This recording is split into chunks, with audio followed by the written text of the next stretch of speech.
Treasure Island by Robert Louis Stevenson. Chapter 1. The Old Sea Dog at the Admiral Benbow. Squire Trelawney, Dr. Livesey, and the rest of these gentlemen having asked me to write down the whole particulars about Treasure Island, from the beginning to the end, keeping nothing back but the bearings of the island, and that only because there is still treasure not yet lifted, I take up my pen in the year of grace 17 and go back to the time when my father kept the Admiral Benbow Inn, and the brown old seaman, with the sabre cut, first took up his lodging under our roof. I remember him as if it were yesterday, as he came plodding to the inn door, his sea-chest following behind him in a hand-barrow, a tall, strong, heavy, nut-brown man, his tarry pigtail falling over the shoulders of his soiled blue coat, his hands ragged and scarred, with black broken nails, and the sabre cut across one cheek, a dirty livid white. I remember him looking round the cove and whistling to himself as he did so, and then breaking out in that old sea-song that he sang so often afterwards. 15 men on the dead man's chest, yo-ho-ho, and a bottle of rum, in the high old tottering voice that seemed to have been tuned and broken at the capstan bars. Then he rapped on the door with a bit of stick like a handspike that he carried, and when my father appeared, called roughly for a glass of rum. This, when it was brought to him, he drank slowly, like a connoisseur, lingering on the taste, and still looking about him at the cliffs and up at our signboard. "This is a handy cove," says he at length, "and a pleasant situated grog shop. Much company, mate?" My father told him no, very little company, the more was the pity. "Well then," said he, "this is the berth for me. Here, you matey," he cried to the man who trundled the barrow, "bring up alongside and help up my chest. I'll stay here a bit," he continued. "I'm a plain man. Rum and bacon and eggs is what I want, and that head up there for to watch ships off. What you might call me? You might call me Captain. Oh, I see what you're at. There," and he threw down 3 or 4 gold pieces on the threshold. "You can tell me when I've worked through that," says he, looking as fierce as a commander.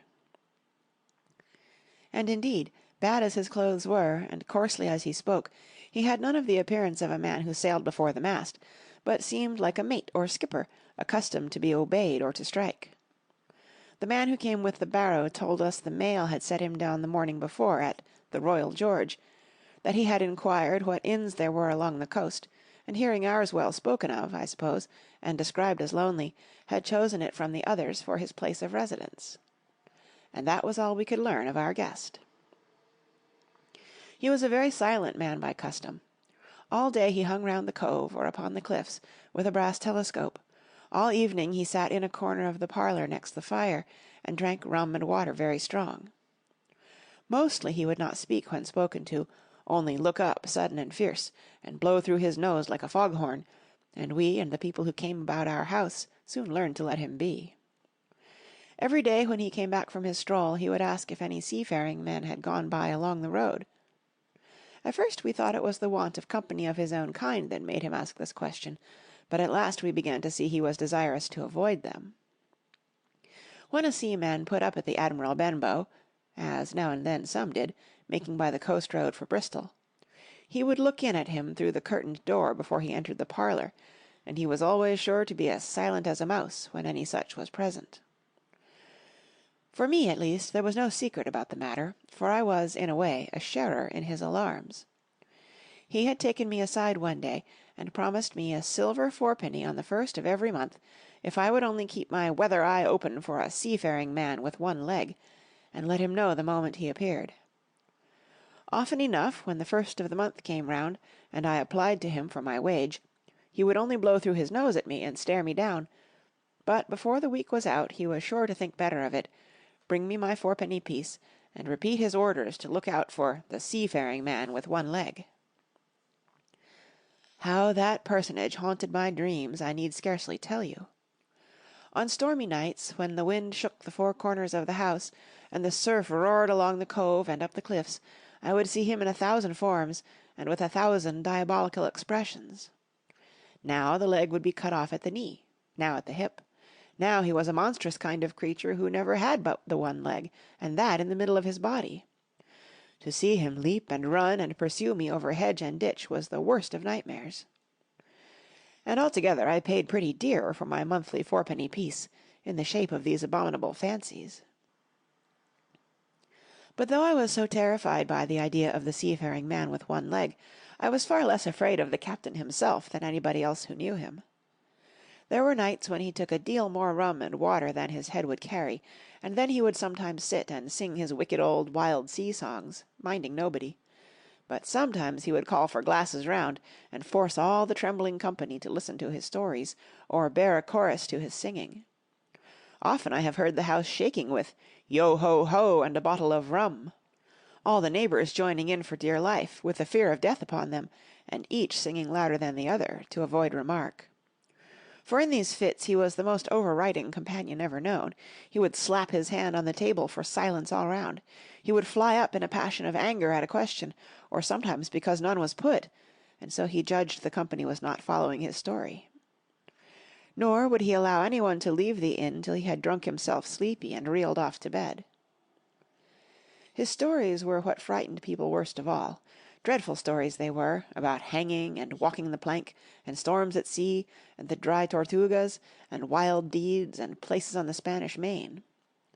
By his own account he must have lived his life among some of the wickedest men that God ever allowed upon the sea, and the language in which he told these stories shocked our plain country people almost as much as the crimes that he described. My father was always saying the inn would be ruined, for people would soon cease coming there to be tyrannized over, and put down, and sent shivering to their beds, but I really believe his presence did us good. People were frightened at the time, but on looking back they rather liked it. It was a fine excitement in a quiet country life, and there was even a party of the younger men who pretended to admire him, calling him a true sea-dog, and a real old salt, and such like names, and saying there was the sort of man that made England terrible at sea. In one way, indeed, he bade fair to ruin us, for he kept on staying week after week, and at last month after month, so that all the money had been long exhausted, and still my father never plucked up the heart to insist on having more. If ever he mentioned it, the captain blew through his nose so loudly that you might say he roared, and stared my poor father out of the room. I have seen him wringing his hands after such a rebuff, and I am sure the annoyance and the terror he lived in must have greatly hastened his early and unhappy death. All the time he lived with us the captain made no change whatever in his dress, but to buy some stockings from a hawker. One of the cocks of his hat having fallen down, he let it hang from that day forth, though it was a great annoyance when it blew. I remember the appearance of his coat, which he patched himself upstairs in his room, and which, before the end, was nothing but patches. He never wrote or received a letter, and he never spoke with any but the neighbours, and with these, for the most part, only when drunk on rum. The great sea-chest none of us had ever seen open. He was only once crossed, and that was towards the end, when my poor father was far gone in a decline that took him off.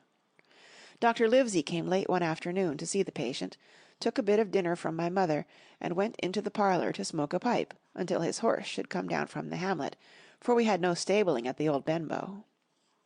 I followed him in, and I remember observing the contrast the neat, bright doctor, with his powder as white as snow, and his bright black eyes and pleasant manners, made with the coltish country folk, and above all with that filthy, heavy, bleared scarecrow of a pirate of ours, sitting far gone in rum, with his arms on the table. Suddenly he, the captain that is, began to pipe up his eternal song. 15 men on the dead man's chest, yo-ho-ho, and a bottle of rum. Drink, and the devil had done for the rest, yo-ho-ho, and a bottle of rum. At first I had supposed the dead man's chest to be that identical big box of his upstairs in the front room, and the thought had been mingled in my nightmares with that of the one-legged seafaring man. But by this time we had all long ceased to pay any particular notice to the song. It was new that night to nobody but Dr. Livesey, and on him I observed it did not produce an agreeable effect, for he looked up for a moment quite angrily before he went on with his talk to old Taylor, the gardener, on a new cure for the rheumatics. In the meantime the captain gradually brightened up at his own music, and at last flapped his hand upon the table before him in a way we all knew to mean Silence. The voices stopped at once, all but Dr. Livesey's. He went on as before, speaking clear and kind, and drawing briskly at his pipe between every word or two. The captain glared at him for a while, flapped his hand again, glared still harder, and at last broke out with a villainous low oath. "Silence there, between decks!" "Were you addressing me, sir?" says the doctor, and when the ruffian had told him, with another oath, that this was so, "I have only one thing to say to you, sir," replies the doctor, "that if you keep on drinking rum, the world will soon be quit of a very dirty scoundrel." The old fellow's fury was awful. He sprang to his feet, drew and opened a sailor's clasp-knife, and, balancing it open on the palm of his hand, threatened to pin the doctor to the wall. The doctor never so much as moved. He spoke to him, as before, over his shoulder, and in the same tone of voice, rather high, so that all the room might hear, but perfectly calm and steady. "If you do not put that knife this instant in your pocket, I promise, upon my honour, you shall hang at the next assizes." Then followed a battle of looks between them, but the captain soon knuckled under, put up his weapon, and resumed his seat, grumbling like a beaten dog. "And now, sir," continued the doctor, "since I now know there's such a fellow in my district, you may count I'll have an eye upon you day and night. I'm not a doctor only, I'm a magistrate, and if I catch a breath of complaint against you, if it's only for a piece of incivility like to-night's, I'll take effectual means to have you hunted down and routed out of this. Let that suffice." Soon after, Dr. Livesey's horse came to the door, and he rode away, but the captain held his peace that evening, and for many evenings to come. End of Chapter 1. Chapter 2. Black Dog appears and disappears. It was not very long after this that there occurred the first of the mysterious events that rid us at last of the captain, though not, as you will see, of his affairs. It was a bitter cold winter, with long hard frosts and heavy gales, and it was plain from the first that my poor father was little likely to see the spring. He sank daily, and my mother and I had all the inn upon our hands, and were kept busy enough, without paying much regard to our unpleasant guest. It was one January morning, very early, a pinching, frosty morning, the cove all grey with hoar-frost, the ripple lapping softly on the stones, the sun still low and only touching the hill-tops and shining far to seaward. The captain had risen earlier than usual and set out down the beach, his cutlass swinging under the broad skirts of the old blue coat, his brass telescope under his arm, his hat tilted back upon his head. I remember his breath hanging like smoke in his wake as he strode off, and the last sound I heard of him, as he turned the big rock, was a loud snort of indignation, as though his mind was still running upon Dr. Livesey. Well, mother was upstairs with father, and I was laying the breakfast-table against the captain's return, when the parlour door opened, and a man stepped in on whom I had never set my eyes before. He was a pale, tallowy creature, wanting 2 fingers of the left hand, and, though he wore a cutlass, he did not look much like a fighter. I had always my eye open for seafaring men with 1 leg or 2, and I remember this one puzzled me. He was not sailorly, and yet he had a smack of the sea about him too. I asked him what was for his service, and he said he would take rum, but as I was going out of the room to fetch it, he sat down upon a table, and motioned me to draw near. I paused where I was, with my napkin in my hand. "Come here, sonny," says he. "Come nearer here." I took a step nearer. "Is this here table for my mate Bill?" he asked, with a kind of leer.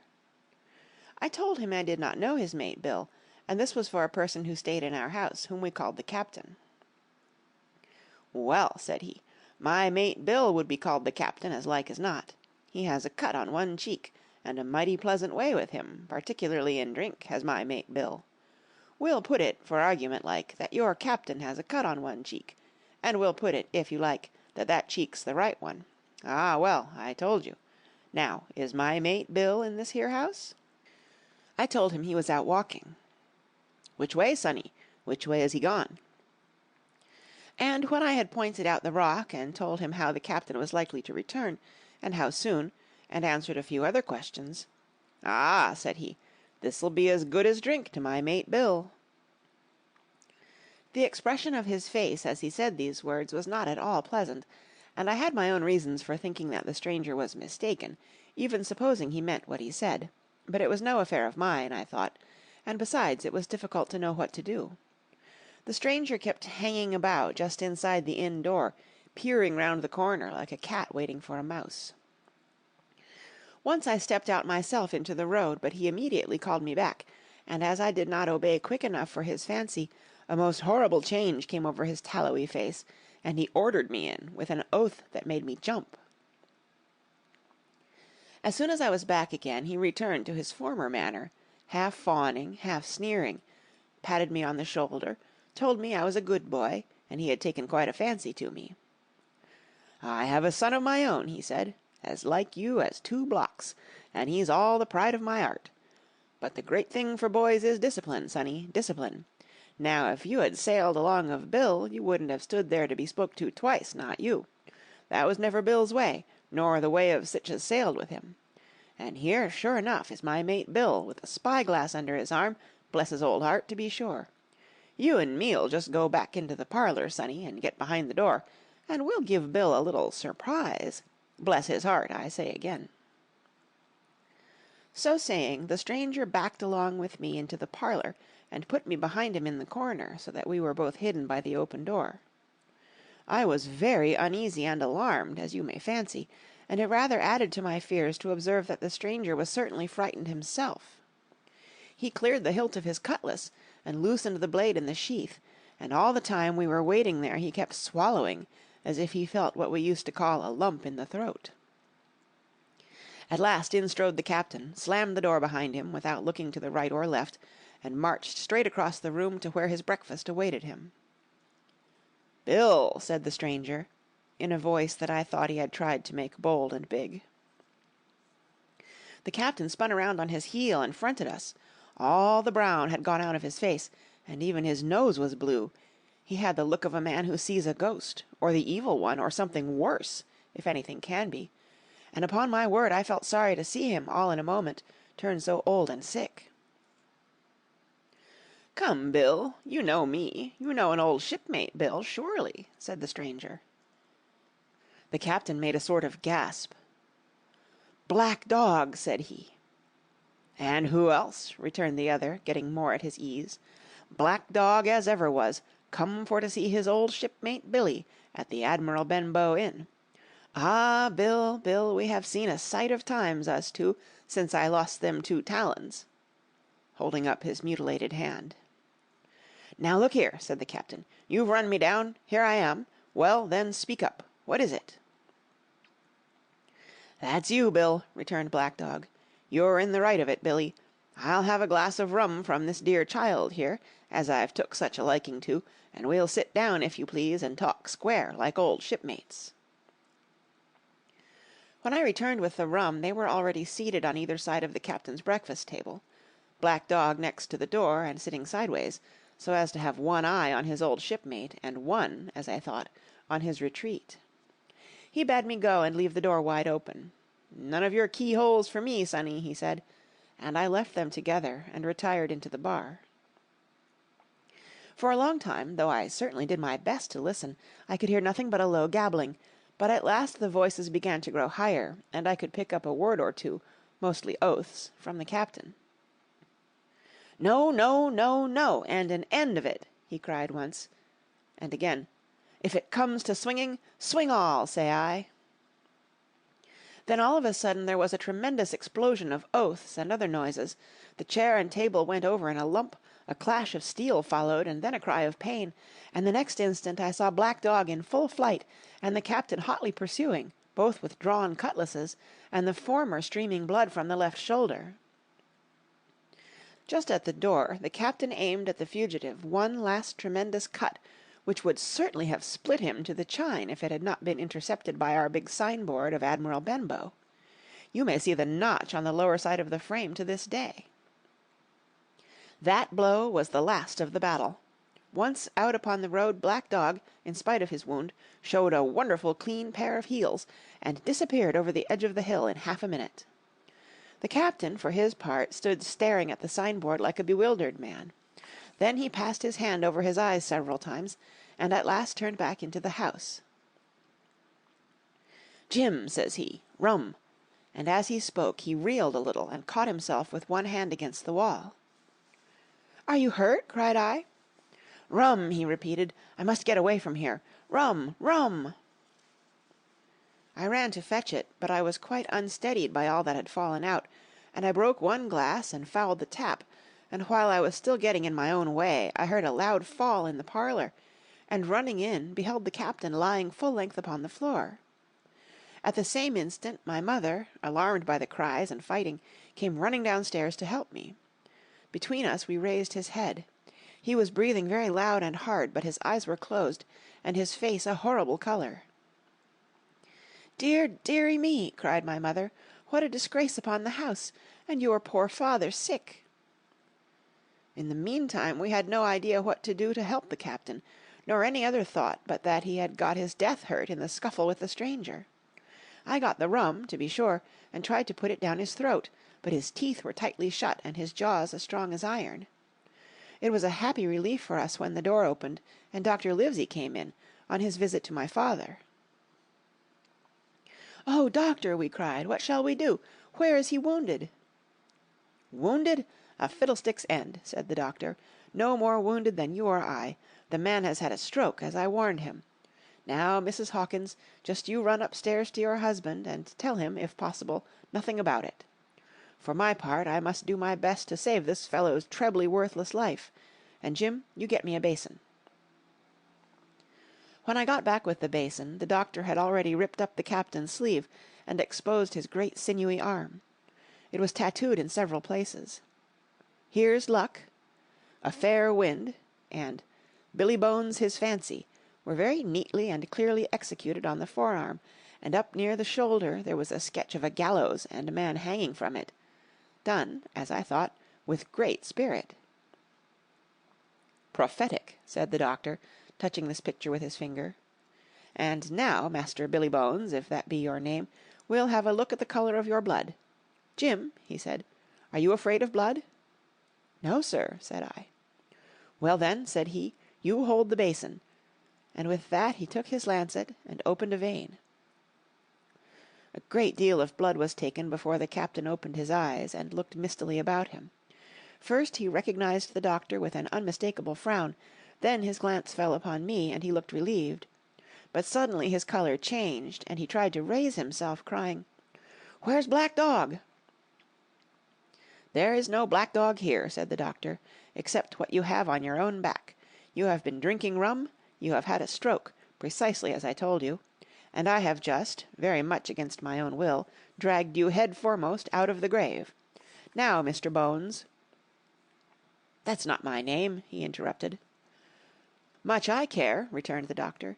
"It's the name of a buccaneer of my acquaintance, and I call you by it for the sake of shortness. And what I have to say to you is this. One glass of rum won't kill you, but if you take one you'll take another and another, and I stake my wig if you don't break off short you'll die. Do you understand that? Die and go to your own place, like the man in the Bible.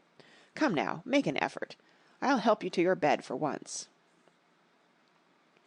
Between us, with much trouble, we managed to hoist him upstairs and laid him on his bed, where his head fell back on the pillow, as if he were almost fainting. "Now mind you," said the doctor, "I clear my conscience. The name of rum for you is death." And with that he went off to see my father, taking me with him by the arm. "This is nothing," he said, as soon as he had closed the door. "I have drawn blood enough to keep him quiet a while. He should lie for a week where he is. That is the best thing for him and you. But another stroke would settle him." End of Chapter 2. Chapter 3. The Black Spot. About noon I stopped at the captain's door with some cooling drinks and medicines. He was lying very much as we had left him, only a little higher, and he seemed both weak and excited. "Jim," he said, "you're the only one here that's worth anything, and you know I've always been good to you. Never a month but I've given you a silver fourpenny for yourself. And now you see, mate, I'm pretty low and deserted by all, and, Jim, you'll bring me one noggin of rum now, won't you, matey?" "The doctor—" I began. But he broke in, cursing the doctor in a feeble voice, but heartily. "Doctors is all swabs," he said, "and that doctor there, why, what do he know about seafaring men? I been in places hot as pitch, and mates dropping round with yellow jack, and the blessed land a-heaving like the sea with earthquakes. What do the doctor know of lands like that? And I lived on rum, I tell you. It's been meat and drink, and man and wife to me, and if I'm not to have my rum now I'm a poor old hulk on a lee shore.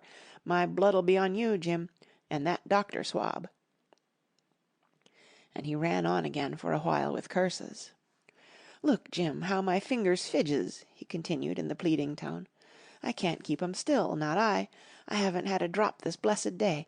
That doctor's a fool, I tell you. If I don't have a drain o' rum, Jim, I'll have the horrors. I seen some on him already.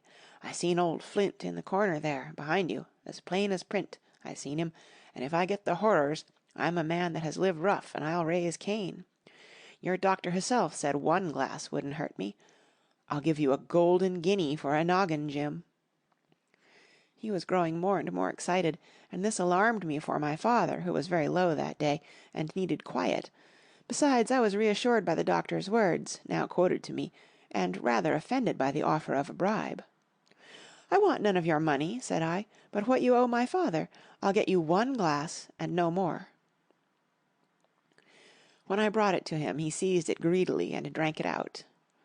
"Aye, aye," said he, "that's some better, sure enough.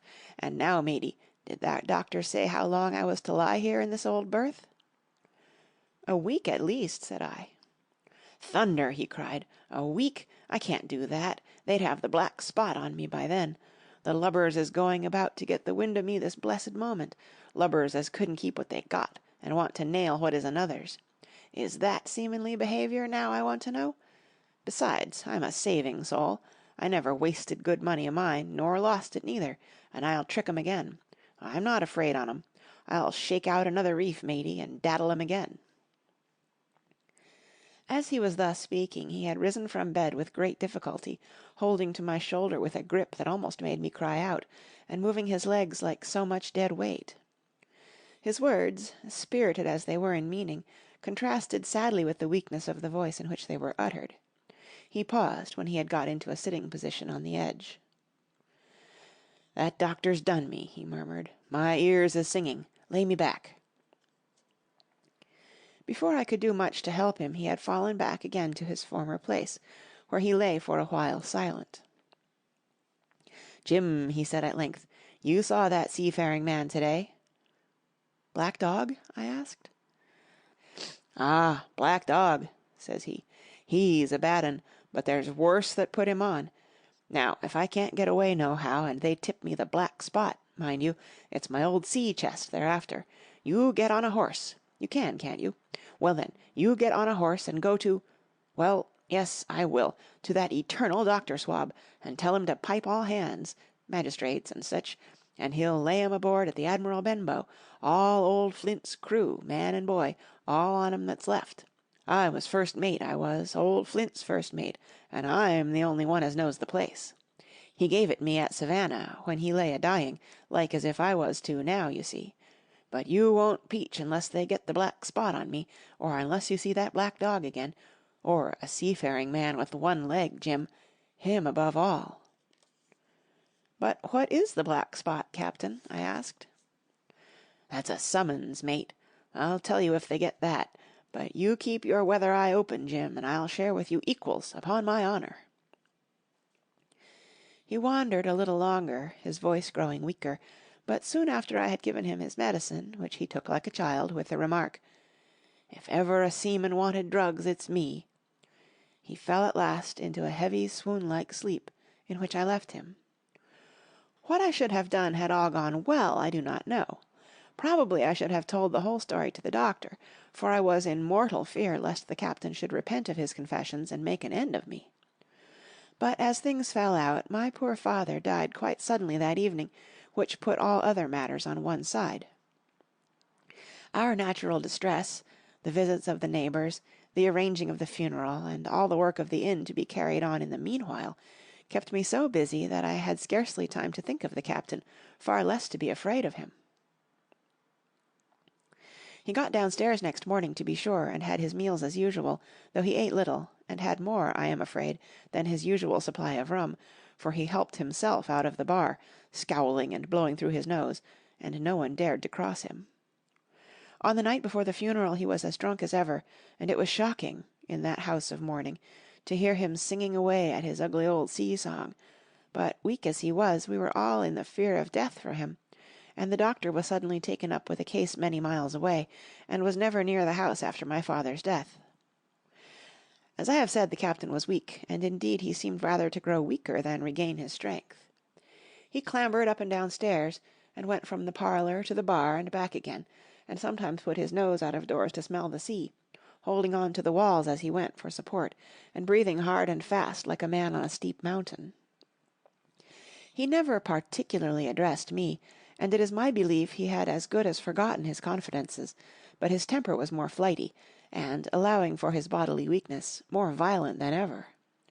He had an alarming way now when he was drunk of drawing his cutlass and laying it bare before him on the table. But with all that, he minded people less, and seemed shut up in his own thoughts, and rather wandering. Once, for instance, to our extreme wonder, he piped up to a different air, a kind of country love-song that he must have learned in his youth, before he had begun to follow the sea. So things passed until, the day after the funeral, and about 3 o'clock of a bitter, foggy, frosty afternoon, I was standing at the door for a moment, full of sad thoughts about my father, when I saw someone drawing slowly near along the road. He was plainly blind, for he tapped before him with a stick, and wore a great green shade over his eyes and nose, and he was hunched, as if with age or weakness, and wore a huge old tattered sea-cloak with a hood that made him appear positively deformed. I never saw in my life a more dreadful-looking figure. He stopped a little from the inn, and, raising his voice in an odd sing-song, addressed the air in front of him. "Will any kind friend inform a poor blind man, who has lost the precious sight of his eyes in the gracious defence of his native country, England, and God bless King George, where or in what part of this country he may now be?"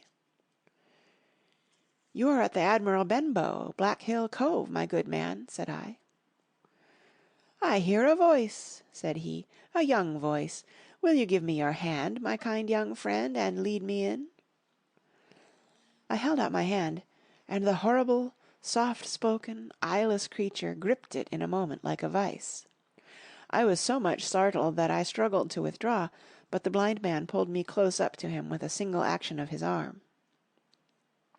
"Now, boy," he said, "take me in to the captain."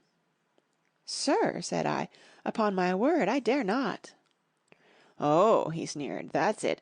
Take me in straight, or I'll break your arm." And he gave it, as he spoke, a wrench that made me cry out. "Sir," said I, "it is for yourself I mean. The captain is not what he used to be. He sits with a drawn cutlass. Another gentleman—" "Come now, march," interrupted he, and I never heard a voice so cruel and cold and ugly as that blind man's. It cowed me more than the pain, and I began to obey him at once, walking straight in at the door and towards the parlour, where our sick old buccaneer was sitting, dazed with rum. The blind man clung close to me, holding me in one iron fist, and leaning almost more of his weight on me than I could carry. "Lead me straight up to him, and when I'm in view, cry out, 'Here's a friend for you, Bill!' If you don't, I'll do this," and with that he gave me a twitch that I thought would have made me faint. Between this and that I was so utterly terrified of the blind beggar that I forgot my terror of the captain, and as I opened the parlour door, cried out the words he had ordered in a trembling voice. The poor captain raised his eyes, and at one look the rum went out of him, and left him staring sober. The expression of his face was not so much of terror as of mortal sickness. He made a movement to rise, but I do not believe he had enough force left in his body. "Now, Bill, sit where you are," said the beggar. "If I can't see, I can hear a finger stirring. Business is business. Hold out your left hand. Boy, take his left hand by the wrist and bring it near to my right." We both obeyed him to the letter, and I saw him pass something from the hollow of the hand that held his stick straight into the palm of the captain's, which closed upon it instantly.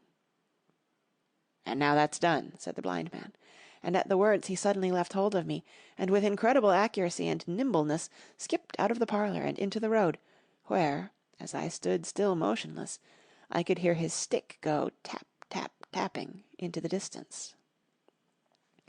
It was some time before either I or the captain seemed to gather our senses, but at length, and about at the same moment, I released his wrist, which I was still holding, and he drew in his hand, and looked sharply into the palm. 10 o'clock, he cried. 6 hours. We'll do them yet. And he sprang to his feet. Even as he did so he reeled, put his hand to his throat, stood swaying for a moment, and then, with a peculiar sound, fell from his whole height face foremost to the floor.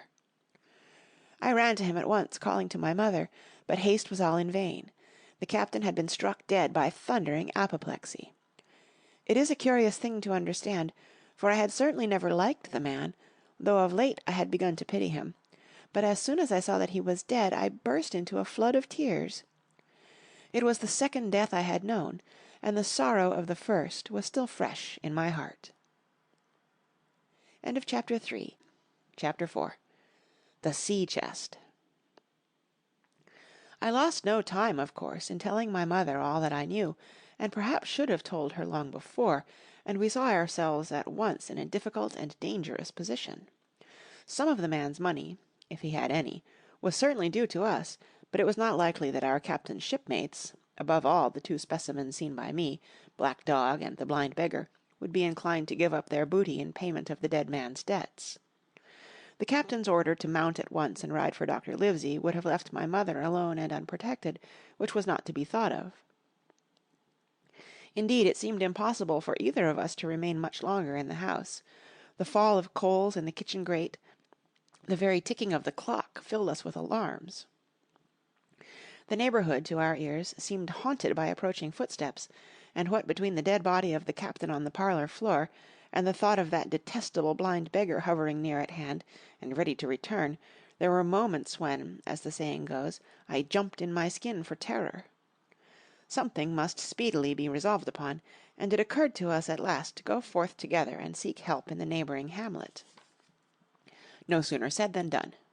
Bareheaded as we were, we ran out at once in the gathering evening and the frosty fog. The hamlet lay not many 100 yards away, though out of view, on the other side of the next cove, and what greatly encouraged me, it was in an opposite direction from that whence the blind man had made his appearance, and whither he had presumably returned. We were not many minutes on the road, though we sometimes stopped to lay hold of each other and hearken. But there was no unusual sound, nothing but the low wash of the ripple and the croaking of the inmates of the wood.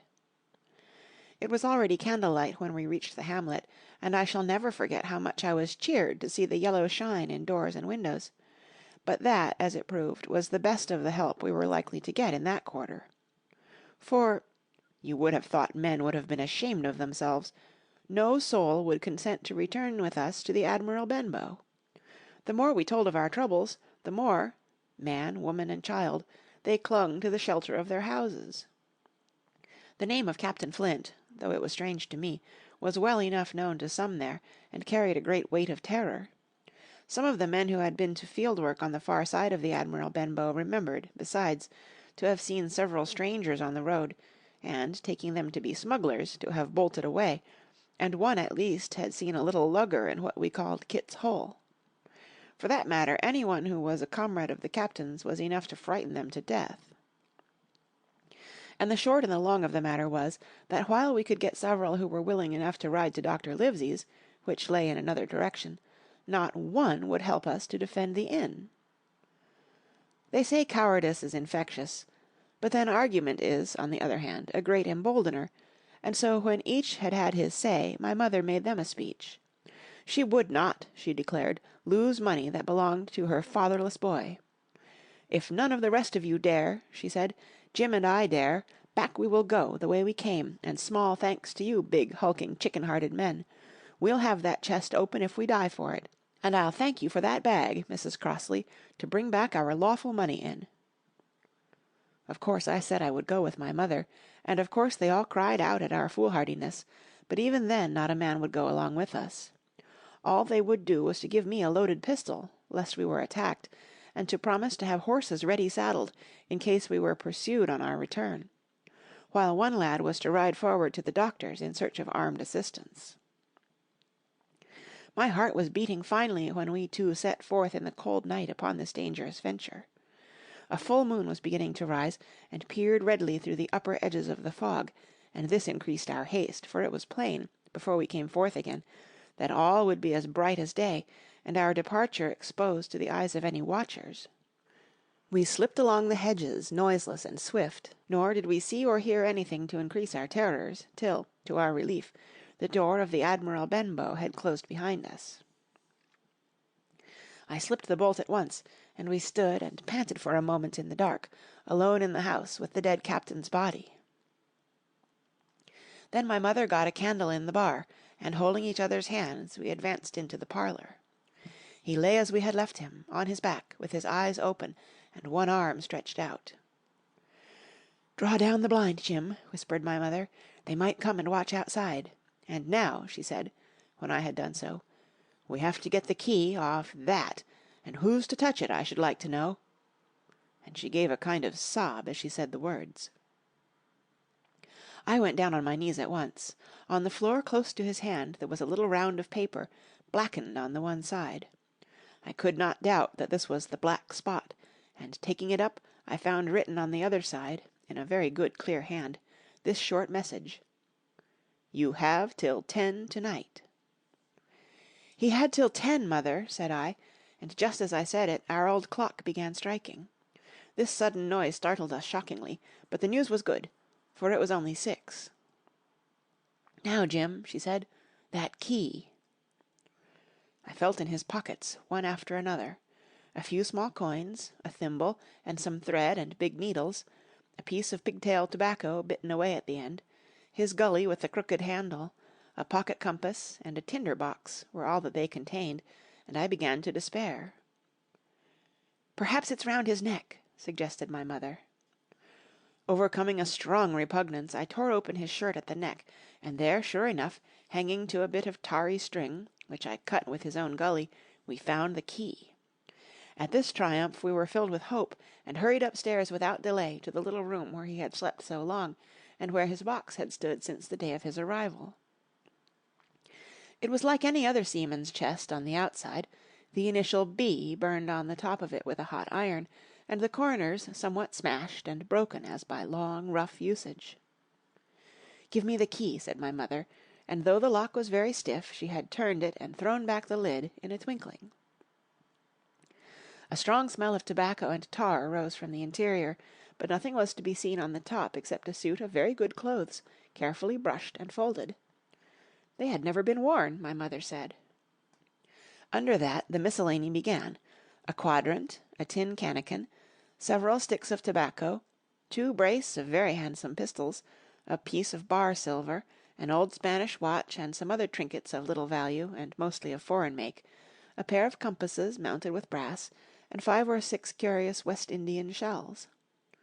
I have often wondered since why he should have carried about those shells with him in his wandering, guilty, and hunted life. In the meantime we had found nothing of any value but the silver and the trinkets, and neither of these were in our way.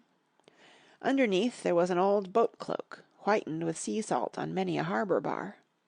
My mother pulled it up with impatience, and there lay before us the last things in the chest, a bundle tied up in oilcloth, and looking like papers, and a canvas bag that gave forth at a touch the jingle of gold. "I'll show these rogues that I'm an honest woman," said my mother. "I'll have my dues, and not a farthing over. Hold Mrs. Crossley's bag." And she began to count over the amount of the captain's score from the sailor's bag into the one that I was holding. It was a long difficult business, for the coins were of all countries and sizes, doubloons and louis d'ors and guineas and pieces of 8, and I know not what besides, all shaken together at random. The guineas, too, were about the scarcest, and it was with these only that my mother knew how to make her count. When we were about half-way through, I suddenly put my hand upon her arm, for I had heard in the silent frosty air a sound that brought my heart into my mouth, the tap, tapping of the blind man's stick upon the frozen road. It drew nearer and nearer while we sat holding our breath. Then it struck sharp on the inn door, and then we could hear the handle being turned, and the bolt rattling as the wretched being tried to enter, and then there was a long time of silence both within and without. At last the tapping recommenced, and to our indescribable joy and gratitude died slowly away again, until it ceased to be heard. "Mother," said I, "take the whole, and let's be going," for I was sure the bolted door must have seemed suspicious, and would bring the whole hornet's nest about our ears, though how thankful I was that I had bolted it none could tell who had never met that terrible blind man. But my mother, frightened as she was, would not consent to take a fraction more than was due to her, and was obstinately unwilling to be content with less. It was not yet 7, she said, by a long way. She knew her rights, and she would have them, and she was still arguing with me when a little low whistle sounded a good way off upon the hill. That was enough, and more than enough, for both of us. "I'll take what I have," she said, jumping to her feet. "And I'll take this to square the count," said I, picking up the oilskin packet. Next moment we were both groping downstairs, leaving the candle by the empty chest, and the next we had opened the door and were in full retreat. We had not started a moment too soon. The fog was rapidly dispersing. Already the moon shone quite clear on the high ground on either side, and it was only in the exact bottom of the dell and round the tavern door that a thin veil still hung unbroken to conceal the first steps of our escape. Far less than half-way to the hamlet, very little beyond the bottom of the hill, we must come forth into the moonlight. Nor was this all, for the sound of several footsteps running came already to our ears, and as we looked back in their direction, a light tossing to and fro and still rapidly advancing showed that one of the newcomers carried a lantern. "My dear," said my mother suddenly, "take the money and run on. I am going to faint." This was certainly the end for both of us, I thought. How I cursed the cowardice of the neighbours, how I blamed my poor mother for her honesty and her greed, for her past foolhardiness and present weakness. We were just at the little bridge, by good fortune, and I helping her, tottering as she was to the edge of the bank, where sure enough she gave a sigh and fell on my shoulder. I do not know how I found the strength to do it at all, and I am afraid it was roughly done, but I managed to drag her down the bank and a little way under the arch. Farther I could not move her, for the bridge was too low to let me do more than crawl below it. So there we had to stay, my mother almost entirely exposed, and both of us within earshot of the inn. End of Chapter 4. Chapter 5. The Last of the Blind Man. My curiosity, in a sense, was stronger than my fear, for I could not remain where I was, but crept back to the bank again, whence, sheltering my head behind a bush of broom, I might command the road before our door. I was scarcely in position ere my enemies began to arrive, 7 or 8 of them, running hard, their feet beating out of time along the road, and the man with the lantern some paces in front. 3 men ran together, hand in hand, and I made out, even through the mist, that the middle man of this trio was the blind beggar. The next moment his voice showed me that I was right. "Down with the door!" he cried. "Aye, aye, sir," answered 2 or 3, and a rush was made upon the Admiral Benbow, the lantern-bearer following, and then I could see them pause and hear speeches passed in a lower key, as if they were surprised to find the door open.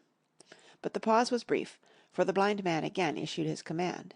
His voice sounded louder and higher, as if he were afire with eagerness and rage. "In, in, in!" he shouted, and cursed them for their delay. 4 or 5 of them obeyed at once, 2 remaining on the road with the formidable beggar. There was a pause, then a cry of surprise, and then a voice shouting from the house, "Bill's dead!" But the blind man swore at them again for their delay. "Search him, some of you shirking lubbers, and the rest of you aloft and get the chest," he cried. I could hear their feet rattling up our old stairs, so that the house must have shook with it. Promptly afterwards fresh sounds of astonishment arose. The window of the captain's room was thrown open with a slam and a jingle of broken glass, and a man leaned out into the moonlight, head and shoulders, and addressed the blind beggar on the road below him. "Pew!" he cried. "They've been before us. Someone's turned the chest out alow and aloft." "Is it there?" roared Pew. "The money's there." The blind man cursed the money. "Flint's fist, I mean," he cried. "We don't see it here nohow," returned the man. "Here, you below there, is it on bill?" cried the blind man again. At that another fellow, probably he who had remained below to search the captain's body, came to the door of the inn. "Bill's been overhauled already," he said. "Nothing left." "It's these people of the inn. It's that boy. I wish I had put his eyes out," cried the blind man, Pew. "They were here no time ago. They had the door bolted when I tried it. Scatter, lads, and find 'em." "Sure enough, they left their glim here," said the fellow from the window. "Scatter and find 'em. Rout the house out," reiterated Pew, striking with his stick upon the road. Then there followed a great to-do through all our old inn, heavy feet pounding to and fro, furniture thrown over, doors kicked in, until the very rocks re-echoed, and the men came out again, one after another, on the road, and declared that we were nowhere to be found. And just then the same whistle that had alarmed my mother and myself over the dead captain's money was once more clearly audible through the night, but this time twice repeated. I had thought it to be the blind man's trumpet, so to speak, summoning his crew to the assault, but I now found that it was a signal from the hillside towards the hamlet, and from its effect upon the buccaneers a signal to warn them of approaching danger. "There's Dirk again," said one. "Twice. We'll have to budge, mates." "Budge, you skulk," cried Pew. "Dirk was a fool and a coward from the first. You wouldn't mind him. They must be close by. They can't be far. You have your hands on it. Scatter and look for them, dogs. Oh, sure, my soul," he cried, "if I had eyes." This appeal seemed to produce some effect, for two of the fellows began to look here and there among the lumber, but half-heartedly, I thought, and with half an eye to their own danger all the time, while the rest stood irresolute on the road. "You have your hands on thousands, you fools, and you hang a leg. You'd be as rich as kings if you could find it, and you know it's here, and you stand there sulking. There wasn't one of you dared face Bill, and I did it, a blind man. And I'm to lose my chance for you. I'm to be a poor, crawling beggar, sponging for rum, when I might be rolling in a coach. If you had the pluck of a weevil in a biscuit, you would catch them still." "Hang it, Pew, we've got the doubloons," grumbled one. "They might have hid the blessed thing," said another. "Take the Georges, Pew, and don't stand here squalling." Squalling was the word for it. Pew's anger rose so high at these objections, till at last, his passion completely taking the upper hand, he struck at them right and left in his blindness, and his stick sounded heavily on more than one. These in their turn cursed back at the blind miscreant, threatened him in horrid terms, and tried in vain to catch the stick and wrest it from his grasp. This quarrel was the saving of us, for while it was still raging another sound came from the top of the hill on the side of the hamlet, the tramp of horses galloping.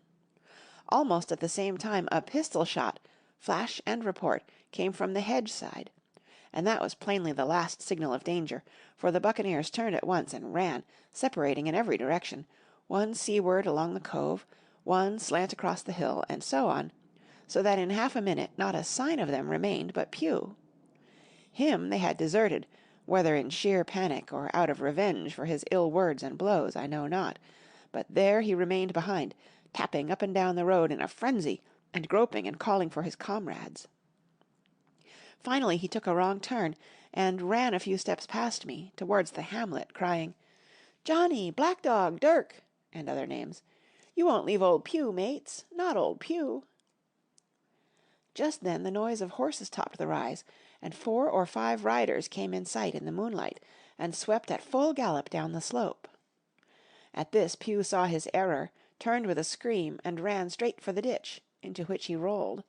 But he was on his feet again in a second, and made another dash, now utterly bewildered, right under the nearest of the coming horses. The rider tried to save him, but in vain. Down went Pew with a cry that rang high into the night, and the 4 hoofs trampled and spurned him and passed by. He fell on his side, then gently collapsed upon his face, and moved no more. I leaped to my feet and hailed the riders. They were pulling up, at any rate, horrified by the accident, and I soon saw what they were. One, tailing out behind the rest, was a lad that had gone from the hamlet to Dr. Livesey's, The rest were revenue officers whom he had met by the way, and with whom he had had the intelligence to return at once. Some news of the lugger in Kit's Hole had found its way to Supervisor Dance, and set him forth that night in our direction, and to that circumstance my mother and I owed our preservation from death. Pugh was dead, stone dead. As for my mother, when we had carried her up to the hamlet, a little cold water and salts and that soon brought her back again, and she was none the worse for her terror, though she still continued to deplore the balance of the money. In the meantime the supervisor rode on as fast as he could to Kit's Hole, but his men had to dismount and grope down the dingle, leading and sometimes supporting their horses, and in continual fear of ambushes, so it was no great matter for surprise that when they got down to the hole the lugger was already under way, though still close in. He hailed her. A voice replied, telling him to keep out of the moonlight, or he would get some lead in him, and at the same time a bullet whistled close by his arm. Soon after the lugger doubled the point and disappeared. Mr. Dance stood there, as he said, like a fish out of water, and all he could do was to despatch a man to B to warn the cutter. "And that," said he, "is just about as good as nothing. They've got off clean, and there's an end. Only," he added, "I'm glad I trod on Master Pugh's corns," for by this time he had heard my story. I went back with him to the Admiral Benbow, and you cannot imagine a house in such a state of smash. The very clock had been thrown down by these fellows in their furious hunt after my mother and myself, and though nothing had actually been taken away except the captain's money-bag and a little silver from the till, I could see at once that we were ruined. Mr. Dance could make nothing of the scene.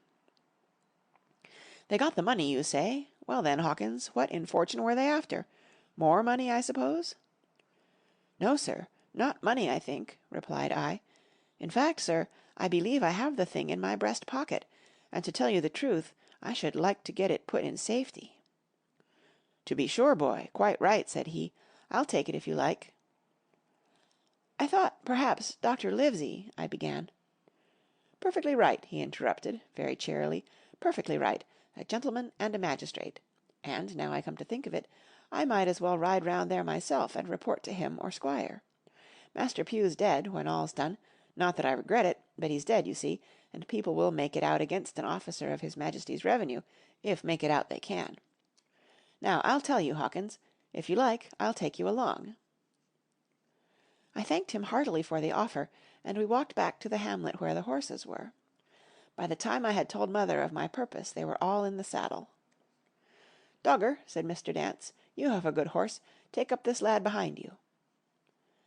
As soon as I was mounted, holding on to Dogger's belt, the supervisor gave the word, and the party struck out at a bouncing trot on the road to Dr. Livesey's house.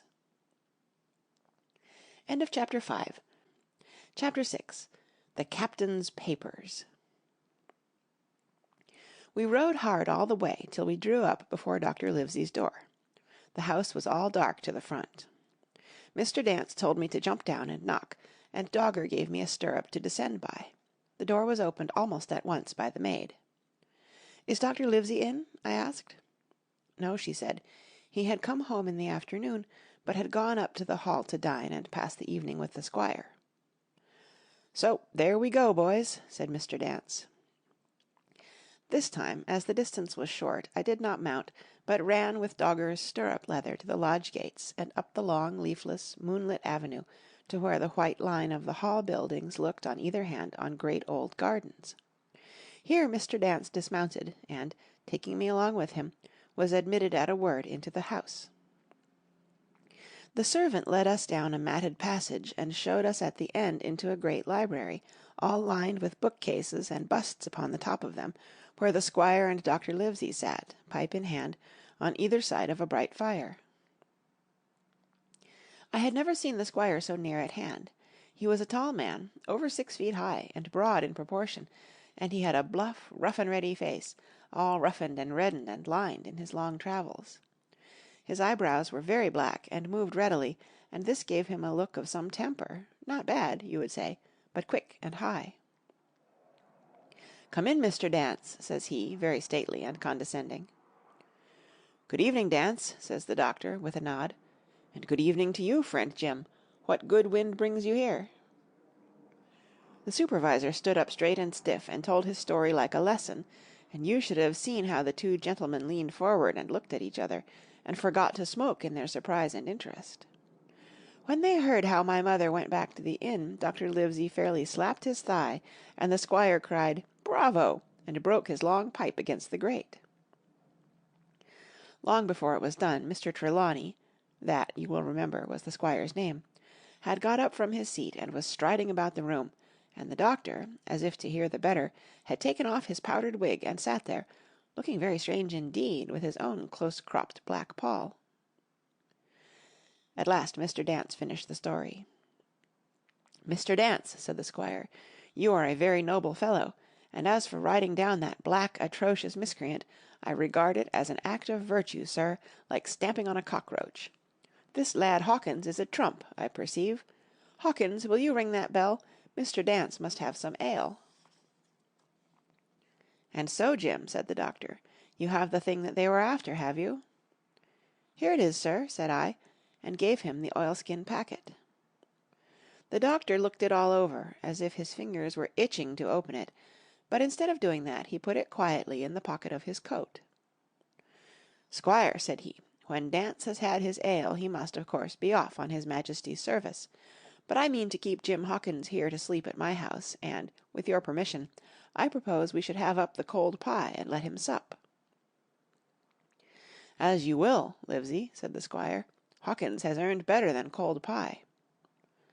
So a big pigeon pie was brought in and put on a side table, and I made a hearty supper, for I was as hungry as a hawk, while Mr. Dance was further complimented, and at last dismissed.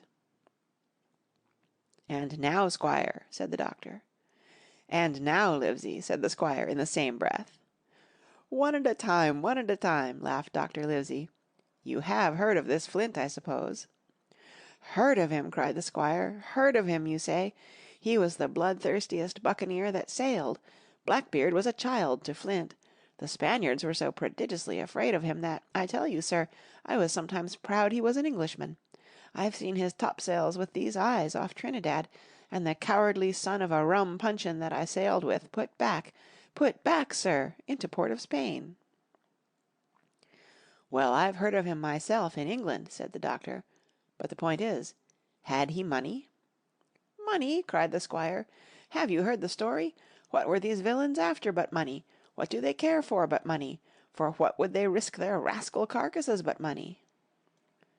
"That we shall soon know," replied the doctor. "But you are so confoundedly hot-headed and exclamatory that I cannot get a word in. What I want to know is this. Supposing that I have here in my pocket some clue to where Flint buried his treasure, will that treasure amount to much?" "Amount, sir!" cried the squire. "It will amount to this. If we have the clue you talk about, I fit out a ship in Bristol dock and take you and Hawkins here along, and I'll have that treasure if I search a year." "Very well," said the doctor. "Now, then, if Jim is agreeable, we'll open the packet." And he laid it before him on the table. The bundle was sewn together, and the doctor had to get out his instrument case and cut the stitches with his medical scissors. It contained two things, a book and a sealed paper. "First of all, we'll try the book," observed the doctor. The squire and I were both peering over his shoulder as he opened it, for Dr. Livesey had kindly motioned me to come round from the side table, where I had been eating, to enjoy the sport of the search. On the first page there were only some scraps of writing, such as a man with a pen in his hand might make for idleness or practice. One was the same as the tattoo mark, Billy Bones his fancy. Then there was Mr. W. Bones, mate. No more rum. Off Palm Key he got it. And some other snatches, mostly single words and unintelligible. I could not help wondering who it was that had got it, and what it was that he got. A knife in his back, as like as not. "Not much instruction there," said Dr. Livesey as he passed on. The next 10 or 12 pages were filled with a curious series of entries.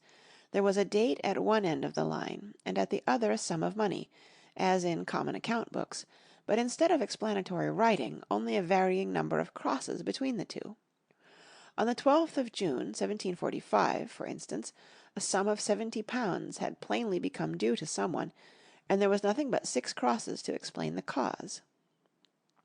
In a few cases, to be sure, the name of a place would be added, as "off Caracas," or a mere entry of latitude and longitude, as 62 degrees 17 minutes 20 seconds, 19 degrees 2 minutes 40 seconds. The record lasted over nearly 20 years, the amount of the separate entries growing larger as time went on, and at the end a grand total had been made out after 5 or 6 wrong additions, and these words appended, "Bones, his pile." "I can't make head or tail of this," said Dr. Livesey. "The thing is as clear as noonday," cried the squire. "This is the black-hearted hound's account book. These crosses stand for the names of ships or towns that they sank or plundered. The sums are the scoundrel's share, and where he feared an ambiguity, you see he added something clearer. Off Caracas, now. You see, here was some unhappy vessel boarded off that coast. God help the poor souls that manned her. Coracle, long ago." "Right," said the doctor. "See what it is to be a traveller. Right. And the amounts increase, you see, as he rose in rank." There was little else in the volume but a few bearings of places noted in the blank leaves towards the end, and a table for reducing French, English, and Spanish moneys to a common value.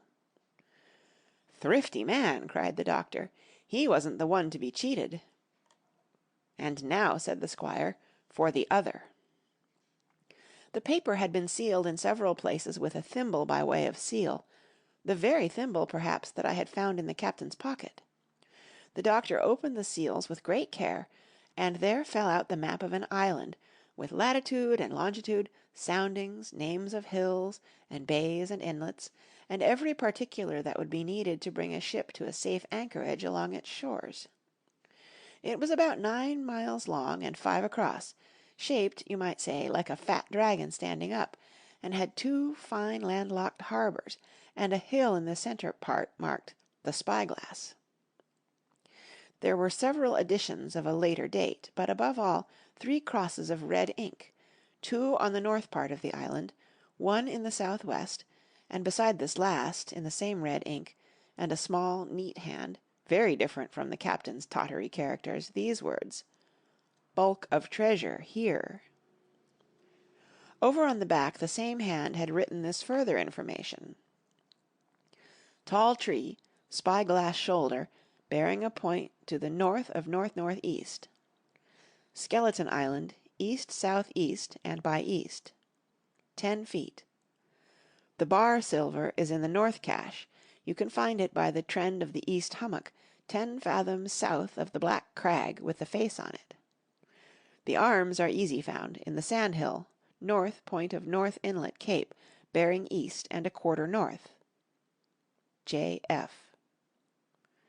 That was all, but brief as it was, and to me incomprehensible, it filled the squire and Dr. Livesey with delight. "Livesey," said the squire, "you will give up this wretched practice at once. To-morrow I start for Bristol. In 3 weeks' time— 3 weeks? 2 weeks. 10 days. We'll have the best ship, sir, and the choicest crew in England. Hawkins shall come as cabin boy. You'll make a famous cabin boy, Hawkins. You, Livesey, are ship's doctor. I am Admiral. We'll take Redruth, Joyce, and Hunter. We'll have favourable winds, a quick passage, and not the least difficulty in finding the spot, and money to eat, to roll in, to play duck and drake with, ever after." "Trelawney," said the doctor, "I'll go with you, and I'll go bail for it, so will Jim, and be a credit to the undertaking. There's only one man I'm afraid of." "And who's that?" cried the squire. "Name the dog, sir." "You," replied the doctor, "for you cannot hold your tongue. We are not the only men who know of this paper. These fellows who attacked the inn tonight, bold, desperate blades for sure, and the rest who stayed aboard that lugger, and more, I dare say, not far off, are, one and all, through thick and thin, bound that they'll get that money. We must none of us go alone till we get to sea. Jim and I shall stick together in the meanwhile. You'll take Joyce and Hunter when you ride to Bristol, and from first to last not one of us must breathe a word of what we've found." "Livesey," returned the squire, "you are always in the right of it. I'll be as silent as the grave." End of Chapter 6. Chapter 7. I go to Bristol. It was longer than the squire imagined ere we were ready for the sea, and none of our first plans, not even Dr. Livesey's, of keeping me beside him, could be carried out as we intended. The doctor had to go to London for a physician to take charge of his practice. The squire was hard at work in Bristol, and I lived on at the Hall under the charge of old Redruth, the gamekeeper, almost a prisoner, but full of sea dreams and the most charming anticipations of strange islands and adventures. I brooded by the hour together over the map, all the details of which I well remembered. Sitting by the fire in the housekeeper's room, I approached that island in my fancy from every possible direction. I explored every acre of its surface. I climbed 1,000 times to that tall hill they call the Spyglass, and from the top enjoyed the most wonderful and changing prospects. Sometimes the isle was thick with savages, with whom we fought. Sometimes full of dangerous animals that hunted us. But in all my fancies nothing occurred to me so strange and tragic as our actual adventures. So the weeks passed on, till one fine day there came a letter addressed to Dr. Livesey with this addition: "To be opened, in the case of his absence, by Tom Redruth or young Hawkins." Obeying this order, we found, or rather I found, for the gamekeeper was a poor hand at reading anything but print, the following important news: Old Anchor Inn, Bristol, March 1, 17 —. Dear Livesey, as I do not know whether you are at the Hall or still in London, I send this in double to both places.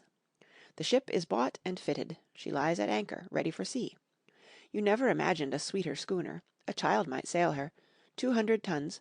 Name, Hispaniola. I got her through my old friend Blandly, who has proved himself throughout the most surprising trump. The admirable fellow literally slaved in my interest, and so, I may say, did everyone in Bristol, as soon as they got wind of the port we sailed for. Treasure, I mean. "Redruth," said I, interrupting the letter, "Dr. Livesey will not like that. The squire has been talking after all." "Well, who's a better right?" growled the gamekeeper. "A pretty rum go if squire ain't to talk for Dr. Livesey, I should think." At that I gave up all attempt at commentary, and read straight on. Blandly himself found the Hispaniola, and by the most admirable management got her for the merest trifle. There is a class of men in Bristol monstrously prejudiced against Blandly. They go the length of declaring that this honest creature would do anything for money, that the Hispaniola belonged to him, and that he sold to me absurdly high, the most transparent calumnies. None of them dare, however, to deny the merits of the ship. So far there was not a hitch. The workpeople, to be sure, riggers and what not, were most annoyingly slow, but time cured that. It was the crew that troubled me.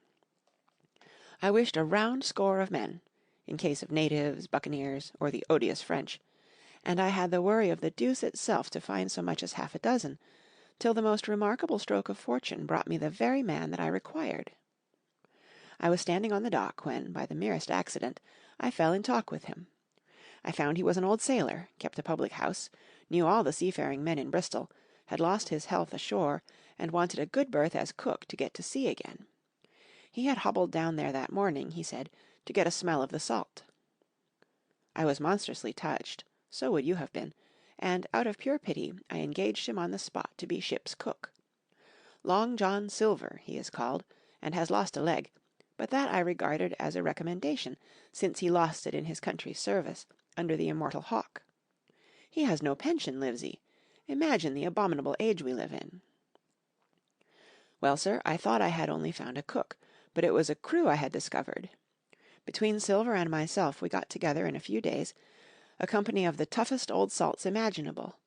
Not pretty to look at, but fellows, by their faces, of the most indomitable spirit. I declare we could fight a frigate.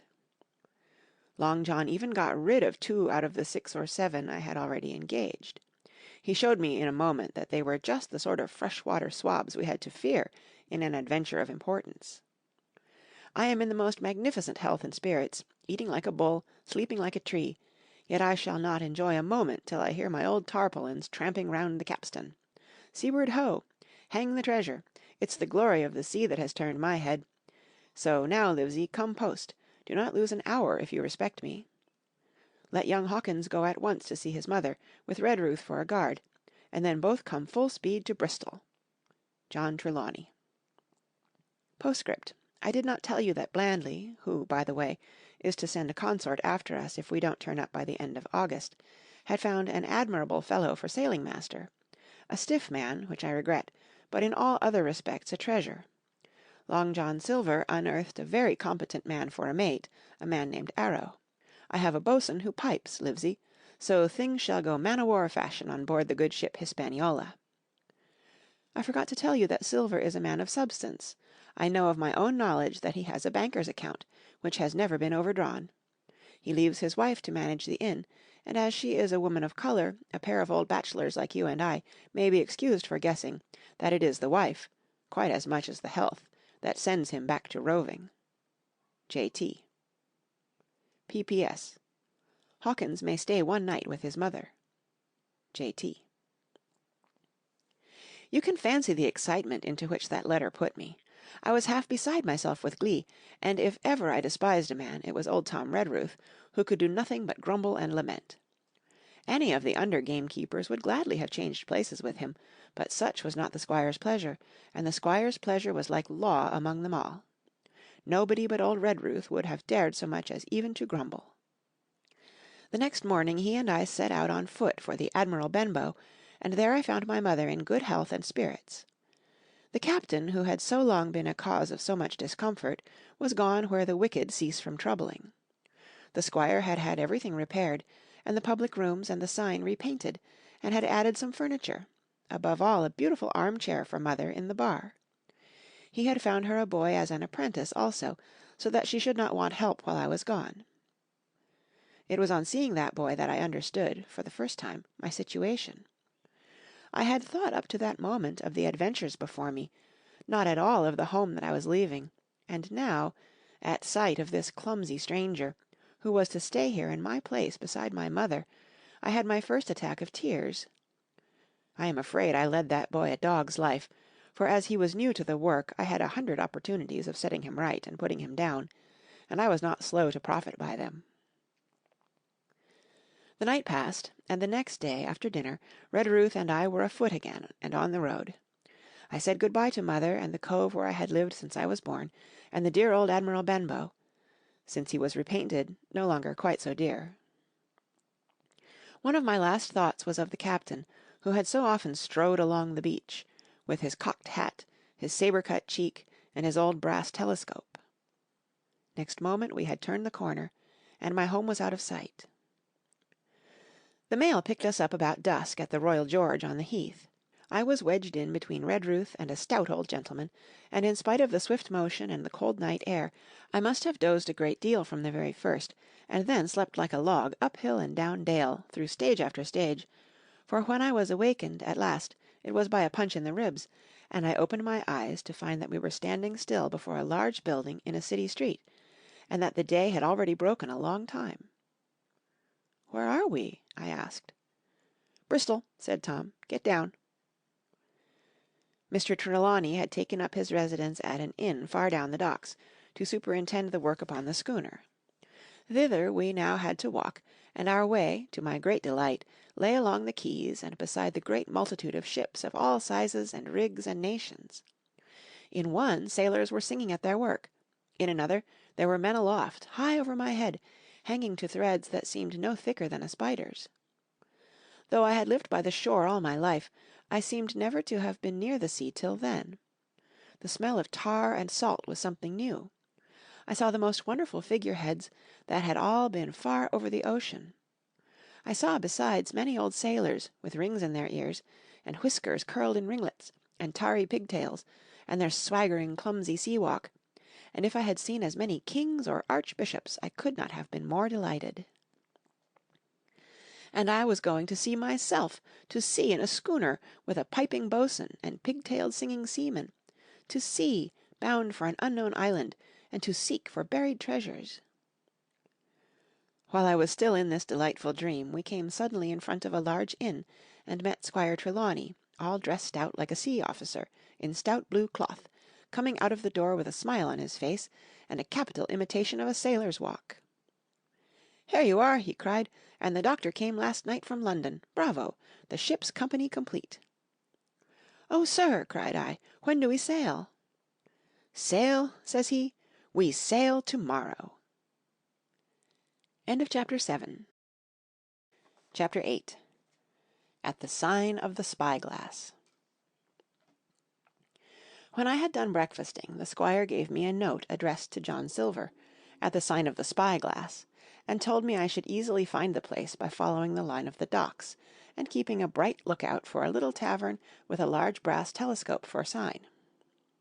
I set off, overjoyed at this opportunity to see some more of the ships and seamen, and picked my way among a great crowd of people and carts and bales, for the dock was now at its busiest, until I found the tavern in question.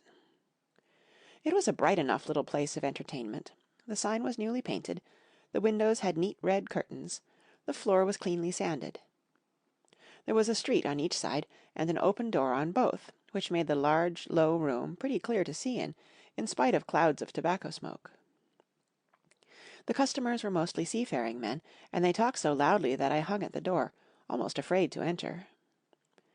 As I was waiting, a man came out of a side room, and, at a glance, I was sure he must be Long John. His left leg was cut off close by the hip, and under the left shoulder he carried a crutch, which he managed with wonderful dexterity, hopping about upon it like a bird. He was very tall and strong, with a face as big as a ham, plain and pale, but intelligent and smiling. Indeed, he seemed in the most cheerful spirits, whistling as he moved about among the tables, with a merry word or a slap on the shoulder for the more favoured of his guests. Now, to tell you the truth, from the very first mention of Long John in Squire Trelawney's letter, I had taken a fear in my mind that he might prove to be the very one-legged sailor whom I had watched for so long at the old Benbow. But one look at the man before me was enough.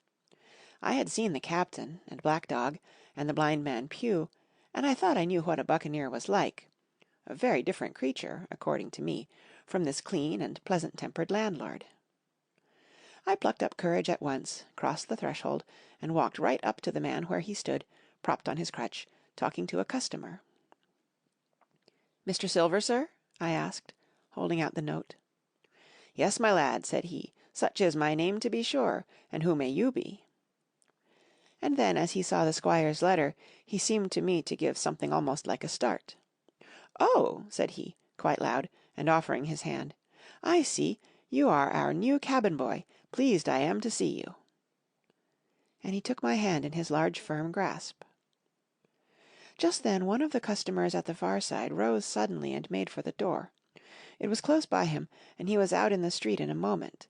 But his hurry had attracted my notice, and I recognized him at a glance. It was the tallow-faced man, wanting 2 fingers, who had come first to the Admiral Benbow.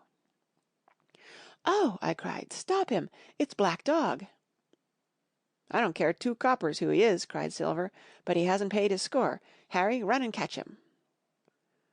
One of the others who was nearest the door leaped up and started in pursuit. "If he were Admiral Hawke, he shall pay his score," cried Silver, and then, relinquishing my hand, "Who did you say he was?" he asked. "Black what?" "Dog, sir," said I. "Has Mr. Trelawney not told you of the buccaneers? He was one of them." "So!" cried Silver. "In my house! Ben, run and help Harry. One of those swabs, was he? Was that you drinking with him, Morgan? Step up here." The man whom he called Morgan, an old, grey-haired, mahogany-faced sailor, came forward pretty sheepishly, rolling his quid. "Now, Morgan," said Long John very sternly, "you never clapped your eyes on that Black Dog before, did you now?" "Not I, sir," said Morgan with a salute. "You didn't know his name, did you?" "No, sir." "By the powers, Tom Morgan, it's as good for you," exclaimed the landlord. "If you had been mixed up with the like of that, you would never have put another foot in my house, you may lay to that. And what was he saying to you?" "I don't rightly know, sir," answered Morgan. "Do you call that a head on your shoulders or a blessed dead-eye?" cried Long John. "Don't rightly know, don't you? Perhaps you don't happen to rightly know who you was speaking to, perhaps. Come now, what was he jawing? Voyages, captains, ships? Pipe up, what was it?" "We was a-talking of keel-hauling," answered Morgan. "Keel-hauling, was you? And a mighty suitable thing, too, and you may lay to that. Get back to your place for a lubber, Tom." And then, as Morgan rolled back to his seat, Silver added to me in a confidential whisper that was very flattering, as I thought. "He's quite an honest man, Tom Morgan, only stupid. And now," he ran on again aloud, "let's see, Black Dog. No, I don't know the name, not I.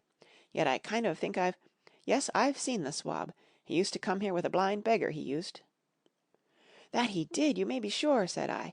"I knew that blind man, too. His name was Pugh." "It was," cried Silver, now quite excited. "Pugh, that were his name for certain. Ah, he looked a shark, he did.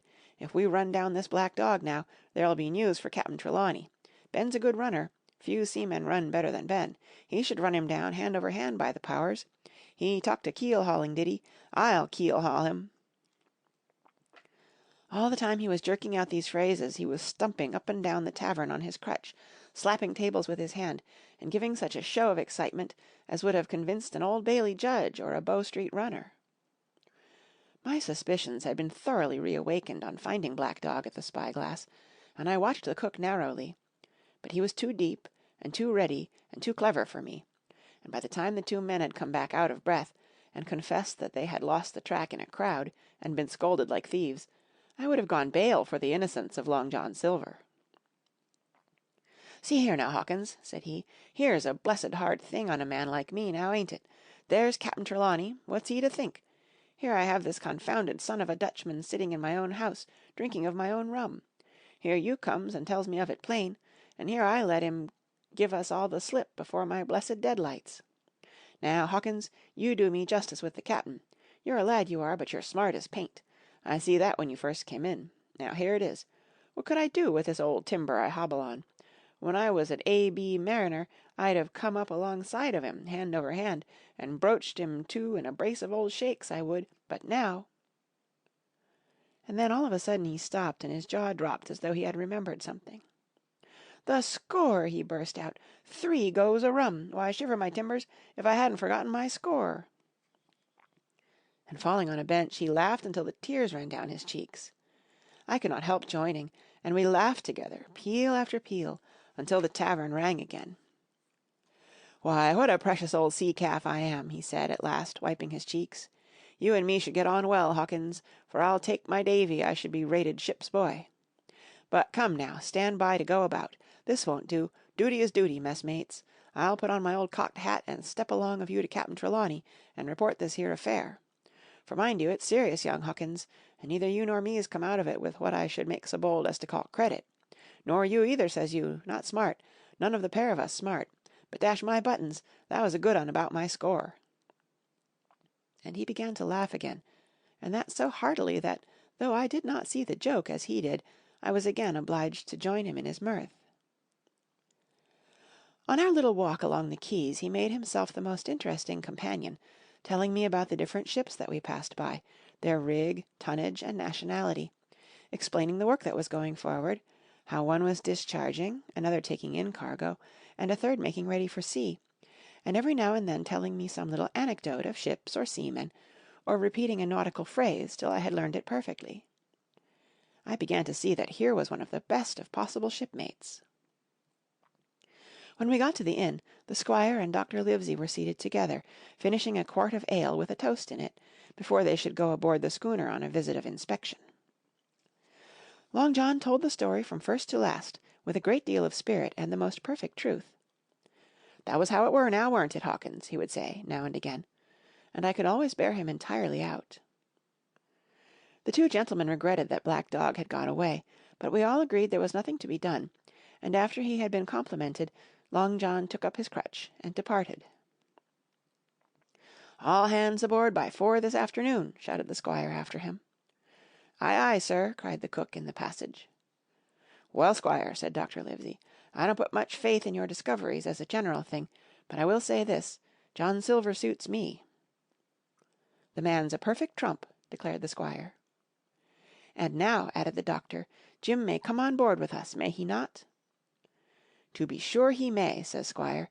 "Take your hat, Hawkins, and we'll see to the ship." End of Chapter 8. Chapter 9. Powder and Arms. The Hispaniola lay some way out, and we went under the figureheads and round the sterns of many other ships, and their cables sometimes grated underneath our keel, and sometimes swung above us.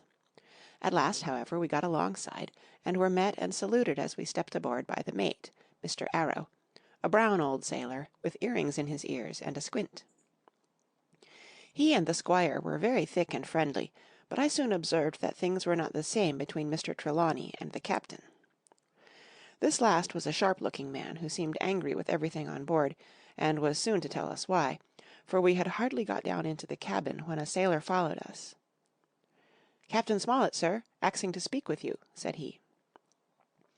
"I am always at the captain's orders. Show him in," said the squire. The captain, who was close behind his messenger, entered at once and shut the door behind him. "Well, Captain Smollett, what have you to say? All well, I hope? All ship-shape and seaworthy?" "Well, sir," said the captain, "better speak plain, I believe, even at the risk of offence. I don't like this cruise, I don't like the men, and I don't like my officer. That's short and sweet." "Perhaps, sir, you don't like the ship?" inquired the squire, very angry, as I could see. "I can't speak to that, sir, not having seen her tried," said the captain. "She seems a clever craft. More I can't say." "Possibly, sir, you may not like your employer either," says the squire. But here Dr. Livesey cut in. "Stay a bit," said he, "stay a bit. No use of such questions as that but to produce ill feeling. The captain has said too much or he has said too little, and I'm bound to say that I require an explanation of his words.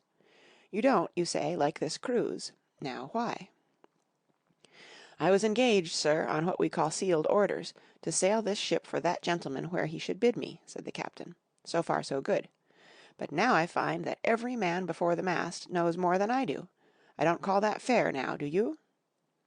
"No," said Dr. Livesey, "I don't." "Next," said the captain, "I learn we are going after treasure. Hear it from my own hands, mind you. Now treasure is ticklish work. I don't like treasure voyages on any account, and I don't like them above all when they are secret and when, begging your pardon, Mr. Trelawney, the secret has been told to the parrot." "Silver's parrot?" asked the squire. "It's a way of speaking," said the captain. "Blabbed, I mean. It's my belief neither of you gentlemen know what you are about, but I'll tell you my way of it. Life or death, and a close run." "That is all clear, and I dare say true enough," replied Dr. Livesey. "We take the risk, but we are not so ignorant as you believe us." "Next, you say you don't like the crew. Are they not good seamen?" "I don't like them, sir," returned Captain Smollett, "and I think I should have had the choosing of my own hands, if you go to that." "Perhaps you should," replied the doctor. "My friend should, perhaps, have taken you along with him, but the slight, if there be one, was unintentional. And you don't like Mr. Arrow?" "I don't, sir. I believe he's a good seaman, but he's too free with the crew to be a good officer.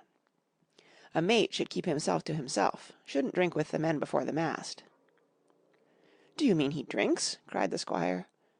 "No, sir," replied the captain, "only that he's too familiar."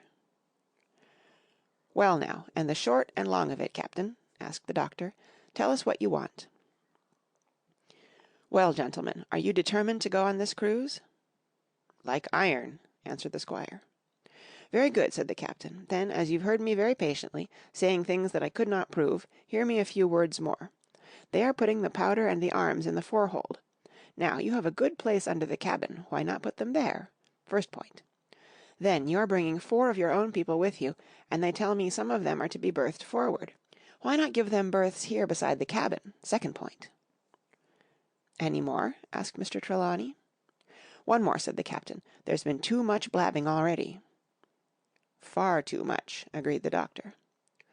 "I'll tell you what I've heard myself," continued Captain Smollett, "that you have a map of an island, that there's crosses on the map to show where treasure is, and that the island lies—" and then he named the latitude and longitude exactly. "I never told that," cried the squire, "to a soul." "The hands know it, sir," returned the captain. "Livesey, that must have been you or Hawkins," cried the squire. "It doesn't much matter who it was," replied the doctor. And I could see that neither he nor the captain paid much regard to Mr. Trelawney's protestations. Neither did I, to be sure, he was so loose a talker, yet in this case I believe he was really right, and that nobody had told the situation of the island. "Well, gentlemen," continued the captain, "I don't know who has this map, but I make it a point. It shall be kept secret even from me and Mr. Arrow. Otherwise I would ask you to let me resign." "I see," said the doctor. "You wish us to keep this matter dark, and to make a garrison of the stern part of the ship, manned with my friend's own people, and provided with all the arms and powder on board. In other words, you fear a mutiny." "Sir," said Captain Smollett, "with no intention to take offence, I deny your right to put words into my mouth. No captain, sir, would be justified in going to sea at all, if he had ground enough to say that. As for Mr. Arrow, I believe him thoroughly honest. Some of the men are the same. All may be, for what I know. But I am responsible for the ship's safety and the life of every man Jack aboard of her. I see things going, as I think, not quite right, and I ask you to take certain precautions, or let me resign my berth, and that's all." "Captain Smollett," began the doctor with a smile, "did you ever hear the fable of the Mountain and the Mouse? You'll excuse me, I dare say, but you remind me of that fable. When you came in here I'll stake my wig you meant more than this." "Doctor," said the captain, "you are smart. When I came in here I meant to get discharged. I had no thought that Mr. Trelawney would hear a word."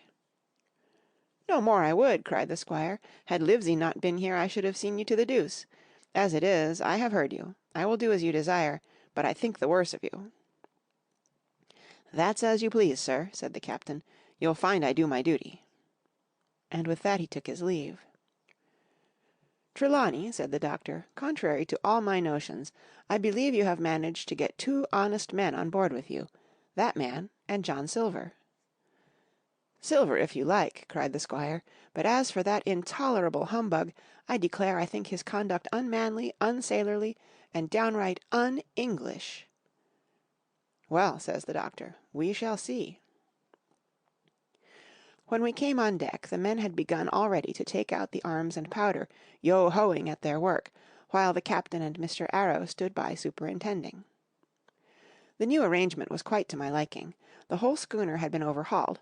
6 berths had been made astern, out of what had been the after part of the main hold, and this set of cabins was only joined to the galley and forecastle by a sparred passage on the port side.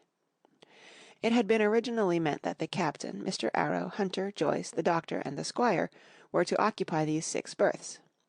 Now Redruth and I were to get 2 of them, and Mr. Arrow and the captain were to sleep on deck in the companion, which had been enlarged on each side till you might almost have called it a roundhouse. Very low it was still, of course, but there was room to swing 2 hammocks, and even the mate seemed pleased with the arrangement. Even he, perhaps, had been doubtful as to the crew, but that is only guess, for, as you shall hear, we had not long the benefit of his opinion. We were all hard at work, changing the powder and the berths, when the last man or 2, and Long John along with them, came off in a shore boat. The cook came up the side like a monkey for cleverness, and as soon as he saw what was doing, "So ho, mates," says he, "what's this?" "We're a changing of the powder, Jack," answers one. "Why, by the powers," cried Long John, "if we do, we'll miss the morning tide." "My orders," said the captain shortly. "You may go below, my man. Hands will want supper." "Aye, aye, sir," answered the cook, and touching his forelock he disappeared at once in the direction of his galley. "That's a good man, captain," said the doctor. "Very likely, sir," replied Captain Smollett. "Easy with that, men, easy," he ran on, to the fellows who were shifting the powder, and then suddenly observing me examining the swivel we carried amidships, a long brass 9, "Here, you, ship's boy," he cried, "out of that. Off with you to the cook and get some work." And then, as I was hurrying off, I heard him say, quite loudly, to the doctor, "I'll have no favourites on my ship." I assure you I was quite of the squire's way of thinking, and hated the captain deeply. End of Chapter 9. Chapter 10. The Voyage. All that night we were in a great bustle getting things stowed in their place, and boatfuls of the squire's friends, Mr. Blandley and the like, coming off to wish him a good voyage and a safe return. We never had a night at the Admiral Benbow when I had half the work, and I was dog-tired when, a little before dawn, the boatswain sounded his pipe, and the crew began to man the capstan bars. I might have been twice as weary, yet I would not have left the deck, all was so new and interesting to me. The brief commands, the shrill note of the whistle, the men bustling to their places in the glimmer of the ship's lanterns. "Now, Barbecue, tip us a stave," cried one voice. "The old one," cried another. "Aye, aye, mates," said Long John, who was standing by, with his crutch under his arm, and at once broke out in the air and words I knew so well. 15 men on the dead man's chest. And then the whole crew bore chorus. Yo ho ho, and a bottle of rum. And at the third ho drove the bars before them with a will. Even at that exciting moment it carried me back to the old Admiral Benbow in a second, and I seemed to hear the voice of the captain piping in the chorus. But soon the anchor was short up, soon it was hanging dripping at the bows, soon the sails began to draw, and the land and shipping to flit by on either side, and before I could lie down to snatch an hour of slumber, the Hispaniola had begun her voyage to the Isle of Treasure. I am not going to relate that voyage in detail. It was fairly prosperous. The ship proved to be a good ship, the crew were capable seamen, and the captain thoroughly understood his business. But before we came the length of Treasure Island, 2 or 3 things had happened which require to be known. Mr. Arrow, first of all, turned out even worse than the captain had feared. He had no command among the men, and people did what they pleased with him. But that was by no means the worst of it, for after a day or 2 at sea he began to appear on deck with hazy eye, red cheeks, stuttering tongue, and other marks of drunkenness. Time after time he was ordered below in disgrace. Sometimes he fell and cut himself. Sometimes he lay all day long in his little bunk at one side of the companion. Sometimes for a day or 2 he would be almost sober, and attend to his work at least passably. In the meantime we could never make out where he got the drink. That was the ship's mystery. Watch him as we pleased, we could do nothing to solve it, and when we asked him to his face he would only laugh, if he were drunk, and if he were sober, deny solemnly that he ever tasted anything but water. He was not only useless as an officer and a bad influence amongst the men, but it was plain that at this rate he must soon kill himself outright, so nobody was much surprised, nor very sorry, when, one dark night, with a head sea, he disappeared entirely, and was seen no more. "Overboard," said the captain. "Well, gentlemen, that saves the trouble of putting him in irons." But there we were, without a mate, and it was necessary, of course, to advance one of the men. The boatswain, Job Anderson, was the likeliest man aboard, and though he kept his old title, he served in a way as mate. Mr. Trelawney had followed the sea, and his knowledge made him very useful, for he often took a watch himself in easy weather. And the coxswain, Israel Hands, was a careful, wily, old, experienced seaman, who could be trusted at a pinch with almost anything. He was a great confidant of Long John Silver, and so the mention of his name leads me on to speak of our ship's cook, Barbecue, as the men called him. Aboard ship he carried his crutch by a lanyard round his neck, to have both hands as free as possible. It was something to see him wedge the foot of the crutch against a bulkhead, and, propped against it, yielding to every movement of the ship, get on with his cooking, like some one safe ashore. Still more strange was it to see him in the heaviest of weather cross the deck. He had a line or 2 rigged up to help him across the widest spaces, Long John's earrings they were called, and he would hand himself from one place to another, now using the crutch, now trailing it alongside by the lanyard, as quickly as another man could walk. Yet some of the men who had sailed with him before expressed their pity to see him so reduced. "He's no common man, Barbecue," said the coxswain to me. "He had good schooling in his young days, and can speak like a book when so minded, and brave, a lion's nothing alongside of Long John. I seen him grapple 4 and knock their heads together, him unarmed." All the crew respected and even obeyed him. He had a way of talking to each, and doing everybody some particular service. To me he was unweariedly kind, and always glad to see me in the galley, which he kept as clean as a new pin, the dishes hanging up burnished, and his parrot in a cage in one corner. "Come away, Hawkins," he would say. "Come and have a yarn with John. Nobody more welcome than yourself, my son. Sit you down and hear the news. Here's Captain Flint. I calls my parrot Captain Flint, after the famous buccaneer. Here's Captain Flint predicting success to our voyage. Wasn't you, Captain?" And the parrot would say, with great rapidity, "Pieces of 8, pieces of 8, pieces of 8. till you wondered that it was not out of breath, or till John threw his handkerchief over the cage. "Now that bird," he would say, "is maybe 200 years old, Hawkins. They lives for ever mostly, and if anybody's seen more wickedness it must be the devil himself. She's sailed with England, the great Captain England, the pirate. She's been at Madagascar, and at Malabar, and Surinam, and Providence, and Portobello. She was at the fishing up of the wrecked plate ships. It's there she learned pieces of 8, and little wonder. 350,000 of 'em, Hawkins. She was at the boarding of the Viceroy of the Indies out of Goa, she was, and to look at her you would think she was a babby. But you smelt powder, didn't you, Cap'n?" "Stand by for to go about," the parrot would scream. "Ah, she's a handsome craft, she is," the cook would say, and give her sugar from his pocket, and then the bird would peck at the bars, and swear straight on, passing belief for wickedness.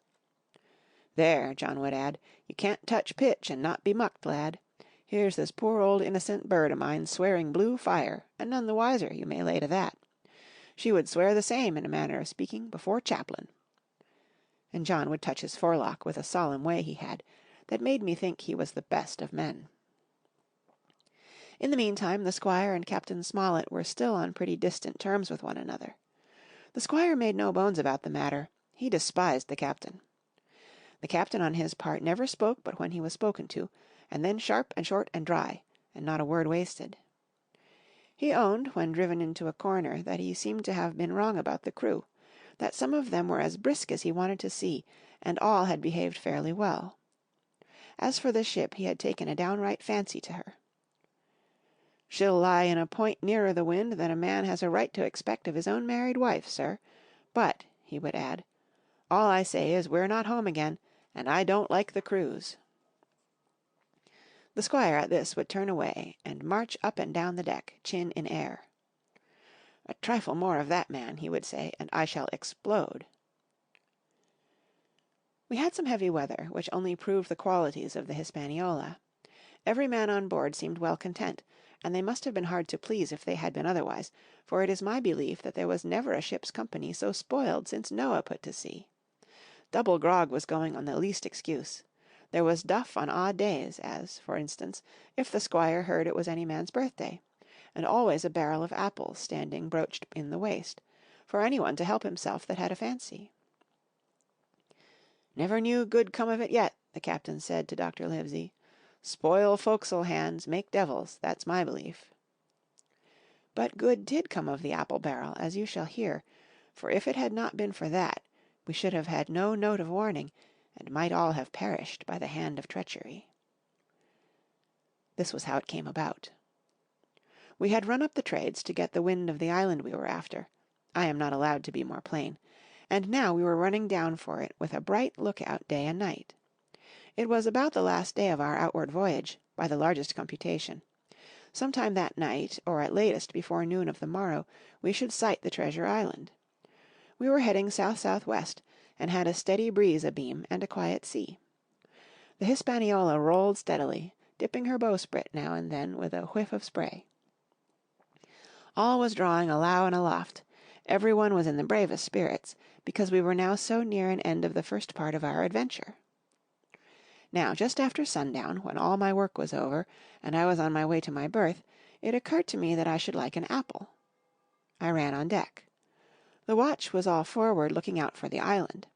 The man at the helm was watching the luff of the sail, and whistling away gently to himself, and that was the only sound excepting the swish of the sea against the bows and around the sides of the ship. In I got bodily into the apple barrel, and found there was scarce an apple left, but sitting down there in the dark, what with the sound of the waters and the rocking movement of the ship, I had either fallen asleep or was on the point of doing so, when a heavy man sat down with rather a clash close by. The barrel shook as he leaned his shoulders against it, and I was just about to jump up when the man began to speak. It was Silver's voice, and before I had heard a dozen words I would not have shown myself for all the world, but lay there, trembling and listening, in the extreme of fear and curiosity. For from these dozen words I understood that the lives of all the honest men aboard depended upon me alone. End of chapter 10. Chapter 11. What I Heard in the Apple Barrel.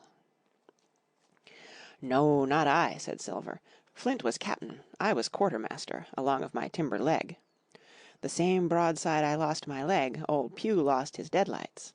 It was a master surgeon, him that amputated me, out of college and all, Latin by the bucket and what not, but he was hanged like a dog, and sun-dried like the rest, at Corso Castle. That was Robert's men, that was, and comed of changing names to their ships. Royal Fortune and so on. Now, what a ship was christened, so let her stay, I says. So it was with the Cassandra, as brought us all safe home from Malabar, after England took the Viceroy of the Indies. So it was with the old Walrus, Flint's old ship, as I've seen amuck with the red blood and fit to sink with gold." "Ah!" cried another voice, that of the youngest hand on board, and evidently full of admiration. "He was the flower of the flock, was Flint." "Davis was a man too, by all accounts," said Silver. "I never sailed along of him, first with England, then with Flint, that's my story, and now here on my account, in a manner of speaking. I laid by 900 safe, from England, and 2,000 after Flint. That ain't bad for a man before the mast, all safe in bank. 'Tain't earning now, it's saving does it, you may lay to that. Where's all England's men now? I dunno. Where's Flint's? Why, most of 'em aboard here, and glad to get the duff. Been begging before that, some on 'em. Old Pew, as had lost his sight, and might have thought shame, spends £1,200 a year like a lord in Parliament. Where's he now?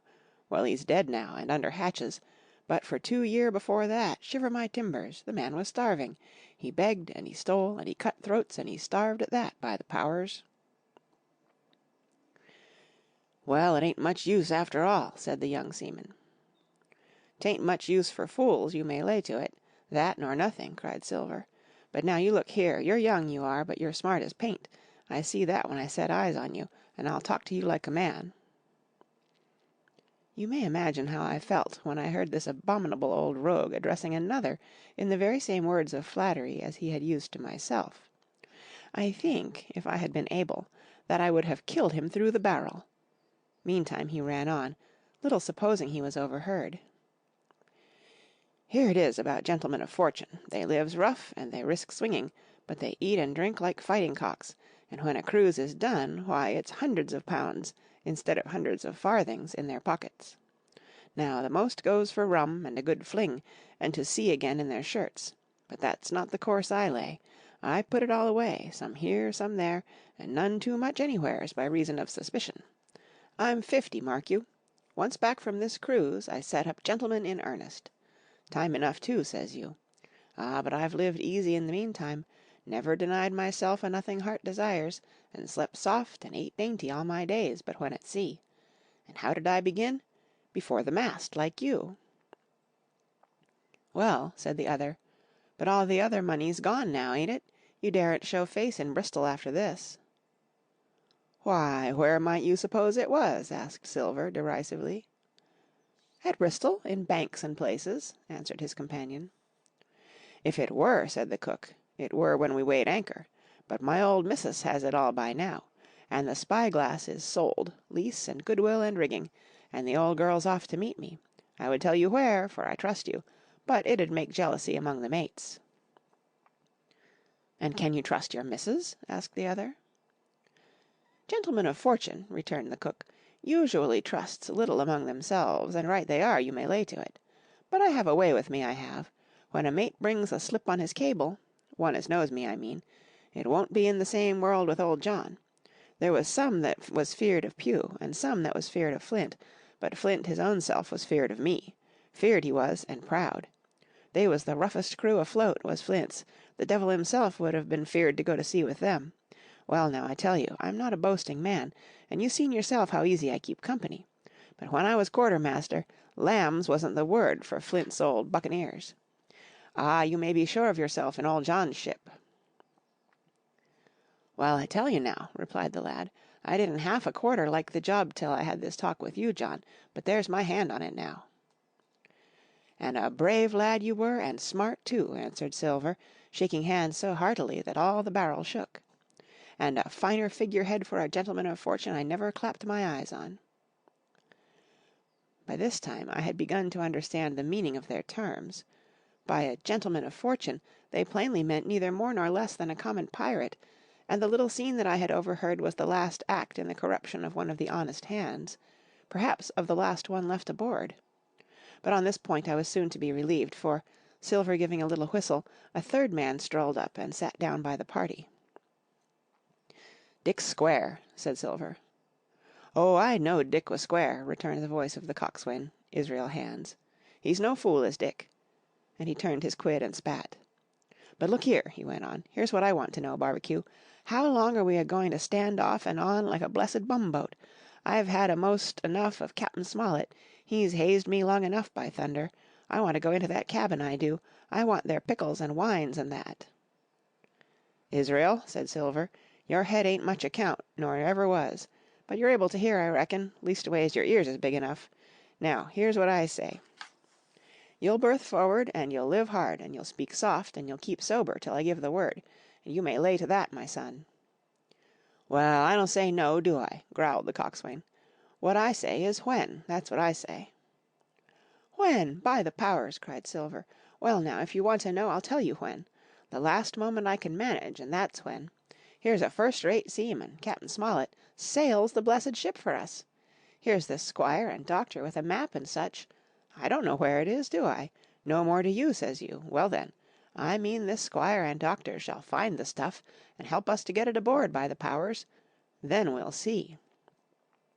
If I was sure of you all, sons of double Dutchmen, I'd have Cap'n Smollett navigate us halfway back again before I struck." "Why, we're all seamen aboard here, I should think," said the lad Dick.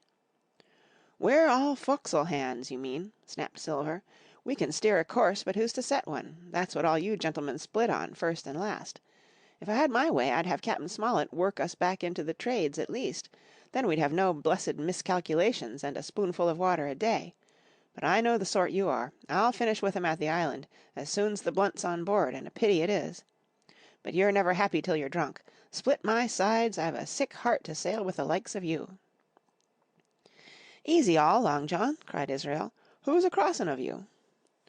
"Why, how many tall ships, think ye now, have I seen laid aboard, and how many brisk lads drying in the sun at Execution Dock," cried Silver, "and all for this same hurry and hurry and hurry. You hear me? I seen a thing or two at sea, I have. If you would only lay your course, and a p'int to windward, you would ride in carriages, you would. But not you. I know you. You'll have your mouthful of rum to-morrow, and go hang." "Everybody knowed you's a kind of a chaplain, John, but there's others as could hand and steer as well as you," said Israel. "They liked a bit of fun, they did. They wasn't so high and dry nohow, but took their fling like jolly companions every one." "So?" says Silver. "Well, and where are they now? Pew was that sort, and he died a beggarman. Flint was, and he died of rum at Savannah. Ah, they was a sweet crew, they was. Only where are they?" "But," asked Dick, "when do we lay 'em athwart? What are we to do with 'em, anyhow?" "There's the man for me," cried the cook admiringly. "That's what I call business. Well, what would you think? Put 'em ashore like maroons? That would have been England's way. Or cut 'em down like that much pork? That would have been Flint's or Billy Bones'." "Billy was the man for that," said Israel. "Dead men don't bite, says he. Well, he's dead now hisself. He knows the long and short on it now, and if ever a rough hand come to port, it was Billy." "Right you are," said Silver, "rough and ready." "But mark you here, I'm an easy man. I'm quite the gentleman, says you, but this time it's serious. Duty is duty, mates. I give my vote, death. When I'm in Parliament and riding in my coach, I don't want none of these sea lawyers in the cabin a-coming home unlooked for like the devil at prayers. Wait is what I say, but when the time comes, why, let her rip." "John," cries the coxswain, "you're a man." "You'll say so, Israel, when you see," said Silver. "Only one thing I claim Trelawney. I'll wring his calf's head off his body with these hands. Dick," he added, breaking off, "you just jump up like a sweet lad, and get me an apple to wet my pipe like." You may fancy the terror I was in. I should have leapt out and run for it if I had found the strength, but my limbs and heart alike misgave me. I heard Dick begin to rise, and then some one seemingly stopped him, and the voice of Hands exclaimed, "Oh, stow that. Don't you get sucking of that bilge, John. Let's have a go of the rum." "Dick," said Silver, "I trust you. I've a gauge on the keg, mind. There's the key. You fill a pannikin and bring it up." Terrified as I was, I could not help thinking to myself that this must have been how Mr. Arrow got the strong waters that destroyed him. Dick was gone but a little while, and during his absence Israel spoke straight on in the cook's ear. It was but a word or two that I could catch, and yet I gathered some important news. For, besides other scraps that tended to the same purpose, this whole clause was audible. "Not another man of them'll join." Hence there were still faithful men on board.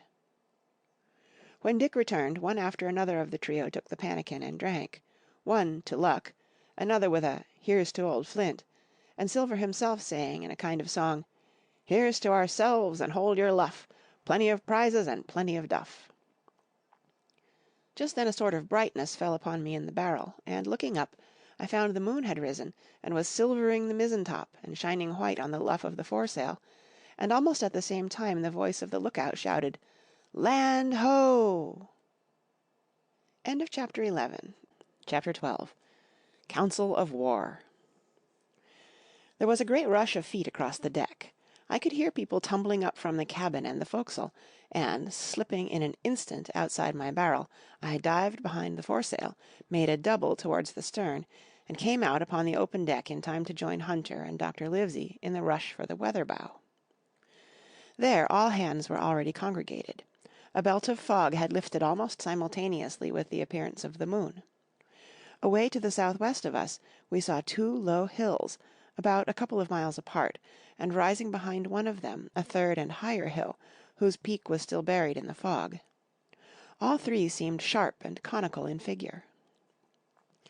So much I saw, almost in a dream, for I had not yet recovered from my horrid fear of a minute or two before. And then I heard the voice of Captain Smollett issuing orders. The Hispaniola was laid a couple of points nearer the wind, and now sailed a course that would just clear the island on the east. "And now, men," said the captain, when all was sheeted home, "has any one of you ever seen that land ahead?" "I have, sir," said Silver. "I've watered there with a trader I was cook in." "The anchorage is on the south, behind an islet, I fancy?" asked the captain. "Yes, sir. Skeleton Island, they calls it. It were a main place for pirates once, and a hand we had on board knowed all their names for it. That hill to the nor'ard they calls the foremast hill. There are 3 hills in a row running south'ard, fore, main, and mizzen, sir. But the main, that's the big un with the cloud on it, they usually calls the spyglass, by reason of a lookout they kept when they was in the anchorage cleaning. For it's there they cleaned their ships, sir, asking your pardon." "I have a chart here," says Captain Smollett. "See if that's the place." Long John's eyes burned in his head as he took the chart, but, by the fresh look of the paper, I knew he was doomed to disappointment.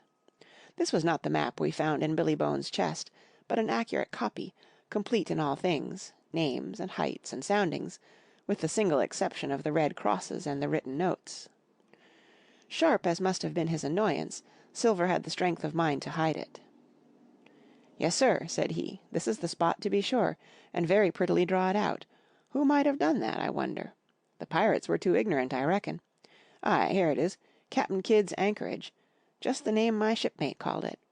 There's a strong current runs along the south, and then away nor'ard up the west coast. Right you was, sir," says he, "to haul your wind and keep the weather of the island, leastways if such was your intention as to enter and careen, and there ain't no better place for that in these waters." "Thank you, my man," says Captain Smollett. "I'll ask you later on to give us a help. You may go." I was surprised at the coolness with which John avowed his knowledge of the island, and I own I was half frightened when I saw him drawing nearer to myself. He did not know, to be sure, that I had overheard his counsel from the apple barrel, and yet I had by this time taken such a horror of his cruelty, duplicity, and power, that I could scarce conceal a shudder when he laid his hand upon my arm. "Ah," says he, "this here is a sweet spot, this island, a sweet spot for a lad to get ashore on. You'll bathe, and you'll climb trees, and you'll hunt goats, you will, and you'll get aloft on them hills like a goat yourself. Why, it makes me young again. I was going to forget my timber leg, I was. It's a pleasant thing to be young, and have 10 toes, and you may lay to that. When you want to go a bit of exploring, you just ask old John, and he'll put up a snack for you to take along." and clapping me in the friendliest way upon the shoulder, he hobbled forward and went below. Captain Smollett, the squire, and Dr. Livesey were talking together on the quarter-deck, and, anxious as I was to tell them my story, I durst not interrupt them openly. While I was still casting about in my thoughts to find some probable excuse, Dr. Livesey called me to his side. He had left his pipe below, and, being a slave to tobacco, had meant that I should fetch it, but as soon as I was near enough to speak, and not to be overheard, I broke out immediately. "Doctor, let me speak. Get the captain and squire down to the cabin, and then make some pretence to send for me. I have terrible news." The doctor changed countenance a little, but next moment he was master of himself. "Thank you, Jim," said he quite loudly. "That was all I wanted to know," as if he had asked me a question. And with that he turned on his heel and rejoined the other two. They spoke together for a little, and though none of them started or raised his voice, or so much as whistled, it was plain enough that Dr. Livesey had communicated my request, for the next thing that I heard was the captain giving an order to Job Anderson, and all hands were piped on deck. "My lads," said Captain Smollett, "I've a word to say to you. This land that we have sighted is the place we have been sailing for. Mr. Trelawney, being a very open-handed gentleman, as we all know, has just asked me a word or two, and as I was able to tell him that every man on board has done his duty, alow and aloft, as I never ask to see it done better, why, he and I and the doctor are going below to the cabin to drink your health and luck, and you'll have grog served out for you to drink our health and luck. I'll tell you what I think of this. I think it handsome. And if you think as I do, you'll give a good sea cheer for the gentleman that does it." The cheer followed. That was a matter of course. But it rang out so full and hearty that I confess I could hardly believe these same men were plotting for our blood. "One more cheer for Captain Smollett," cried Long John, when the first had subsided. And this also was given with a will. On top of that the three gentlemen went below, and not long after word was sent forward that Jim Hawkins was wanted in the cabin. I found them all three seated round the table, a bottle of Spanish wine and some raisins before them, and the doctor smoking away with his wig on his lap, and that, I knew, was a sign that he was agitated. The stern window was open, for it was a warm night, and you could see the moon shining behind on the ship's wake. "Now, Hawkins," said the squire, "you have something to say. Speak up." I did as I was bid, and as short as I could make it, told the whole details of Silver's conversation. Nobody interrupted me till I was done, nor did any one of the three of them make so much as a movement, but they kept their eyes upon my face from first to last. "Jim," said Dr. Livesey, "take a seat." And they made me sit down at table beside them, poured me out a glass of wine, filled my hands with raisins, and all three, one after the other, and each with a bow, drank my good health and their service to me, for my luck and courage. "Now, Captain," said the squire, "you were right, and I was wrong. I own myself an ass, and I await your orders." "No more an ass than I, sir," returned the captain. "I never heard of a crew that meant to mutiny but what showed signs before, for any man that had an eye in his head to see the mischief and take steps according. But this crew," he added, "beats me." "Captain," said the doctor, "with your permission, that's Silver, a very remarkable man." "He'd look remarkably well from a yard-arm, sir," returned the captain, "but this is talk. This don't lead to anything. I see 3 or 4 points, and with Mr. Trelawney's permission I'll name them." "You, sir, are the captain. It is for you to speak," says Mr. Trelawney grandly.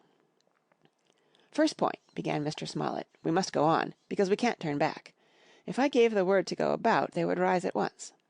Second point, we have time before us, at least until this treasure's found. Third point, there are faithful hands. Now, sir, it's got to come to blows sooner or later, and what I propose is, to take time by the forelock, as the saying is, and come to blows some fine day when they least expect it. We can count, I take it, on your own home servants, Mr. Trelawney?" "As upon myself," declared the squire. "3, reckoned the captain. Ourselves make 7, counting Hawkins here. Now, about the honest hands." "Most likely Trelawney's own men," said the doctor, "those he had picked up for himself before he lit on Silver." "Nay," replied the squire, "Hands was one of mine." "I did think I could have trusted Hands," added the captain. "And to think that they're all Englishmen," broke out the squire. "Sir, I could find it in my heart to blow the ship up. "Well, gentlemen," said the captain, "the best that I can say is not much. We must lay to, if you please, and keep a bright lookout. It's trying on a man, I know. It would be pleasanter to come to blows, but there's no help for it till we know our men. Lay to and whistle for a wind, that's my view." "Jim here," said the doctor, "can help us more than anyone. The men are not shy with him, and Jim is a noticing lad." "Hawkins, I put prodigious faith in you," added the squire. I began to feel pretty desperate at this, for I felt altogether helpless, and yet by an odd train of circumstances it was indeed through me that safety came. In the meantime, talk as we pleased, there were only 7 out of the 26 on whom we knew we could rely, and out of these 7 one was a boy, so that the grown men on our side were 6 to their 19. End of chapter 12. Chapter 13. How my shore adventure began. The appearance of the island when I came on deck next morning was altogether changed. Although the breeze had now utterly ceased, we had made a great deal of way during the night, and were now lying becalmed about half a mile to the southeast of the low eastern coast. Grey-coloured woods covered a large part of the surface. This even tint was indeed broken up by streaks of yellow sandbrake in the lower lands, and by many tall trees of the pine family outtopping the others, some singly, some in clumps, but the general colouring was uniform and sad. The hills ran up clear above the vegetation in spires of naked rock. All were strangely shaped, and the spyglass, which was by 300 or 400 feet the tallest on the island, was likewise the strangest in configuration, running up sheer from almost every side, and then suddenly cut off at the top like a pedestal to put a statue on. The Hispaniola was rolling scuppers under in the ocean swell. The booms were tearing at the blocks, the rudder was banging to and fro, and the whole ship creaking, groaning, and jumping like a manufactory. I had to cling tight to the backstay, and the world turned giddily before my eyes, for though I was a good enough sailor when there was way on, this standing still and being rolled about like a bottle was a thing I never learned to stand without a qualm or so, above all in the morning, on an empty stomach. Perhaps it was this, perhaps it was the look of the island, with its grey, melancholy woods and wild stone spires, and the surf that we could both see and hear foaming and thundering on the steep beach. At least, although the sun shone bright and hot, and the shore birds were fishing and crying all around us, and you would have thought anyone would have been glad to get to land after being so long at sea, my heart sank, as the saying is, into my boots, and from that first look onward I hated the very thought of Treasure Island. We had a dreary morning's work before us, for there was no sign of any wind, and the boats had to be got out and manned, and the ship warped 3 or 4 miles round the corner of the island and up the narrow passage to the haven behind Skeleton Island. I volunteered for one of the boats, where I had, of course, no business. The heat was sweltering, and the men grumbled fiercely over their work. Anderson was in command of my boat, and instead of keeping the crew in order, he grumbled as loud as the worst. "Well," he said, with an oath, "it's not forever." I thought this was a very bad sign, for up to that day the men had gone briskly and willingly about their business, but the very sight of the island had relaxed the cords of discipline. All the way in, Long John stood by the steersman and conned the ship. He knew the passage like the palm of his hand, and though the man in the chains got everywhere more water than was down in the chart, John never hesitated once. "There's a strong scour with the ebb," he said, "and this here passage has been dug out, in a manner of speaking, with a spade." We brought up just where the anchor was in the chart, about 1/3 of a mile from each shore, the mainland on one side and Skeleton Island on the other. The bottom was clean sand. The plunge of our anchor sent up clouds of birds wheeling and crying over the woods, but in less than a minute they were down again, and all was once more silent. The place was entirely landlocked, buried in woods, the trees coming right down to high water mark, the shores mostly flat, and the hilltops standing round at a distance in a sort of amphitheatre, one here, one there. 2 little rivers, or rather 2 swamps, emptied out into this pond, as you might call it, and the foliage round that part of the shore had a kind of poisonous brightness. From the ship we could see nothing of the house or stockade, for they were quite buried among trees, and if it had not been for the chart on the companion, we might have been the first that had ever anchored there since the island arose out of the seas. There was not a breath of air moving, nor a sound but that of the surf booming half a mile away along the beaches and against the rocks outside. A peculiar stagnant smell hung over the anchorage, a smell of sodden leaves and rotting tree trunks. I observed the doctor sniffing and sniffing, like someone tasting a bad egg. "I don't know about treasure," he said, "but I'll stake my wig there's fever here." If the conduct of the men had been alarming in the boat, it became truly threatening when they had come aboard. They lay about the deck growling together in talk. The slightest order was received with a black look, and grudgingly and carelessly obeyed. Even the honest hands must have caught the infection, for there was not one man aboard to mend another. Mutiny, it was plain, hung over us like a thundercloud. And it was not only we of the cabin party who perceived the danger. Long John was hard at work going from group to group, spending himself in good advice, and as for example no man could have shown a better. He fairly outstripped himself in willingness and civility. He was all smiles to everyone. If an order were given, John would be on his crutch in an instant, with the cheeriest "Aye, aye, sir," in the world, and when there was nothing else to do, he kept up one song after another, as if to conceal the discontent of the rest. Of all the gloomy features of that gloomy afternoon, this obvious anxiety on the part of Long John appeared the worst. We held a council in the cabin. "Sir," said the captain, "if I risk another order, the whole ship'll come about our ears by the run. You see, sir, here it is. I get a rough answer, do I not? Well, if I speak back, pikes will be going in 2 shakes. If I don't, Silver will see there's something under that, and the game's up. Now we've only one man to rely on." "And who is that?" asked the squire. "Silver, sir," returned the captain. "He's as anxious as you and I to smother things up. This is a tiff. He'd soon talk 'em out of it if he had the chance, and what I propose to do is give him the chance. Let's allow the men an afternoon ashore. If they all go, why, we'll fight the ship. If they none of them go, well, then we hold the cabin, and God defend the right. If some go, you mark my words, sir, Silver'll bring 'em aboard again as mild as lambs." It was so decided. Loaded pistols were served out to all the shore men. Hunter, Joyce, and Redruth were taken into our confidence, and received the news with less surprise and a better spirit than we had looked for, and then the captain went on deck and addressed the crew. "My lads," said he, "we've had a hot day, and are all tired and out of sorts. A turn ashore'll hurt nobody. The boats are still in the water.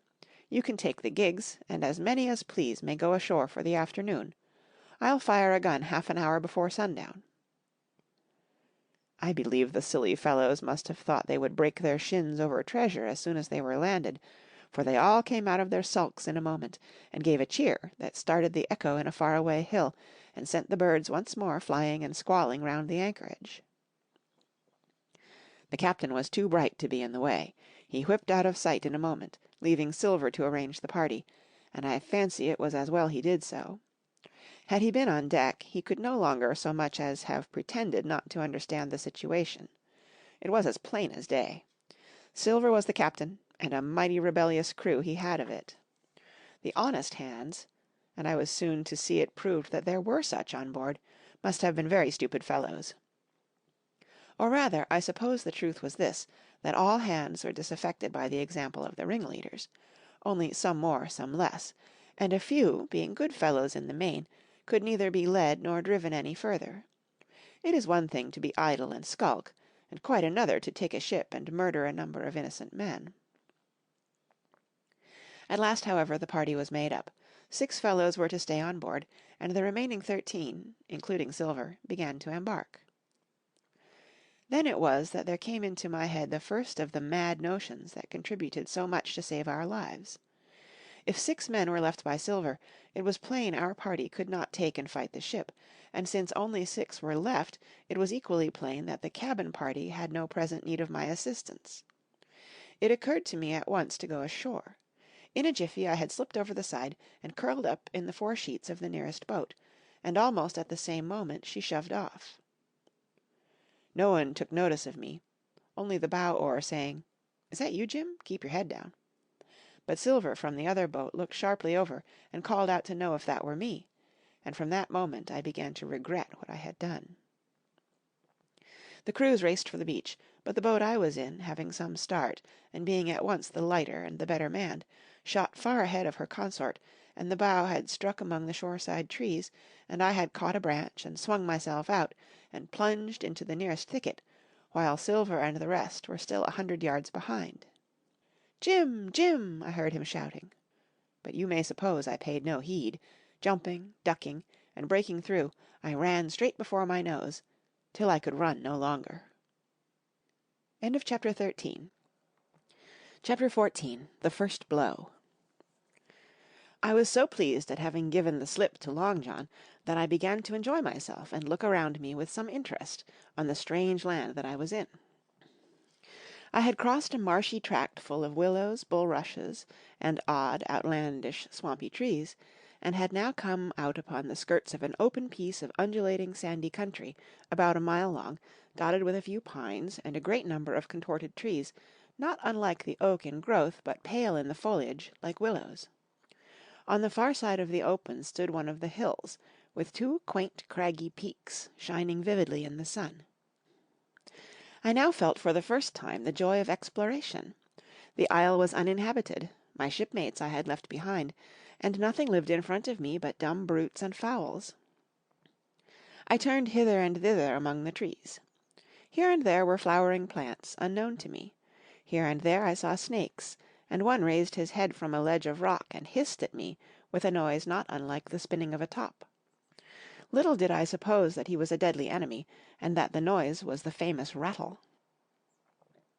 Then I came to a long thicket of these oak-like trees, live or evergreen oaks, I heard afterwards they should be called, which grew low along the sand like brambles, the boughs curiously twisted, the foliage compact like thatch. The thicket stretched down from the top of one of the sandy knolls, spreading and growing taller as it went, until it reached the margin of the broad reedy fen, through which the nearest of the little rivers soaked its way into the anchorage. The marsh was steaming in the strong sun, and the outline of the spy-glass trembled through the haze. All at once there began to go a sort of bustle among the bulrushes. A wild duck flew up with a quack, another followed, and soon over the whole surface of the marsh a great cloud of birds hung screaming and circling in the air. I judged at once that some of my shipmates must be drawing near along the borders of the fen. Nor was I deceived, for soon I heard the very distant and low tones of a human voice, which, as I continued to give ear, grew steadily louder and nearer. This put me in a great fear, and I crawled under cover of the nearest live oak, and squatted there, hearkening, as silent as a mouse. Another voice answered, and then the first voice, which I now recognized to be Silver's, once more took up the story, and ran on for a long while in a stream, only now and again interrupted by the other. By the sound they must have been talking earnestly and almost fiercely, but no distinct word came to my hearing. At last the speakers seemed to have paused, and perhaps to have sat down, for not only did they cease to draw any nearer, but the birds themselves began to grow more quiet, and to settle again to their places in the swamp.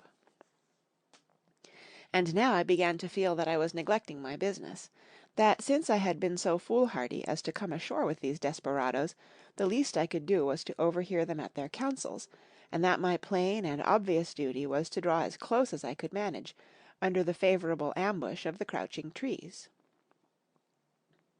I could tell the direction of the speakers pretty exactly, not only by the sound of their voices, but by the behaviour of the few birds that still hung in alarm above the heads of the intruders.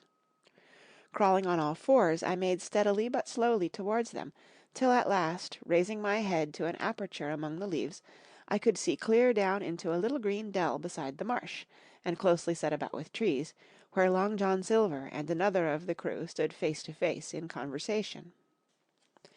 The sun beat full upon them.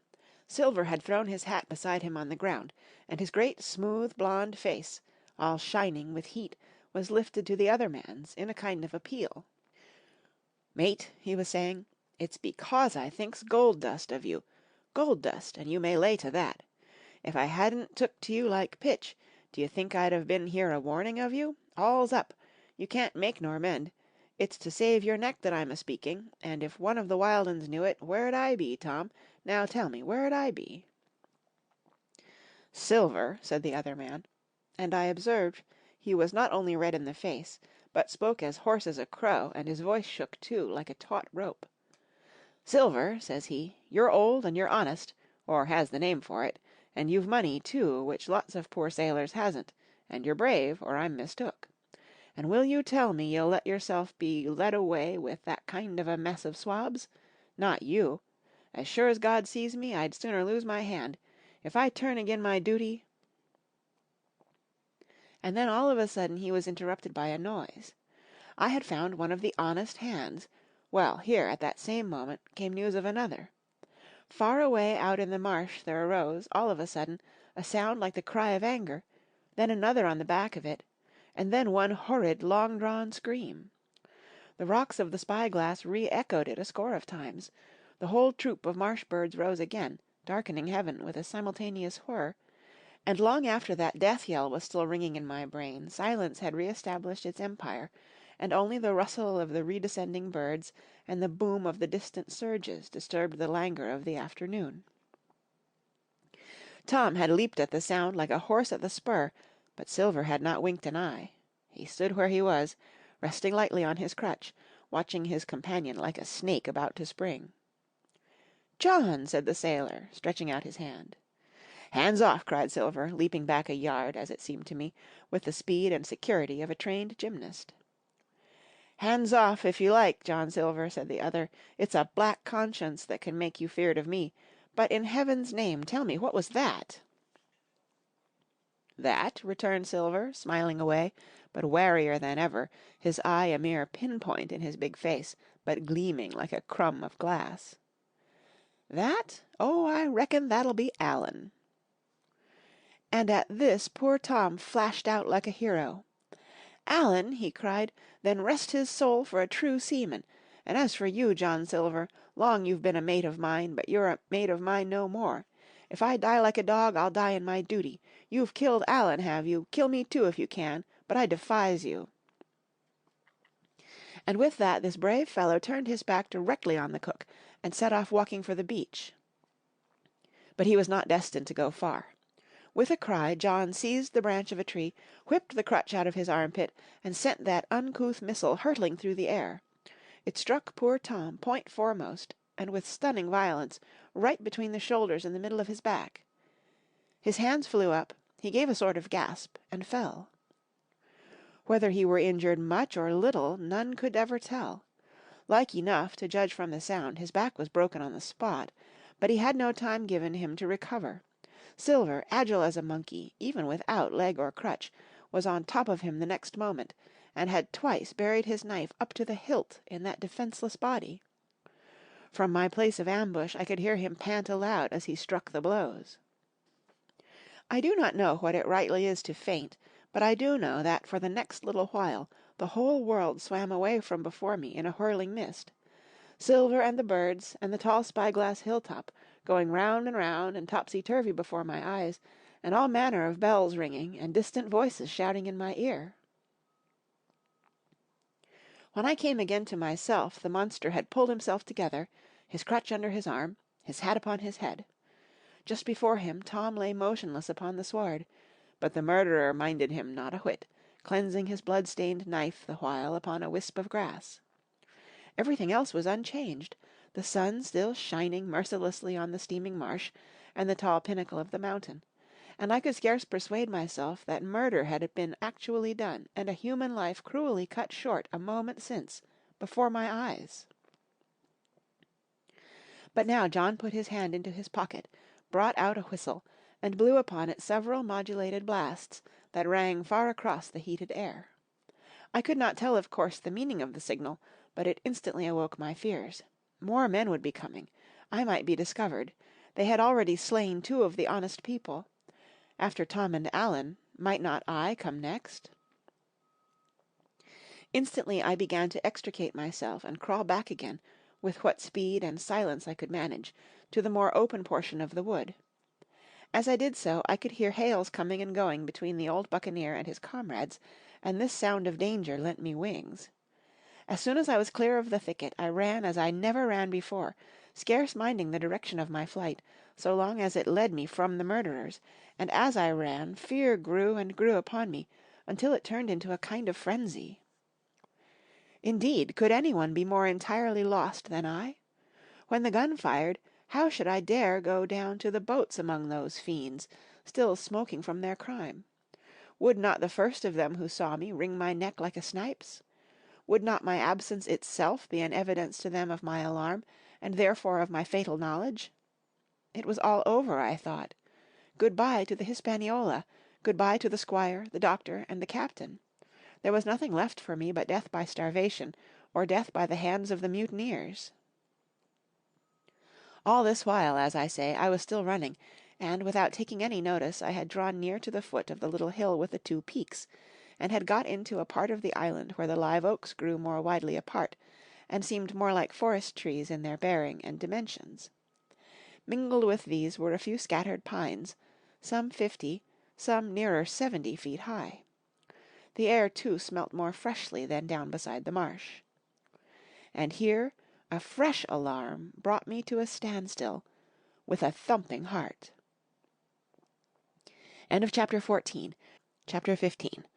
The Man of the Island. From the side of the hill, which was here steep and stony, a spout of gravel was dislodged, and fell rattling and bounding through the trees. My eyes turned instinctively in that direction, and I saw a figure leap with great rapidity behind the trunk of a pine. What it was, whether bear or man or monkey, I could in no wise tell. It seemed dark and shaggy, more I knew not, but the terror of this new apparition brought me to a stand. I was now, it seemed, cut off upon both sides. Behind me the murderers, before me this lurking nondescript. And immediately I began to prefer the dangers that I knew to those I knew not. Silver himself appeared less terrible in contrast with this creature of the woods, and I turned on my heel and, looking sharply behind me over my shoulder, began to retrace my steps in the direction of the boats. Instantly the figure reappeared, and, making a wide circuit, began to head me off. I was tired, at any rate, but had I been as fresh as when I rose, I could see it was in vain for me to contend in speed with such an adversary. From trunk to trunk the creature flitted like a deer, running manlike on two legs, but unlike any man that I had ever seen, stooping almost double as it ran. Yet a man it was. I could no longer be in doubt about that. I began to recall what I had heard of cannibals. I was within an ace of calling for help, but the mere fact that he was a man, however wild, had somewhat reassured me, and my fear of Silver began to revive in proportion. I stood still, therefore, and cast about for some method of escape, and as I was so thinking, the recollection of my pistol flashed into my mind. As soon as I remembered I was not defenceless, courage glowed again in my heart, and I set my face resolutely for this man of the island, and walked briskly towards him. He was concealed, by this time, behind another tree trunk, but he must have been watching me closely, for as soon as I began to move in his direction he reappeared and took a step to meet me. Then he hesitated, drew back, came forward again, and at last, to my wonder and confusion, threw himself on his knees and held out his clasped hands in supplication. At that I once more stopped.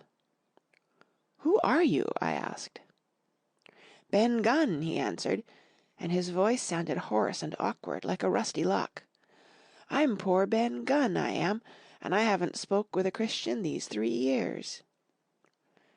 I could now see that he was a white man like myself, and that his features were even pleasing. His skin, wherever it was exposed, was burnt by the sun, even his lips were black, and his fair eyes looked quite startling in so dark a face. Of all the beggar men that I had seen or fancied, he was the chief for raggedness. He was clothed with tatters of old ship's canvas and old sea-cloth, and this extraordinary patchwork was all held together by a system of the most various and incongruous fastenings, brass buttons, bits of stick, and loops of tarry gaskin.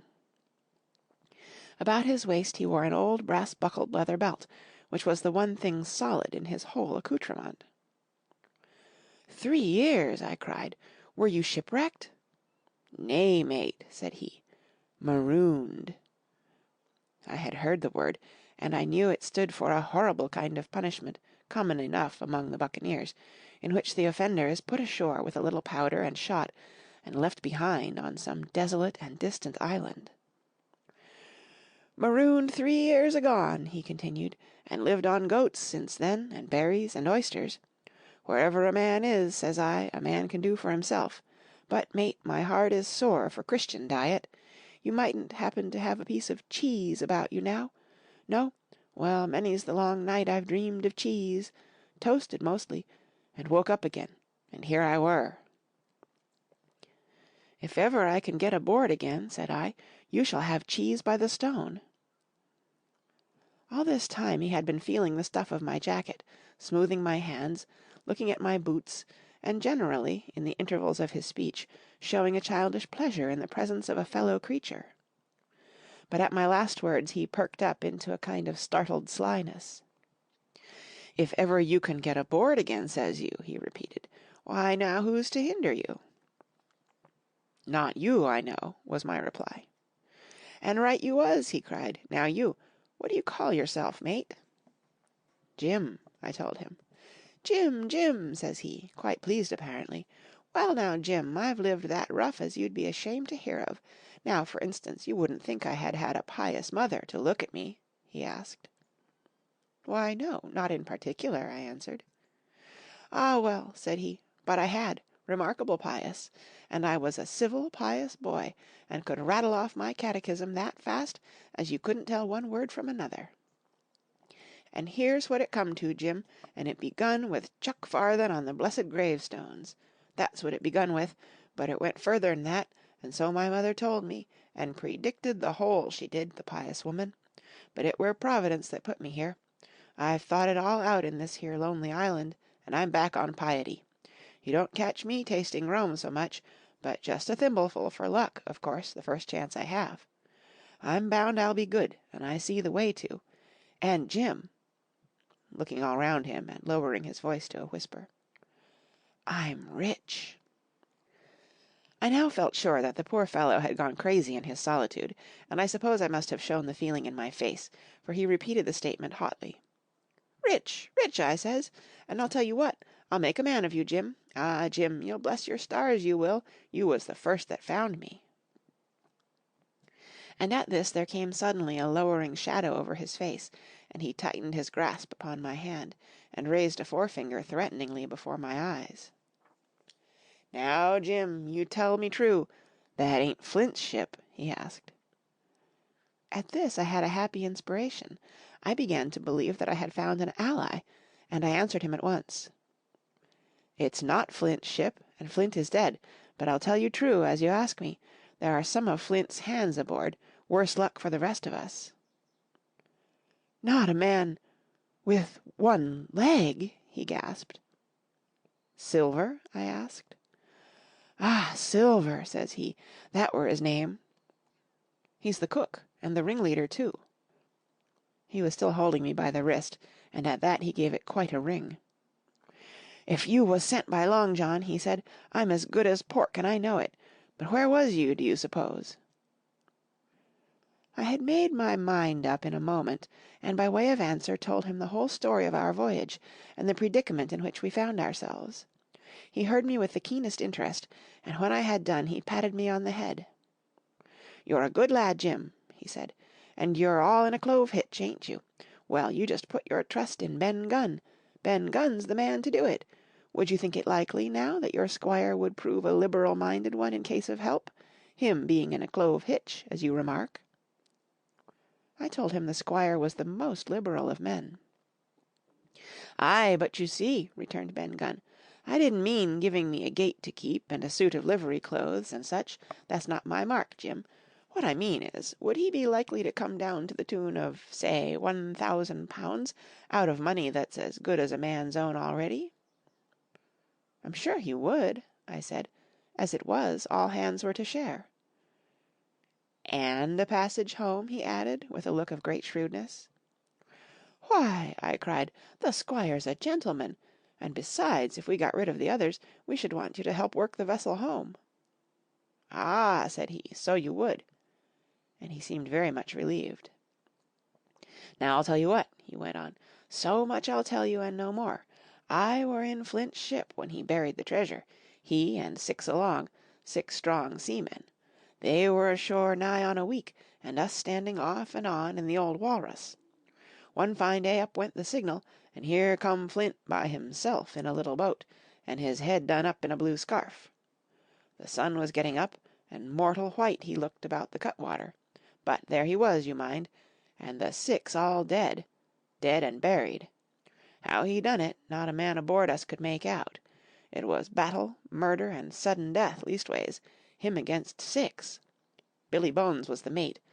Long John, he was quartermaster, and they asked him where the treasure was.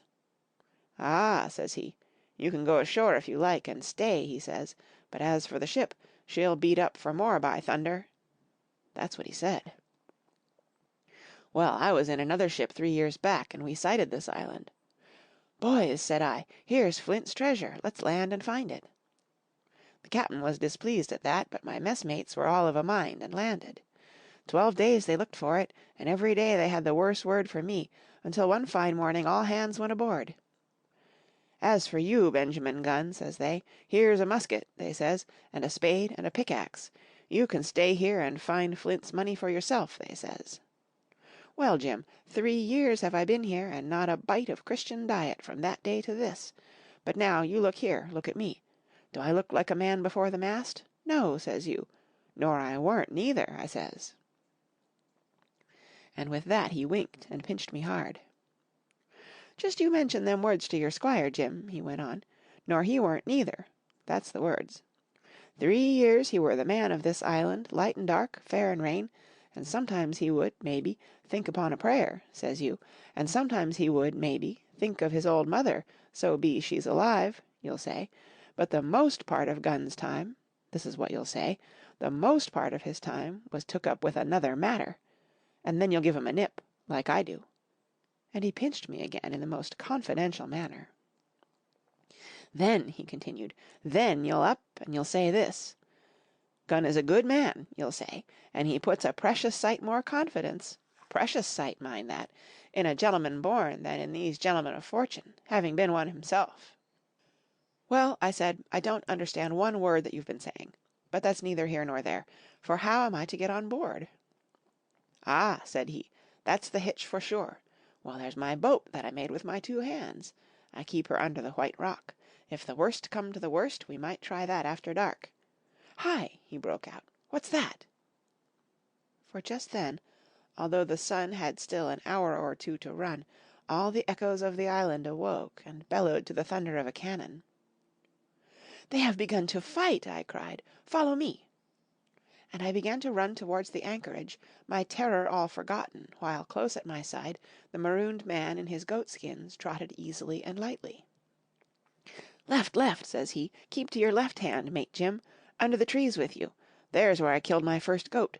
They don't come down here now, they're all mast-headed on them mountings for the fear of Benjamin Gunn. Ah, and there's the Cemetery." Cemetery he must have meant. "You see the mounds? I come here and prayed nows and thens, when I thought maybe a Sunday would be about due. It weren't quite a chapel, but it seemed more solemn like, and then, says you, Ben Gunn was short-handed, no chaplain, nor so much as a Bible and a flag, you says." So he kept talking as I ran, neither expecting nor receiving any answer. The cannon shot was followed, after a considerable interval, by a volley of small arms. Another pause, and then, not a quarter of a mile in front of me, I beheld the Union Jack flutter in the air above a wood. End of chapter 15. Chapter 16. Narrative continued by the Doctor. How the ship was abandoned. It was about 1:30, 3 bells in the sea phrase, that the 2 boats went ashore from the Hispaniola. The captain, the squire, and I were talking matters over in the cabin. Had there been a breath of wind, we should have fallen on the 6 mutineers who were left aboard with us, slipped our cable, and away to sea. But the wind was wanting, and, to complete our helplessness, down came Hunter with the news that Jim Hawkins had slipped into a boat and was gone ashore with the rest. It never occurred to us to doubt Jim Hawkins, but we were alarmed for his safety. With the men in the temper they were in, it seemed an even chance if we should see the lad again. We ran on deck. The pitch was bubbling in the seams. The nasty stench of the place turned me sick. If ever a man smelt fever and dysentery, it was in that abominable anchorage. The 6 scoundrels were sitting grumbling under a sail in the forecastle. Ashore we could see the gigs made fast, and a man sitting in each, hard by where the river runs in. One of them was whistling Lily Bolero. Waiting was a strain, and it was decided that Hunter and I should go ashore with the jolly boat in quest of information. The gigs had leaned to their right, but Hunter and I pulled straight in the direction of the stockade upon the chart. The 2 who were left guarding their boats seemed in a bustle at our appearance. Lily Bolero stopped off, and I could see the pair discussing what they ought to do. Had they gone and told Silver, all might have turned out differently, but they had their orders, I suppose, and decided to sit quietly where they were and hark back again to Lily Bolero. There was a slight bend in the coast, and I steered so as to put it between us. Even before we landed we had thus lost sight of the gigs. I jumped out, and came as near running as I durst, with a big silk handkerchief under my hat for coolness' sake, and a brace of pistols ready primed for safety. I had not gone 100 yards when I reached the stockade. This was how it was. A spring of clear water rose almost at the top of a knoll. Well, on the knoll, and enclosing the spring, they had clapped a stout log-house, fit to hold 20 of people on a pinch, and loopholed for musketry on every side.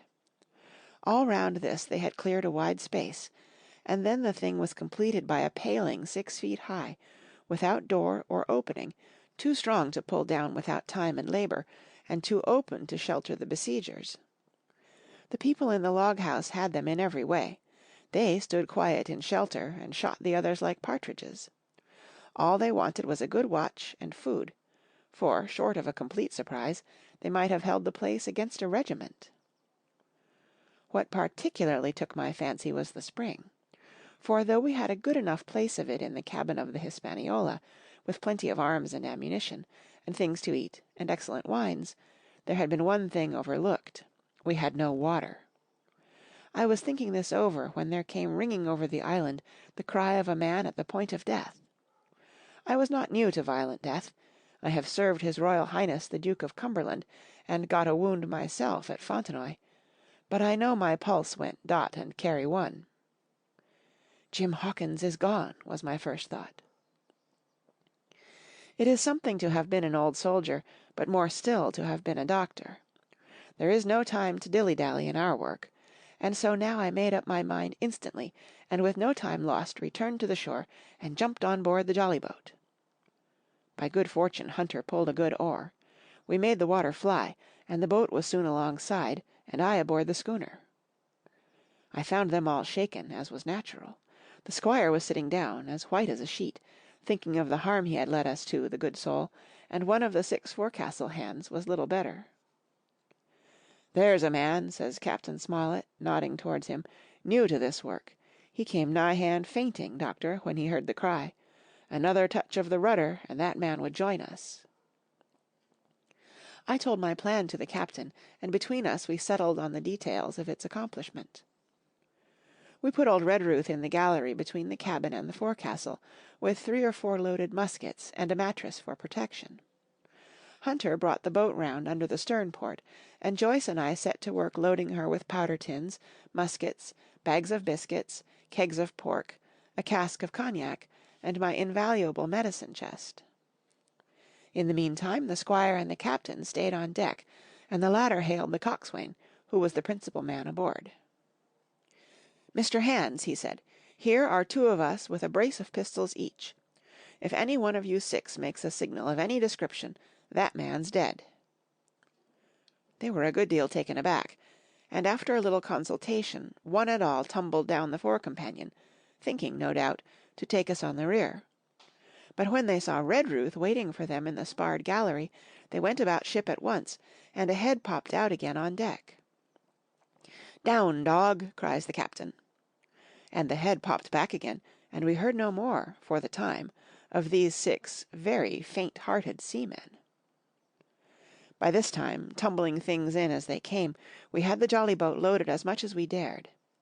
Joyce and I got out through the stern port, and we made for shore again, as fast as oars could take us. This second trip fairly aroused the watchers along shore. Lillibullero was dropped again, and just before we lost sight of them behind the little point, one of them whipped ashore and disappeared. I had half a mind to change my plan and destroy their boats, but I feared that Silver and the others might be close at hand, and all might very well be lost by trying for too much. We had soon touched land in the same place as before, and set to provision the blockhouse. All 3 made the first journey, heavily laden, and tossed our stores over the palisade. Then, leaving Joyce to guard them, 1 man, to be sure, but with half a dozen muskets, Hunter and I returned to the jolly boat, and loaded ourselves once more. So we proceeded without pausing to take breath, till the whole cargo was bestowed, when the 2 servants took up their position in the blockhouse, and I, with all my power, sculled back to the Hispaniola. That we should have risked a second boatload seems more daring than it really was. They had the advantage of numbers, of course, but we had the advantage of arms. Not one of the men ashore had a musket, and before they could get within range for pistol shooting, we flattered ourselves we should be able to give a good account of a half-dozen at least. The squire was waiting for me at the stern window, all his faintness gone from him. He caught the painter and made it fast, and we fell to loading the boat for our very lives. Pork, powder, and biscuit was the cargo, with only a musket and a cutlass apiece for the squire and me and Redruth and the captain. The rest of the arms and powder we dropped overboard in 2 fathoms and a half of water, so that we could see the bright steel shining far below us in the sun, on the clean sandy bottom. By this time the tide was beginning to ebb, and the ship was swinging round to her anchor. Voices were heard faintly halloing in the direction of the 2 gigs, and though this reassured us for Joyce and Hunter, who were well to the eastward, it warned our party to be off. Redruth retreated from his place in the gallery, and dropped into the boat, which we then brought round to the ship's counter, to be handier for Captain Smollett. "Now, men," said he, "do you hear me?" There was no answer from the forecastle. "It's to you, Abraham Gray, it's to you I am speaking." Still no reply. "Gray," resumed Mr. Smollett, a little louder, "I am leaving this ship, and I order you to follow your captain. I know you are a good man at bottom, and I dare say not one of the lot of you's as bad as he makes out. I have my watch here in my hand. I give you 30 seconds to join me in." There was a pause. "Come, my fine fellow," continued the captain, "don't hang so long in stays. I'm risking my life and the lives of these good gentlemen every second." There was a sudden scuffle, a sound of blows, and out burst Abraham Gray with a knife cut on the side of the cheek, and came running to the captain like a dog to the whistle.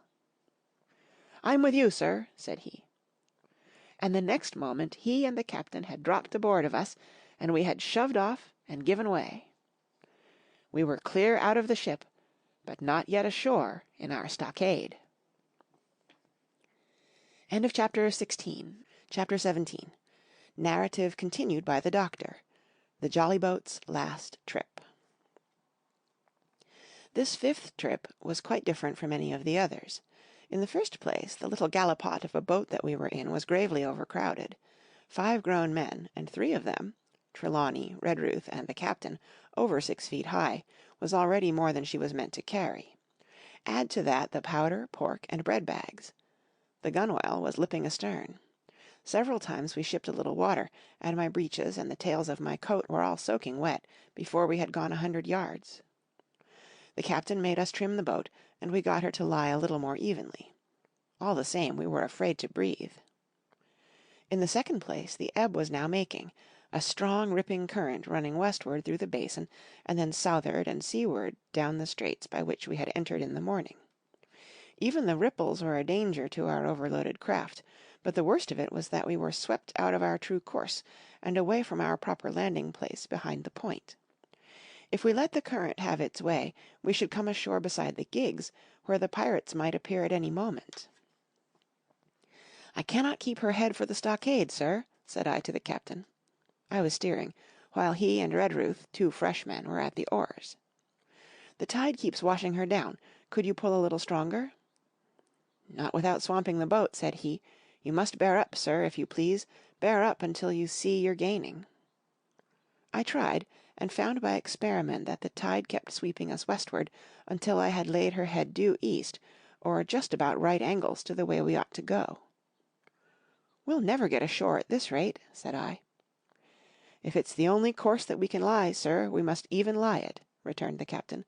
"We must keep up stream. You see, sir," he went on, "if once we dropped to leeward of the landing place, it's hard to say where we should get ashore, besides the chance of being boarded by the gigs, whereas the way we go the current must slacken, and then we can dodge back along the shore." "The current's less already, sir," said the man Gray, who was sitting in the foresheets. "You can ease her off a bit." "Thank you, my man," said I, quite as if nothing had happened, for we had all quietly made up our minds to treat him like one of ourselves. Suddenly the captain spoke up again, and I thought his voice was a little changed. "The gun," said he. "I have thought of that," said I, for I made sure he was thinking of a bombardment of the fort. "They could never get the gun ashore, and if they did, they could never haul it through the woods."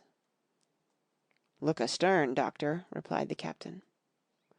We had entirely forgotten the Long Nine, and there, to our horror, were the 5 rogues busy about her, getting off her jacket, as they called the stout tarpaulin cover under which she sailed.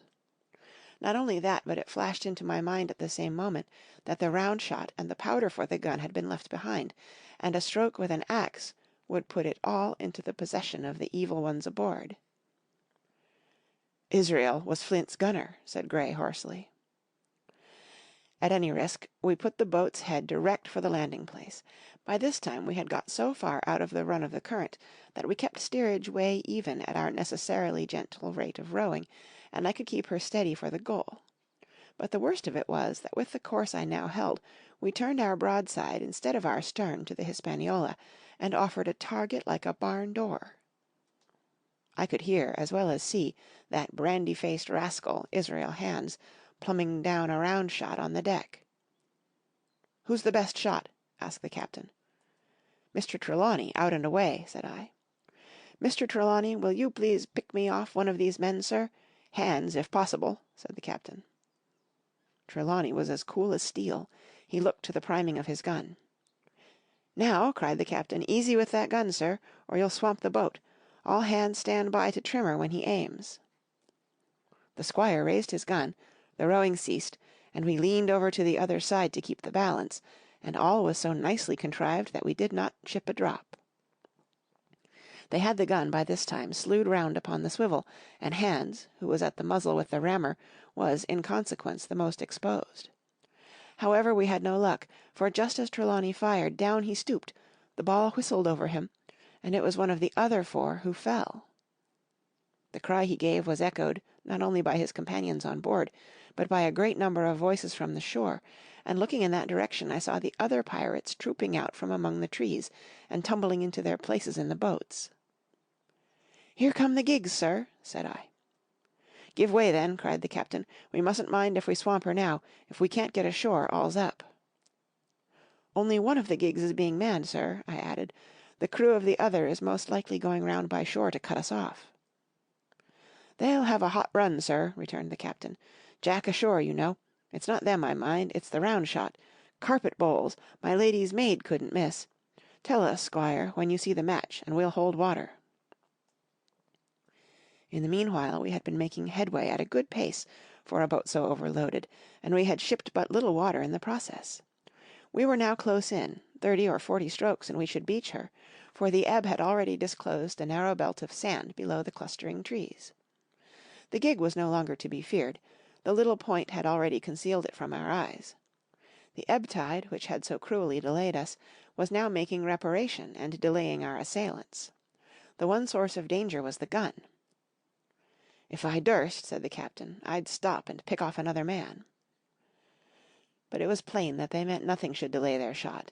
They had never so much as looked at their fallen comrade, though he was not dead, and I could see him trying to crawl away. "Ready!" cried the squire. "Hold!" cried the captain, quick as an echo. And he and Redruth backed with a great heave that sent her stern bodily under water. The report fell in at the same instant of time. This was the first that Jim heard, the sound of the squire's shot not having reached him. Where the ball passed not one of us precisely knew, but I fancy it must have been over our heads, and that the wind of it may have contributed to our disaster. At any rate, the boat sank by the stern, quite gently in 3 feet of water, leaving the captain and myself facing each other on our feet. The other 3 took complete headers and came up again, drenched and bubbling.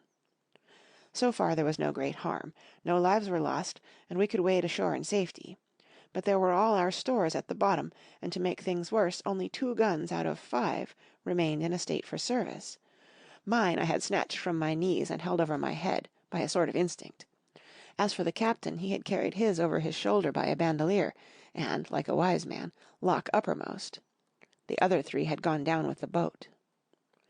To add to our concern, we heard voices already drawing near us in the woods along the shore, and we had not only the danger of being cut off from the stockade in our half-crippled state, but the fear before us of whether, if Hunter and Joyce were attacked by half a dozen, they would have the sense and conduct to stand firm. Hunter was steady, that we knew. Joyce was a doubtful case, a pleasant, polite man for a valet and to brush one's clothes, but not entirely fitted for a man of war. With all this in our minds, we waded ashore as fast as we could, leaving behind us the poor jolly boat, and a good half of all our powder and provisions. End of Chapter 17. Chapter 18. Narrative continued by the Doctor. End of the first day's fighting. We made our best speed across the strip of wood that now divided us from the stockade, and at every step we took, the voices of the buccaneers rang nearer. Soon we could hear their footfalls as they ran, and the cracking of the branches as they breasted across a bit of thicket. I began to see we should have a brush for it in earnest, and looked to my priming. "Captain," said I, "Trelawney is the dead shot. Give him your gun. His own is useless." They exchanged guns, and Trelawney, silent and cool as he had been since the beginning of the bustle, hung a moment on his heel to see that all was fit for service. At the same time, observing Grey to be unarmed, I handed him my cutlass. It did all our hearts good to see him spit in his hand, knit his brows, and make the blade sing through the air. It was plain from every line of his body that our new hand was worth his salt. 40 paces farther we came to the edge of the wood and saw the stockade in front of us. We struck the enclosure about the middle of the south side, and, almost at the same time, 7 mutineers, Job Anderson, the boatswain, at their head, appeared in full cry at the southwestern corner. They paused as if taken aback, and before they recovered, not only the squire and I, but Hunter and Joyce from the blockhouse, had time to fire. The 4 shots came in rather a scattering volley, but they did the business. One of the enemy actually fell, and the rest, without hesitation, turned and plunged into the trees. After reloading, we walked down the outside of the palisade to see the fallen enemy. He was stone dead, shot through the heart. We began to rejoice over our good success, when just at that moment a pistol cracked in the bush, a ball whistled close past my ear, and poor Tom Redruth stumbled and fell his length on the ground. Both the squire and I returned the shot, but as we had nothing to aim at, it is probable we only wasted powder. Then we reloaded, and turned our attention to poor Tom. The captain and Grey were already examining him, and I saw with half an eye that all was over. I believe the readiness of our return volley had scattered the mutineers once more, for we were suffered without further molestation to get the poor old gamekeeper hoisted over the stockade, and carried, groaning and bleeding, into the long-house. Poor old fellow, he had not uttered one word of surprise, complaint, fear, or even acquiescence, from the very beginning of our troubles till now, when we had laid him down in the log-house to die. He had lain like a Trojan behind his mattress in the gallery. He had followed every order silently, doggedly, and well. He was the oldest of our party by a score of years, and now, sullen old serviceable servant, It was he that was to die. The squire dropped down beside him on his knees and kissed his hand, crying like a child. "Be I going, doctor?" he asked. "Tom, my man," said I, "you're going home." "I wish I had had a lick at them with the gun first," he replied. "Tom," said the squire, "say you forgive me, won't you?" "Would that be respectful like, from me to you, squire?" was the answer. "Howsoever, so be it. Amen." After a little while of silence, he said he thought somebody might read a prayer. "It's the custom, sir," he added, apologetically, and not long after, without another word, he passed away. In the meantime the captain, whom I had observed to be wonderfully swollen about the chest and pockets, had turned out a great many various stores, the British colours, a Bible, a coil of stoutish rope, pen, ink, the log-book, and pounds of tobacco.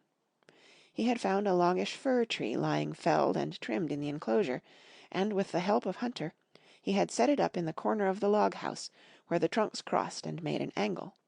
Then, climbing on the roof, he had with his own hand bent and run up the colours. This seemed mightily to relieve him. He re-entered the log-house and set about counting up the stores, as if nothing else existed. But he had an eye on Tom's passage for all that, and as soon as all was over, came forward with another flag, and reverently spread it on the body. "Don't you take on, sir," he said, shaking the squire's hand. "All's well with him. No fear for a hand that's been shot down in his duty to captain and owner. It mayn't be good divinity, but it's a fact."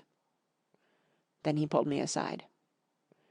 "Dr. Livesey," he said, "in how many weeks do you and squire expect the consort?" I told him it was a question not of weeks but of months; that if we were not back by the end of August, Blandley was to send to find us, but neither sooner nor later. "You can calculate for yourself," I said. "Why, yes," returned the captain, scratching his head, "and making a large allowance, sir, for all the gifts of Providence, I should say we were pretty close hauled." "How do you mean?" I asked. "It's a pity, sir, we lost that second load. That's what I mean," replied the captain. "As for powder and shot, we'll do, but the rations are short, very short. So short, Dr. Livesey, that we're, perhaps, as well without that extra mouth." And he pointed to the dead body under the flag. Just then, with a roar and a whistle, a round shot passed high above the roof of the log-house and plumped far beyond us in the wood. "Oh ho!" said the captain, "blaze away. You've little enough powder already, my lads." At the second trial the aim was better, and the ball descended inside the stockade, scattering a cloud of sand, but doing no further damage. "Captain," said the squire, "the house is quite invisible from the ship. It must be the flag they are aiming at.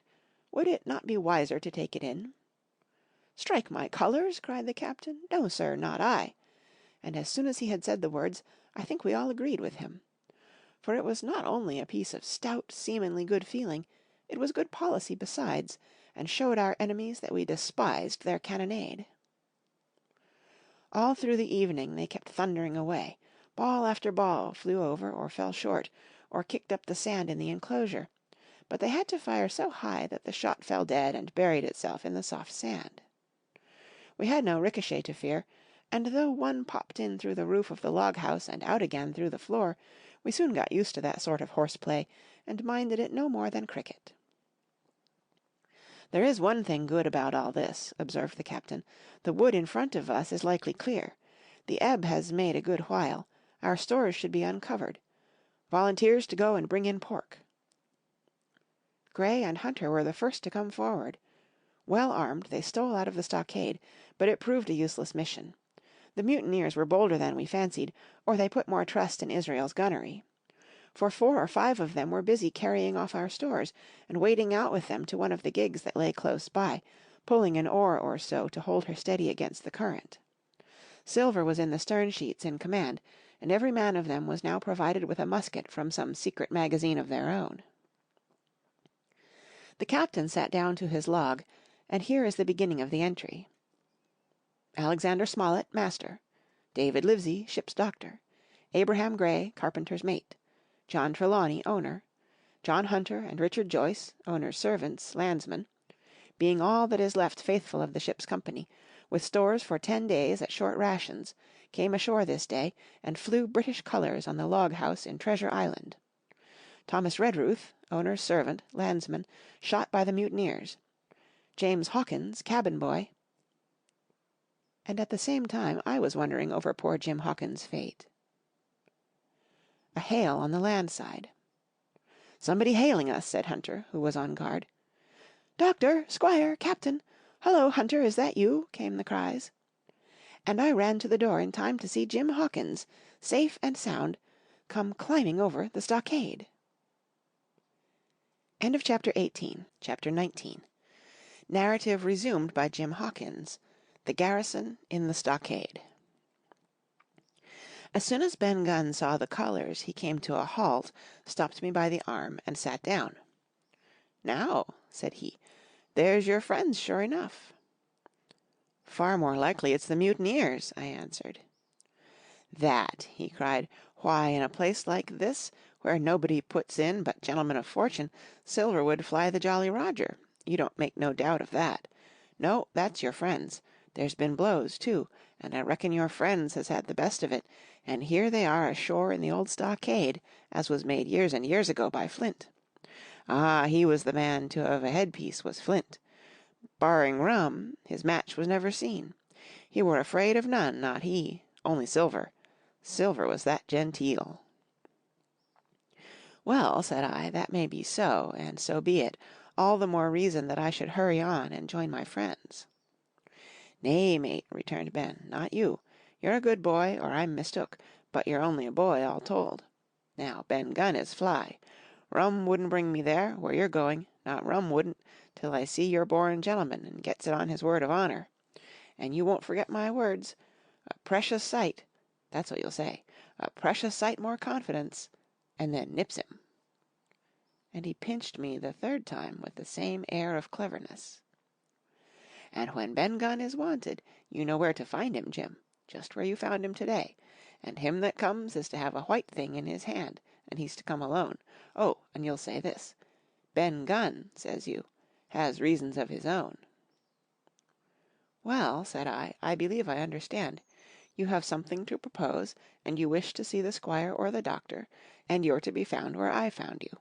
Is that all?" "And when, says you?" he added. "Why, from about noon observation to about 6 bells." "Good," said I. "And now may I go?" "You won't forget?" he inquired anxiously. "Precious sight, and reasons of his own, says you." "Reasons of his own, that's the mainstay, as between man and man. Well then," still holding me, "I reckon you can go, Jim. And Jim, if you was to see silver, you wouldn't go for to sell Ben Gunn. Wild horses wouldn't draw it from you? No, says you. And if them pirates camp ashore, Jim, what would you say but there'd be widders in the morning?"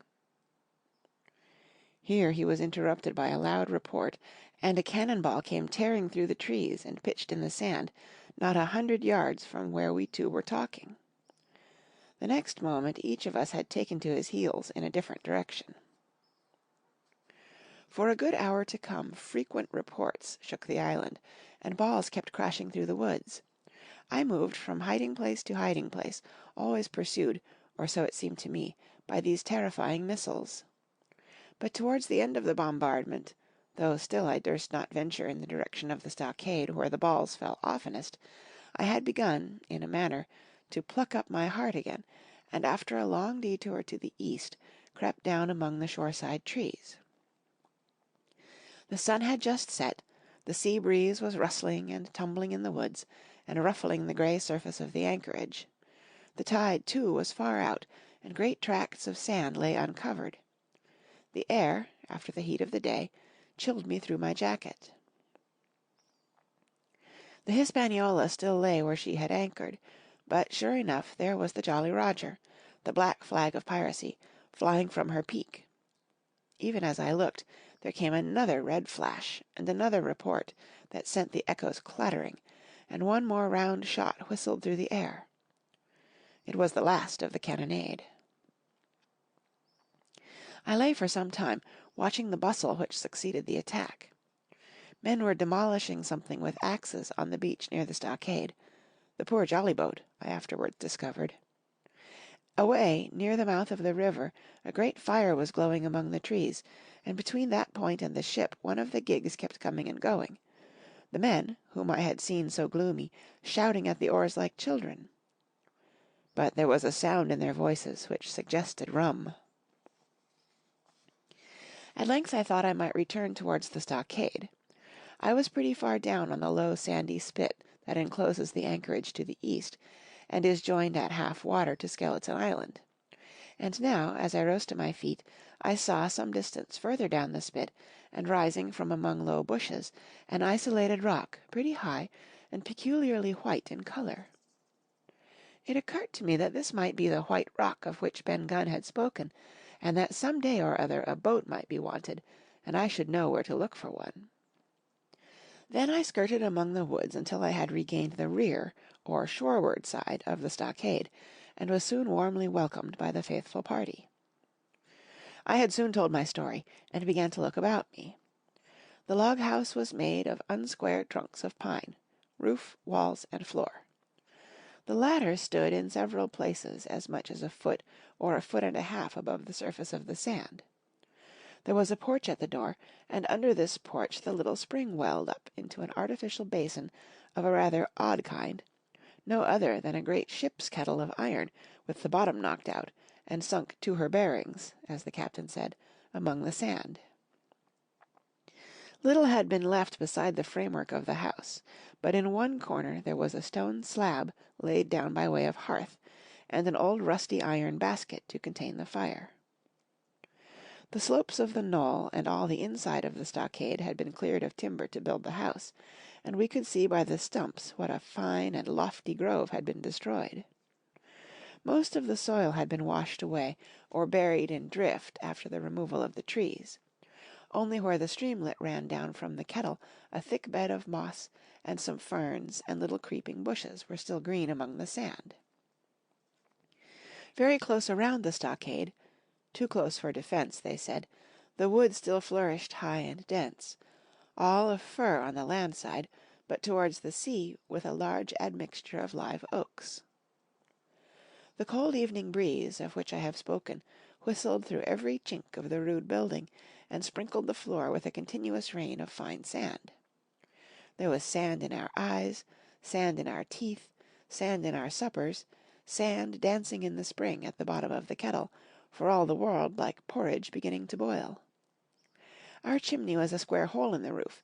It was but a little part of the smoke that found its way out, and the rest eddied about the house, and kept us coughing and piping the eye. Add to this that Gray, the new man, had his face tied up in a bandage for a cut he had got in breaking away from the mutineers, and that poor old Tom Redruth, still unburied, lay along the wall, stiff and stark, under the Union Jack. If we had been allowed to sit idle, we should all have fallen in the blues, but Captain Smollett was never the man for that. All hands were called up before him, and he divided us into watches. The doctor and Gray and I for one, the squire, Hunter, and Joyce upon the other. Tired though we all were, 2 were sent out for firewood, 2 more were set to dig a grave for Redruth, the doctor was named cook, I was put sentry at the door, and the captain himself went from one to another, keeping up our spirits, and lending a hand wherever it was wanted. From time to time the doctor came to the door for a little air and to rest his eyes, which were almost smoked out of his head, and whenever he did so he had a word for me. "That man Smollett," he said once, "is a better man than I am, and when I say that it means a deal, Jim." Another time he came and was silent for a while. Then he put his head on one side and looked at me. "Is this Ben Gunn a man?" he asked. "I do not know, sir," said I. "I am not very sure whether he's sane." "If there's any doubt about the matter, he is," returned the doctor. "A man who has been 3 years biting his nails on a desert island, Jim, can't expect to appear as sane as you or me. It doesn't lie in human nature. Was it cheese you said he had a fancy for?" "Yes, sir, cheese," I answered.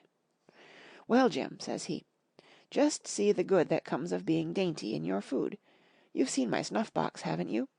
And you never saw me take snuff, the reason being that in my snuff-box I carry a piece of Parmesan cheese, a cheese made in Italy, very nutritious. Well, that's for Ben Gunn." Before supper was eaten, we buried old Tom in the sand, and stood round him for a while bareheaded in the breeze. A good deal of firewood had been got in, but not enough for the captain's fancy, and he shook his head over it, and told us we "must get back to this to-morrow rather livelier." Then, when we had eaten our pork, and each had a good stiff glass of brandy-grog, the three chiefs got together in a corner to discuss our prospects. It appears they were at their wits' end what to do, the stores being so low that we must have been starved into surrender long before help came. But our best hope, it was decided, was to kill off the buccaneers until they either hauled down their flag or ran away with the Hispaniola.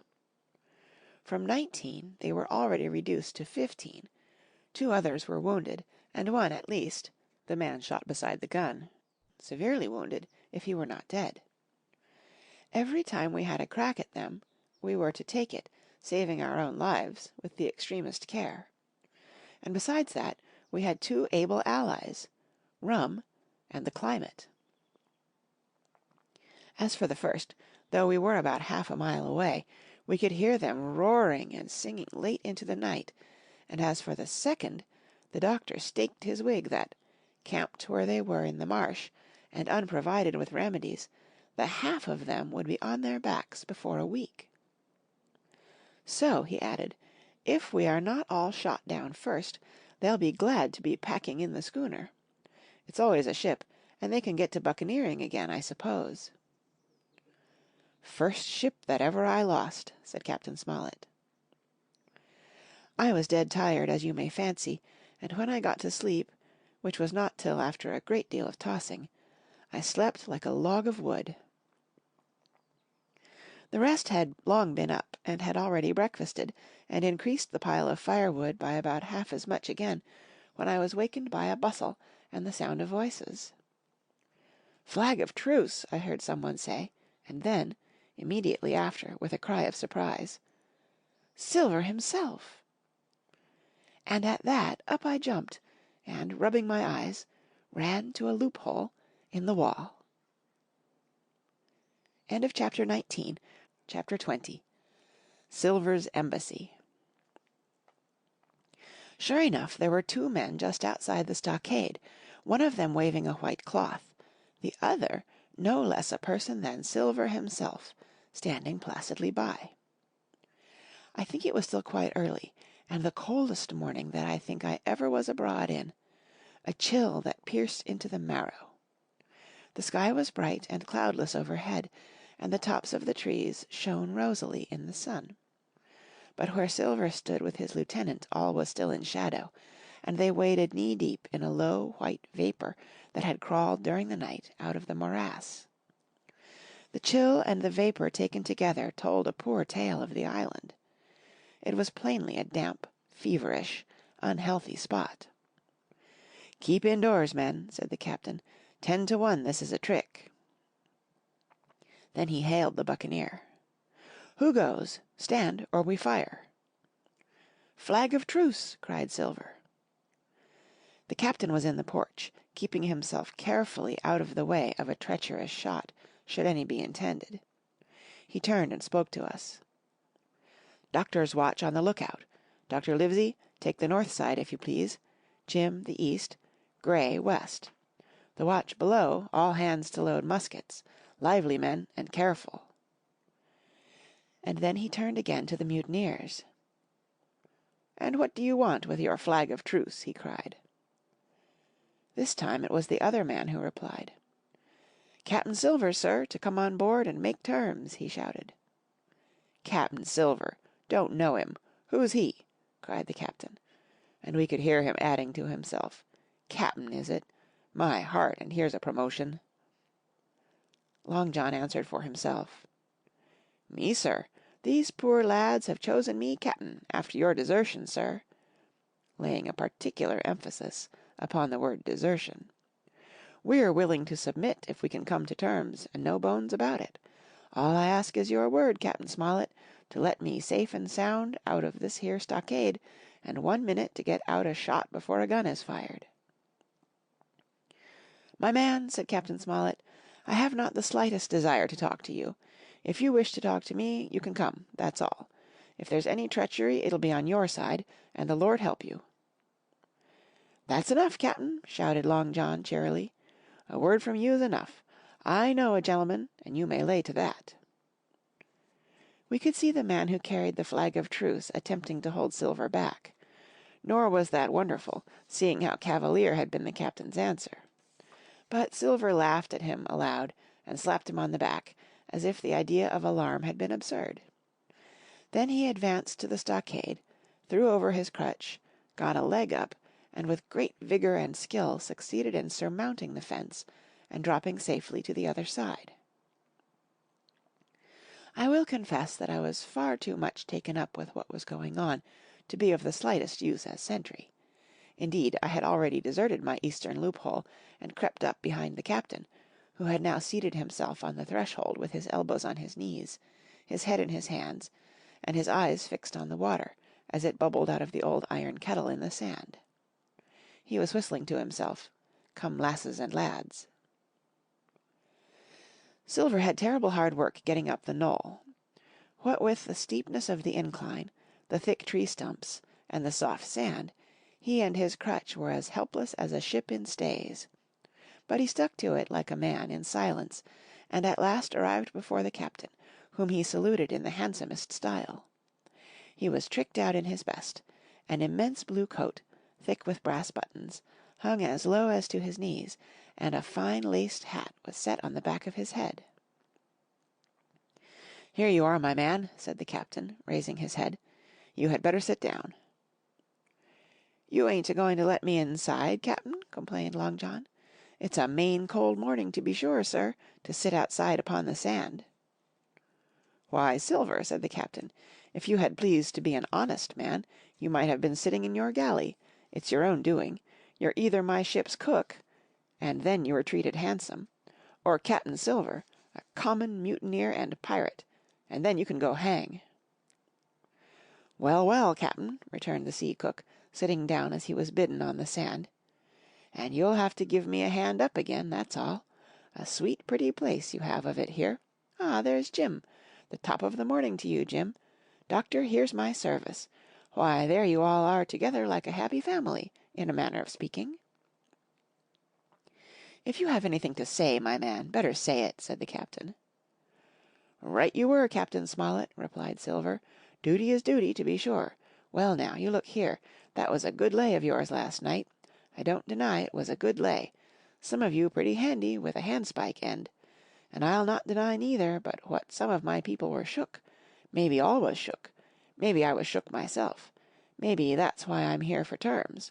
But you mark me, Captain, it won't do twice, by thunder. We'll have to do sentry go, and ease off a point or so on the rum. Maybe you think we were all a sheet in the wind's eye, but I'll tell you I was sober. I was only dog-tired, and if I'd awoke a second sooner I'd a caught you at the act, I would. He wasn't dead when I got round to him, not he." "Well?" says Captain Smollett, as cool as can be. All that Silver said was a riddle to him, but you would never have guessed it from his tone. As for me, I began to have an inkling. Ben Gunn's last words came back to my mind. I began to suppose that he had paid the buccaneers a visit while they all lay drunk together round their fire, and I reckoned up with glee that we had only 14 enemies to deal with. "Well, here it is," said Silver. "We want that treasure, and we'll have it. That's our point. You would just as soon save your lives, I reckon, and that's yours. You have a chart, haven't you?" "That's as may be," replied the captain. "Oh, well, you have, I know that," returned Long John. "You needn't be so husky with a man. There ain't a particle of service in that, and you may lay to it. What I mean is, we want your chart. Now, I never meant you no harm myself." "That won't do with me, my man," interrupted the captain. "We know exactly what you meant to do, and we don't care, for now, you see, you can't do it." And the captain looked at him calmly, and proceeded to fill a pipe. "If Abe Gray—" Silver broke out. "Avast there!" cried Mr. Smollett. "Gray told me nothing, and I asked him nothing, and what's more, I would see you and him and this whole island blown clean out of the water into blazes first. So there's my mind for you, my man, on that." This little whiff of temper seemed to cool Silver down. He had been growing nettled before, but now he pulled himself together. "Like enough," said he, "I would set no limits to what gentlemen might consider shipshape, or might not, as the case were. And seein' as how you are about to take a pipe, Cap'n, I'll make so free as to do likewise." And he filled a pipe and lighted it, and the two men sat silently smoking for quite a while, now looking each other in the face, now stopping their tobacco, now leaning forward to spit. It was as good as the play to see them. "Now," resumed Silver, "here it is.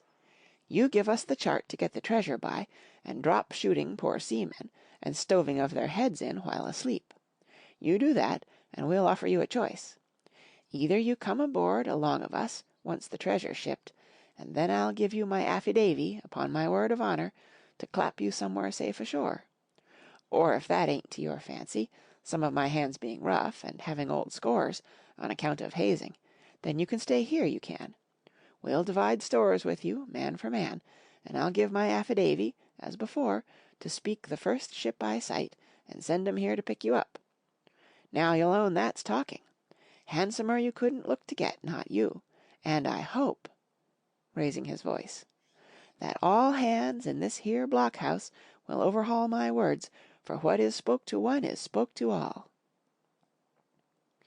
Captain Smollett rose from his seat and knocked out the ashes of his pipe in the palm of his left hand. "Is that all?" he asked. "Every last word, by thunder," answered John. "Refuse that, and you've seen the last of me but musket balls." "Very good," said the captain. "Now you'll hear me. If you'll come up one by one, unarmed, I'll engage to clap you all in irons, and take you home to a fair trial in England. If you won't, my name is Alexander Smollett, I've flown my sovereign's colours, and I'll see you all to Davy Jones. You can't find the treasure. You can't sail the ship. There's not a man among you fit to sail the ship. You can't fight us. Gray there got away from 5 of you. Your ship's in irons, Master Silver. You're on a lee shore, and so you'll find. I stand here and tell you so, and they're the last good words you'll get from me, for, in the name of heaven, I'll put a bullet in your back when next I meet you. Tramp, my lad, bundle out of this, please, hand over hand, and double quick." Silver's face was a picture. His eyes started in his head with wrath. He shook the fire out of his pipe.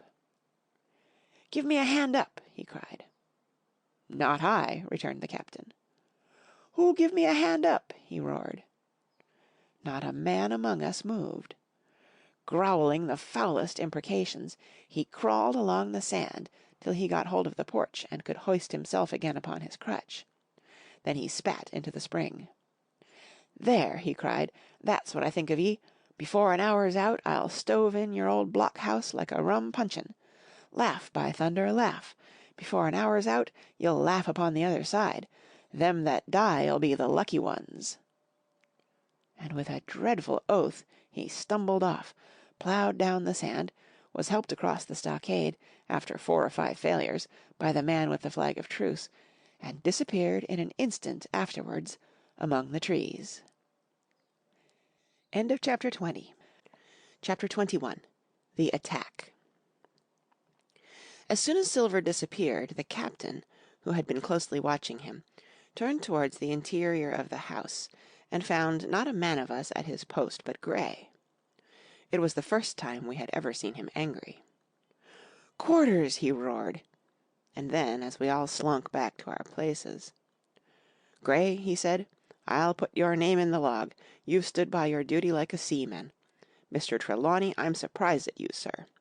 Doctor, I thought you had worn the king's coat.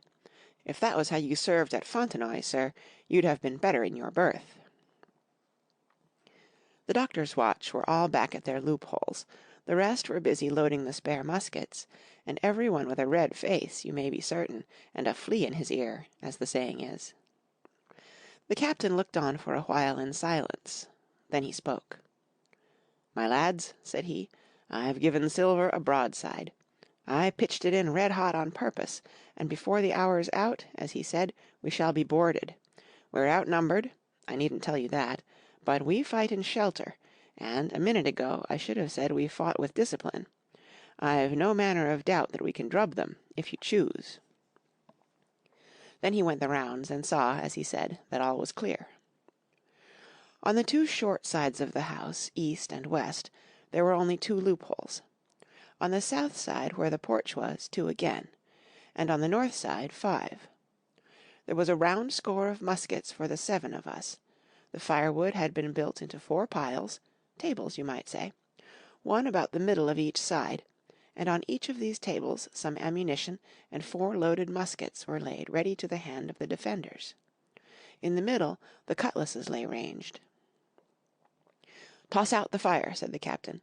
"The chill is past, and we mustn't have smoke in our eyes." The iron fire-basket was carried bodily out by Mr. Trelawney, and the embers smothered among sand.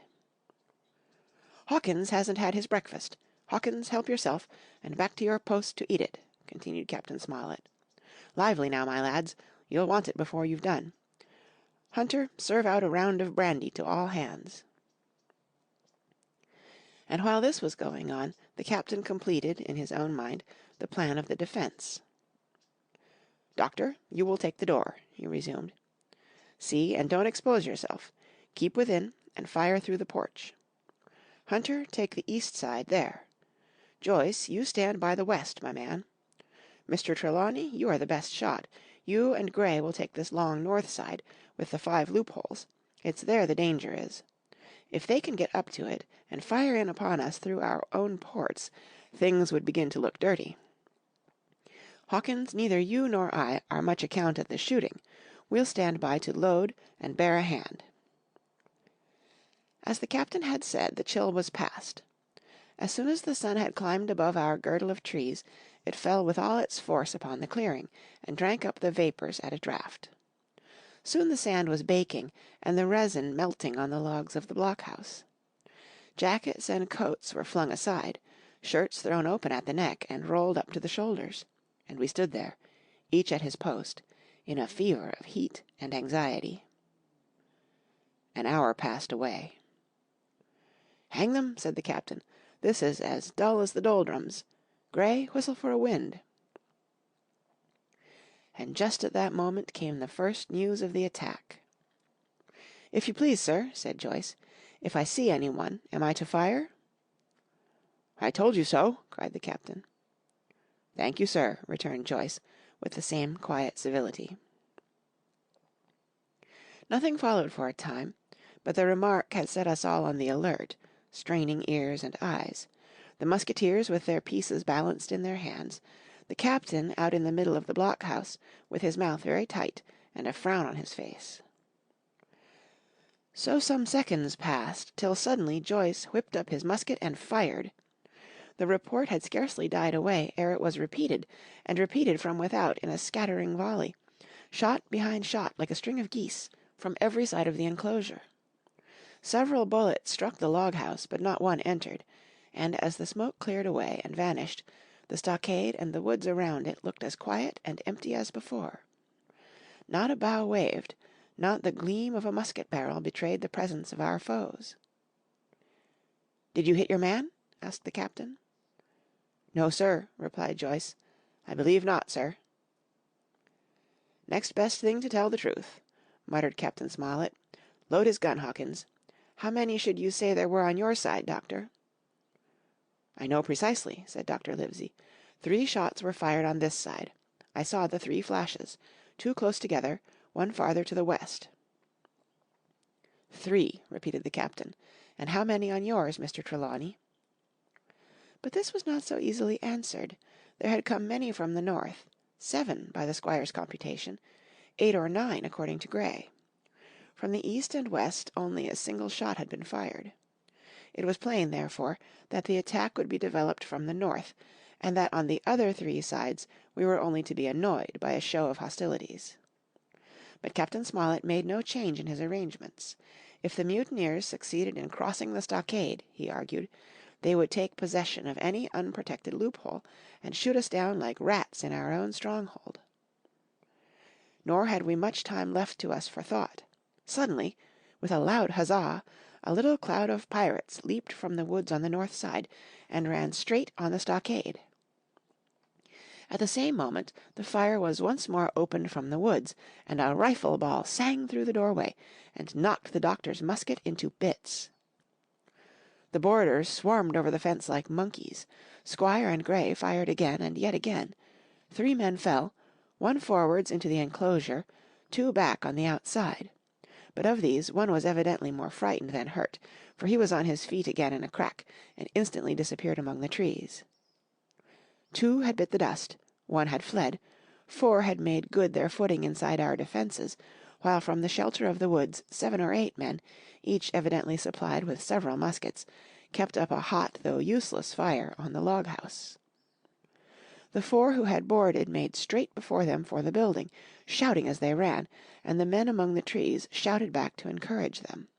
Several shots were fired, but such was the hurry of the marksmen, not one appears to have taken effect. In a moment the 4 pirates had swarmed up the mound and were upon us. The head of Job Anderson, the boatswain, appeared at the middle loophole. "At 'em, all hands!" he roared, in a voice of thunder. At the same moment another pirate grasped Hunter's musket by the muzzle, wrenched it from his hands, plucked it through the loophole, and with one stunning blow laid the poor fellow senseless on the floor.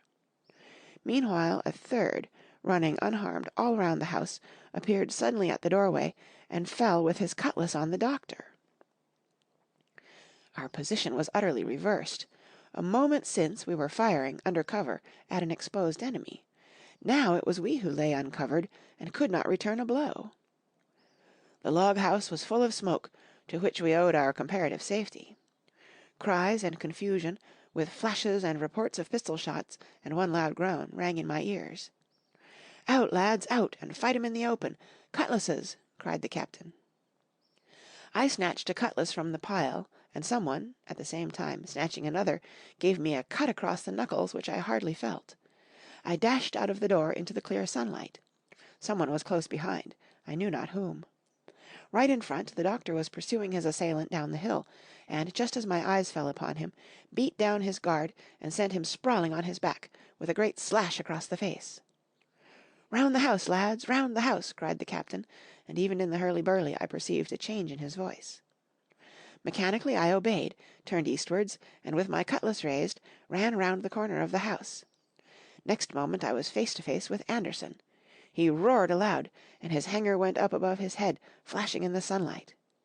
I had not time to be afraid, but, as the blow still hung impending, leaped in a trice upon one side, and missing my foot in the soft sand, rolled headlong down the slope. When I had first sallied from the door, the other mutineers had been already swarming up the palisade to make an end of us. One man, in a red nightcap, with his cutlass in his mouth, had even got upon the top and thrown a leg across. Well, so short had been the interval, that when I found my feet again all was in the same posture, the fellow with the red nightcap still halfway over, another still just showing his head above the top of the stockade. And yet, in this breath of time, the fight was over, and the victory was ours. Grey, following close behind me, had cut down the big boatswain ere he had time to recover from his last blow. Another had been shot at a loophole in the very act of firing into the house, and now lay in agony, the pistol still smoking in his hand. A third, as I had seen, the doctor had disposed of at a blow. Of the 4 who had scaled the palisade, 1 only remained unaccounted for, and he, having left his cutlass on the field, was now clambering out again, with the fear of death upon him. "Fire! Fire from the house!" cried the doctor, "and you, lads, back into cover!" But his words were unheeded. No shot was fired, and the last boarder made good his escape, and disappeared with the rest into the wood.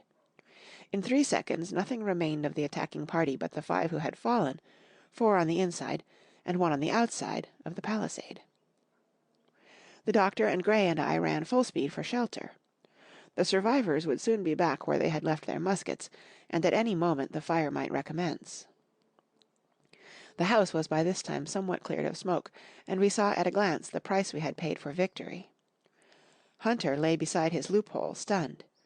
Joyce, by his, shot through the head, never to move again, while right in the centre the squire was supporting the captain, one as pale as the other. "The captain's wounded," said Mr. Trelawney. "Have they run?" asked Mr. Smollett. "All that could, you may be bound," returned the doctor, "but there's 5 of them will never run again." "5!" cried the captain. "Come, that's better. 5 against 3 leaves us 4 to 9. That's better odds than we had at starting.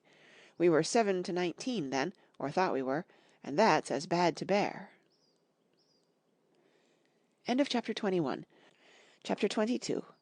How My Sea Adventure Began.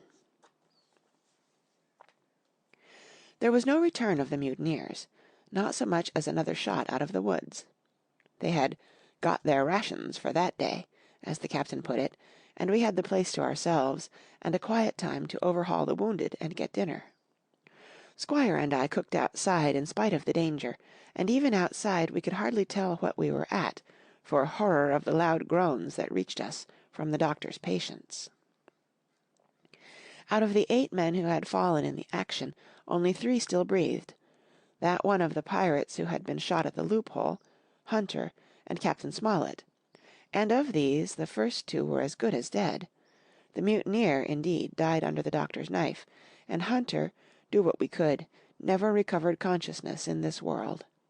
He lingered all day, breathing loudly like the old buccaneer at home in his apoplectic fit, but the bones of his chest had been crushed by the blow, and his skull fractured in falling, and some time in the following night, without sign or sound, he went to his Maker.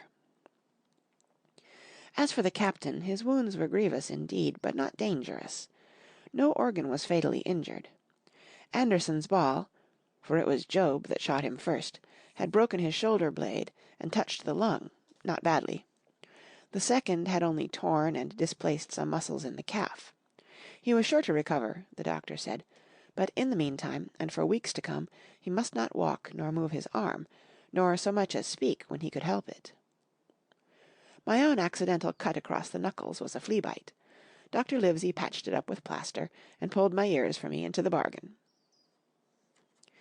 After dinner the squire and the doctor sat by the captain's side a while in consultation, and when they had talked to their heart's content, it being then a little past noon, the doctor took up his hat and pistols, girt on a cutlass, put the chart in his pocket, and with a musket over his shoulder, crossed the palisade on the north side, and set off briskly through the trees. Grey and I were sitting together at the far end of the blockhouse, to be out of earshot of our officers consulting, and Grey took his pipe out of his mouth, and fairly forgot to put it back again, so thunderstruck was he at this occurrence. "Why, in the name of Davy Jones," said he, "is Dr. Livesey mad?" "Why, no," says I. "He's about the last of this crew for that, I take it." "Well, shipmate," said Grey, "mad he may not be, but if he's not, you mark my words, I am." "I take it," replied I, "the doctor has his idea, and if I am right, he's going now to see Ben Gunn." I was right, as appeared later, but in the meantime, the house being stifling hot, and the little patch of sand inside the palisade ablaze with midday sun, I began to get another thought into my head, which was not by any means so right. What I began to do was to envy the doctor, walking in the cool shadow of the woods with the birds about him, and the pleasant smell of the pines, while I sat grilling, with my clothes stuck to the hot resin, and so much blood about me, and so many poor dead bodies lying all around, that I took a disgust of the place that was almost as strong as fear. All the time I was washing out the blockhouse, and then washing up the things from dinner, this disgust and envy kept growing stronger and stronger, till at last, being near a bread-bag, and no one then observing me, I took the first step towards my escapade, and filled both pockets of my coat with biscuit. I was a fool, if you like, and certainly I was going to do a foolish, overbold act, but I was determined to do it with all the precautions in my power. These biscuits, should anything befall me, would keep me at least from starving till far on in the next day.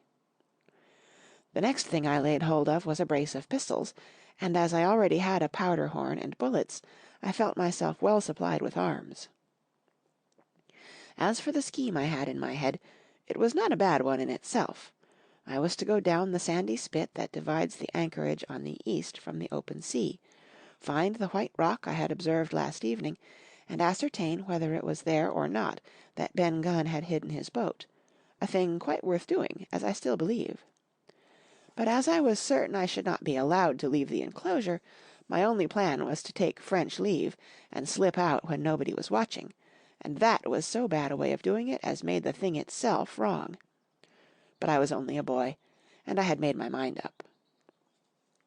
Well, as things at last fell out, I found an admirable opportunity. The squire and Grey were busy helping the captain with his bandages. The coast was clear. I made a bolt for it over the stockade and into the thickest of the trees, and before my absence was observed, I was out of cry of my companions. This was my second folly, far worse than the first, as I left but 2 sound men to guard the house, but, like the first, it was a help towards saving all of us. I took my way straight for the east coast of the island, for I was determined to go down the sea side of the spit to avoid all chance of observation from the anchorage. It was already late in the afternoon, although still warm and sunny. As I continued to thread the tall woods, I could hear from far before me not only the continuous thunder of the surf, but a certain tossing of foliage and grinding of boughs, which showed me the sea breeze had set in higher than usual.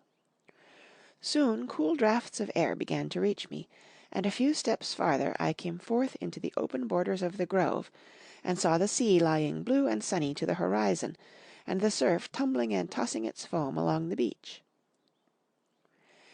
I have never seen the sea quiet round Treasure Island. The sun might blaze overhead, the air be without a breath, the surface smooth and blue, but still these great rollers would be running along all the external coast, thundering and thundering by day and night, and I scarce believe there is one spot in the island where a man would be out of earshot of their noise. I walked along beside the surf with great enjoyment, till, thinking I was now got far enough to the south, I took the cover of some thick bushes, and crept warily up to the ridge of the spit. Behind me was the sea, in front the anchorage. The sea breeze, as though it had the sooner blown itself out by its unusual violence, was already at an end. It had been succeeded by light variable airs from the south and southeast, carrying great banks of fog, and the anchorage, under lee of Skeleton Island, lay still and leaden as when first we entered it. The Hispaniola, in that unbroken mirror, was exactly portrayed from the truck to the water-line, the Jolly Roger hanging from her peak. Alongside lay one of the gigs, silver in the stern-sheets, him I could always recognize, while a couple of men were leaning over the stern bulwarks, one of them with a red cap, the very rogue that I had seen some hours before stride legs upon the palisade. Apparently they were talking and laughing, though at that distance, upwards of a mile, I could of course hear no word of what was said. All at once there began the most horrid, unearthly screaming, which at first startled me badly, though I had soon remembered the voice of Captain Flint, and even thought I could make out the bird by her bright plumage, as she sat perched upon her master's wrist. Soon after, the jolly boat shoved off and pulled for shore, and the man with the red cap and his comrade went below by the cabin companion. Just about the same time the sun had gone down behind the spyglass, and as the fog was collecting rapidly, it began to grow dark in earnest. I saw I must lose no time if I were to find the boat that evening. The white rock, visible enough above the brush, was still some 1/8 of a mile further down the spit, and it took me a goodish while to get up with it, crawling, often on all fours, among the scrub. Night had almost come when I laid my hand on its rough sides. Right below it there was an exceedingly small hollow of green turf, hidden by banks and a thick underwood about knee-deep, that grew there very plentifully, and in the centre of the dell, sure enough, a little tent of goat-skins, like what the gipsies carry about with them in England. I dropped into the hollow, lifted the side of the tent, and there was Ben Gunn's boat, homemade, if ever anything was homemade, a rude, lop-sided framework of tough wood, and stretched upon that a covering of goat-skin, with the hair inside. The thing was extremely small, even for me, and I can hardly imagine that it could have floated with a full-sized man. There was one thwart set as low as possible, a kind of stretcher in the bows, and a double paddle for propulsion. I had not then seen a coracle, such as the ancient Britons made, but I have seen one since, and I can give you no fairer idea of Ben Gunn's boat than by saying it was like the first and the worst coracle ever made by man. But the great advantage of the coracle it certainly possessed, for it was exceedingly light and portable. Well, now that I had found the boat, you would have thought I had had enough of truantry for once, but in the meantime I had taken another notion, and became so obstinately fond of it that I would have carried it out, I believe, in the teeth of Captain Smollett himself. This was to slip out under cover of the night, cut the Hispaniola adrift, and let her go ashore where she fancied. I had quite made up my mind that the mutineers, after their repulse of the morning, had nothing nearer their hearts than to up anchor and away to sea. This, I thought, it would be a fine thing to prevent, and now that I had seen how they left their watchmen unprovided with a boat, I thought it might be done with little risk. Down I sat to wait for darkness, and made a hearty meal of biscuit. It was a night out of 10,000 for my purpose. The fog had now buried all heaven. As the last rays of daylight dwindled and disappeared, absolute blackness settled down on Treasure Island. And when at last I shouldered the coracle and groped my way stumblingly out of the hollow where I had supped, there were but 2 points visible on the whole anchorage. One was the great fire on shore, by which the defeated pirates lay carousing in the swamp. The other, a mere blur of light upon the darkness, indicated the position of the anchored ship. She had swung round to the ebb. Her bow was now towards me. The only lights on board were in the cabin, and what I saw was merely a reflection on the fog of the strong rays that flowed from the stern window. The ebb had already run some time, and I had to wade through a long belt of swampy sand, where I sank several times above the ankle before I came to the edge of the retreating water, and wading a little way in, with some strength and dexterity, set my coracle, keel downwards, on the surface. End of chapter 22. Chapter 23. The Ebb-tide Runs. The Coracle, as I had ample reason to know before I was done with her, was a very safe boat for a person of my height and weight, both buoyant and clever in a sea-way, but she was the most cross-grained, lopsided craft to manage. Do as you pleased, she always made more leeway than anything else, and turning round and round was the manoeuvre she was best at. Even Ben Gunn himself has admitted that she was "queer to handle till you knew her way." Certainly I did not know her way. She turned in every direction but the one I was bound to go. The most part of the time we were broadside on, and I am very sure I never should have made the ship at all but for the tide. By good fortune, paddle as I pleased, the tide was still sweeping me down, and there lay the Hispaniola right in the fairway, hardly to be missed. First she loomed before me like a blot of something yet blacker than darkness. Then her spars and hull began to take shape, and the next moment, as it seemed, for the further I went, the brisker grew the current of the ebb, I was alongside of her hawser, and had laid hold. The hawser was as taut as a bowstring, and the current so strong she pulled upon her anchor. All round the hull, in the blackness, the rippling current bubbled and chattered like a little mountain stream. One cut with my sea-gully, and the Hispaniola would go humming down the tide. So far so good, but it next occurred to my recollection that a taut hawser, suddenly cut, is a thing as dangerous as a kicking horse. 10 to 1, if I were so foolhardy as to cut the Hispaniola from her anchor, I and the coracle would be knocked clean out of the water.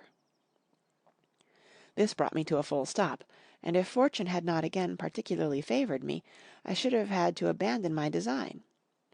But the light airs which had been blowing from the south-east and south had hauled round after nightfall into the south-west. Just while I was meditating, a puff came, caught the Hispaniola, and forced her up into the current, and to my great joy I felt the hawser slacken in my grasp, and the hand by which I held it dip for a second under water. With that I made my mind up, took out my gully, opened it with my teeth, and cut one strand after another, till the vessel swung only by two. Then I lay quiet, waiting to sever these last when the strain should be once more lightened by a breath of wind. All this time I had heard the sound of loud voices from the cabin, but, so say truth, my mind had been so entirely taken up with other thoughts that I had scarcely given ear. Now, however, when I had nothing else to do, I began to pay more heed. One I recognized for the coxswain's, Israel Hands, that had been Flint's gunner in former days. The other was, of course, my friend of the red nightcap. Both men were plainly the worse for drink, and they were still drinking, for, even while I was listening, one of them, with a drunken cry, opened the stern window and threw out something, which I divined to be an empty bottle. But they were not only tipsy, it was plain that they were furiously angry. Oaths flew like hailstones, and every now and then there came forth such an explosion as I thought was sure to end in blows. But each time the quarrel passed off, and the voices grumbled lower for a while, until the next crisis came, and, in its turn, passed away without result. On shore I could see the glow of the great campfire burning warmly through the shoreside trees. Someone was singing, a dull old droning sailor's song, with a droop and a quaver at the end of every verse, and seemingly no end to it at all but the patience of the singer. I had heard it on the voyage more than once, and remembered these words. "But one man of her crew alive, what put to sea with 75." And I thought it was a ditty rather too dolefully appropriate for a company that had met such cruel losses in the morning. But indeed, from what I saw, all these buccaneers were as callous as the sea they sailed on. At last the breeze came. The schooner sidled and drew nearer in the dark. I felt the hawser slacken once more, and with a good tough effort cut the last fibres through. The breeze had but little action on the Coracle, and I was almost instantly swept against the bows of the Hispaniola.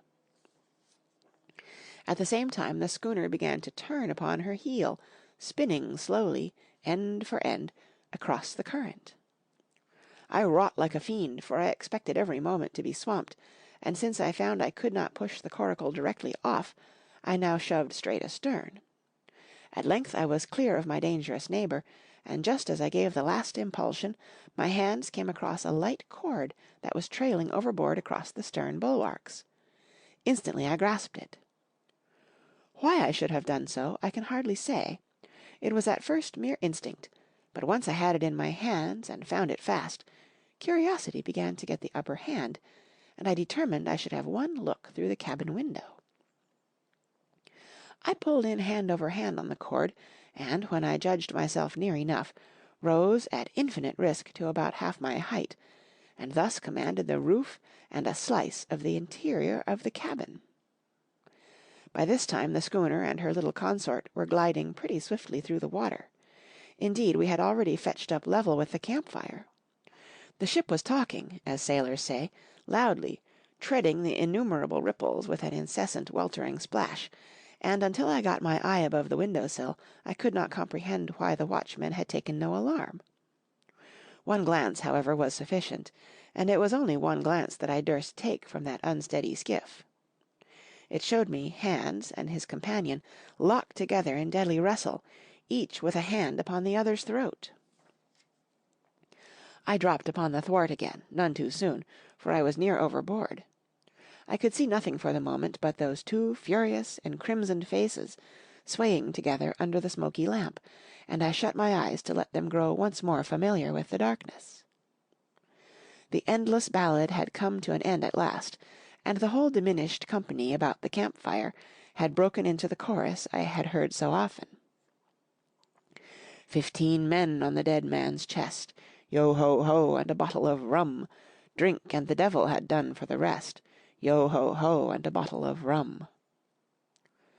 I was just thinking how busy drink and the devil were at that very moment in the cabin of the Hispaniola, when I was surprised by a sudden lurch of the Coracle. At the same moment she yawned sharply, and seemed to change her course. The speed in the meantime had strangely increased. I opened my eyes at once. All round me were little ripples, combing over with a sharp bristling sound and slightly phosphorescent. The Hispaniola herself, a few yards in whose wake I was still being whirled along, seemed to stagger in her course, and I saw her spars toss a little against the blackness of the night.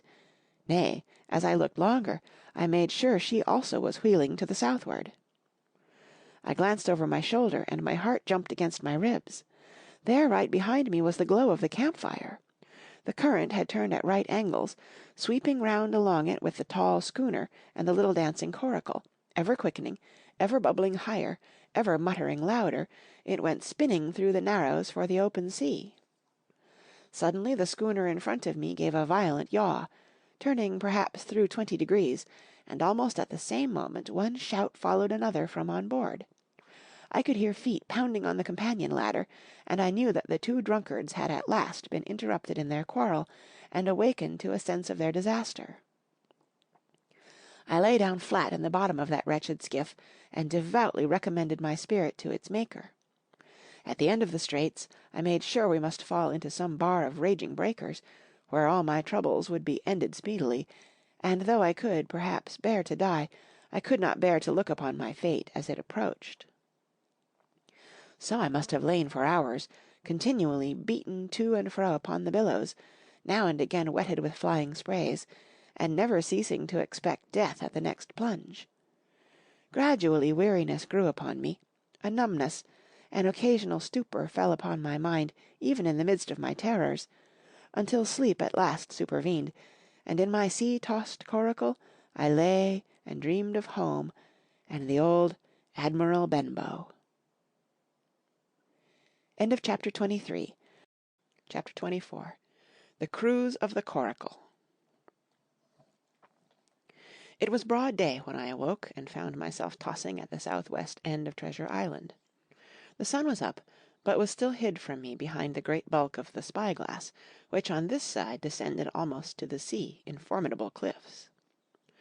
Haulbowline Head and Mizzenmast Hill were at my elbow, the hill bare and dark, the head bound with cliffs 40 or 50 feet high, and fringed with great masses of fallen rock. I was scarce a quarter of a mile to seaward, and it was my first thought to paddle in and land. That notion was soon given over. Among the fallen rocks the breakers spouted and bellowed. Loud reverberations, heavy sprays flying and falling, succeeded one another from second to second, and I saw myself, if I ventured nearer, dashed to death upon the rough shore, or spending my strength in vain to scale the beetling crags. Nor was that all, for crawling together on flat tables of rock, or letting themselves drop into the sea with loud reports, I beheld huge slimy monsters, soft snails, as it were, of incredible bigness, 2 or 3 score of them together, making the rocks to echo with their barkings. I have understood since that they were sea lions, and entirely harmless. But the look of them, added to the difficulty of the shore and the high running of the surf, was more than enough to disgust me of that landing-place. I felt willing rather to starve at sea than to confront such perils. In the meantime I had a better chance, as I supposed, before me. North of Haulbowline Head the land runs in a long way, leaving, at low tide, a long stretch of yellow sand. To the north of that again there comes another cape, Cape of the Woods, as it was marked upon the chart, buried in tall green pines, which descended to the margin of the sea. I remembered what Silver had said about the current that sets northward along the whole west coast of Treasure Island, and seeing from my position that I was already under its influence, I preferred to leave Haulbowline Head behind me, and reserve my strength for an attempt to land upon the kindlier-looking Cape of the Woods. There was a great, smooth swell upon the sea. The wind blowing steady and gentle from the south, there was no contrariety between that and the current, and the billows rose and fell unbroken. Had it been otherwise, I must long ago have perished, but as it was, it is surprising how easily and securely my little and light boat could ride. Often, as I still lay at the bottom, and kept no more than an eye above the gunwale, I would see a big blue summit heaving close above me, yet the coracle would but bounce a little, dance as if on springs, and subside on the other side into the trough as lightly as a bird. I began after a little to grow very bold, and sat up to try my skill at paddling. But even a small change in the disposition of the weight will produce violent changes in the behaviour of a coracle. And I had hardly moved before the boat, giving up at once her gentle dancing movement, ran straight down a slope of water so steep that it made me giddy, and struck her nose, with a spout of spray, deep into the side of the next wave. I was drenched and terrified, and fell instantly back into my old position, whereupon the coracle seemed to find her head again, and led me as softly as before among the billows. It was plain she was not to be interfered with, and at that rate, since I could in no way influence her course, what hope had I left of reaching land? I began to be horribly frightened, but I kept my head, for all that. First, moving with all care, I gradually bailed out the coracle with my sea-cap. Then, getting my eye once more above the gunwale, I set myself to study how it was she managed to slip so quietly through the rollers. I found each wave, instead of the big, smooth, glossy mountain it looks from shore or from a vessel's deck, was for all the world like any range of hills on the dry land, full of peaks and smooth places and valleys. The coracle, left to herself, turning from side to side, threaded, so to speak, her way through these lower parts, and avoided the steep slopes and higher toppling summits of the wave. Well now, thought I to myself, it is plain I must lie where I am, and not disturb the balance, but it is plain also that I can put the paddle over the side, and from time to time, in smooth places, give her a shove or two towards land. No sooner thought upon than done. There I lay on my elbows in the most trying attitude, and every now and again gave a weak stroke or two to turn her head to shore. It was very tiring and slow work, yet I did visibly gain ground, and as we drew near the Cape of the Woods, though I saw I must infallibly miss that point, I had still made some 100 yards of easting. I was indeed close in. I could see the cool green tree-tops swaying together in the breeze, and I felt sure I should make the next promontory without fail.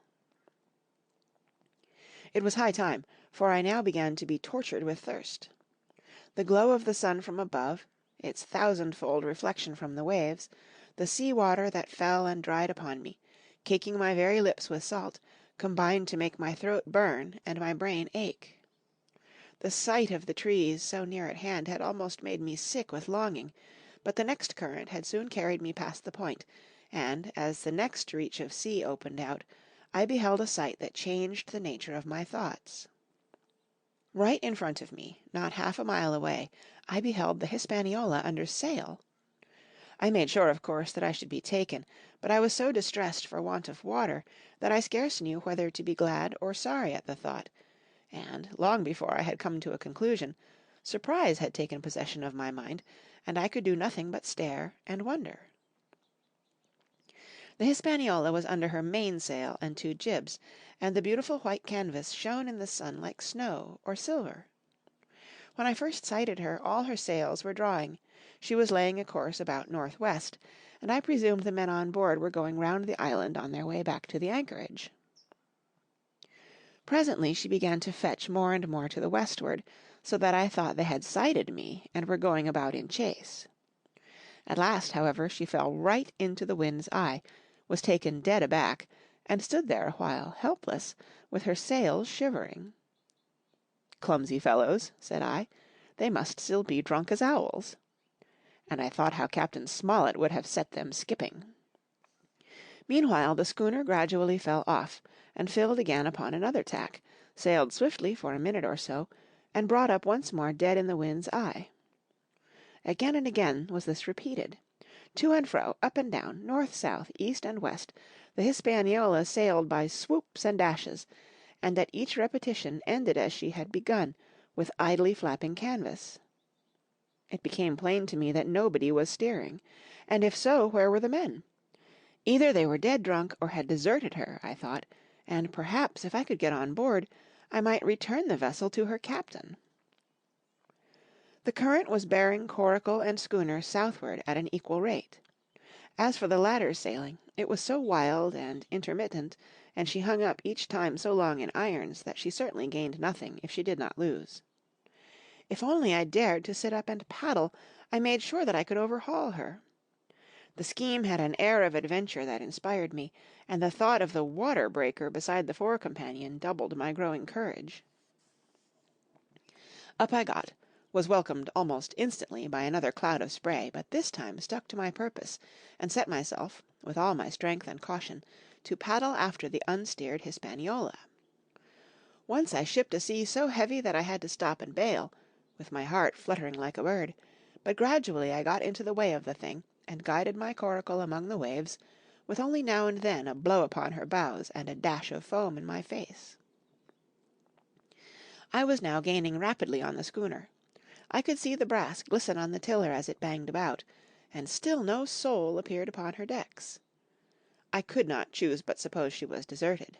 If not, the men were lying drunk below, where I might batten them down, perhaps, and do what I chose with the ship. For some time she had been doing the worst thing possible for me, standing still.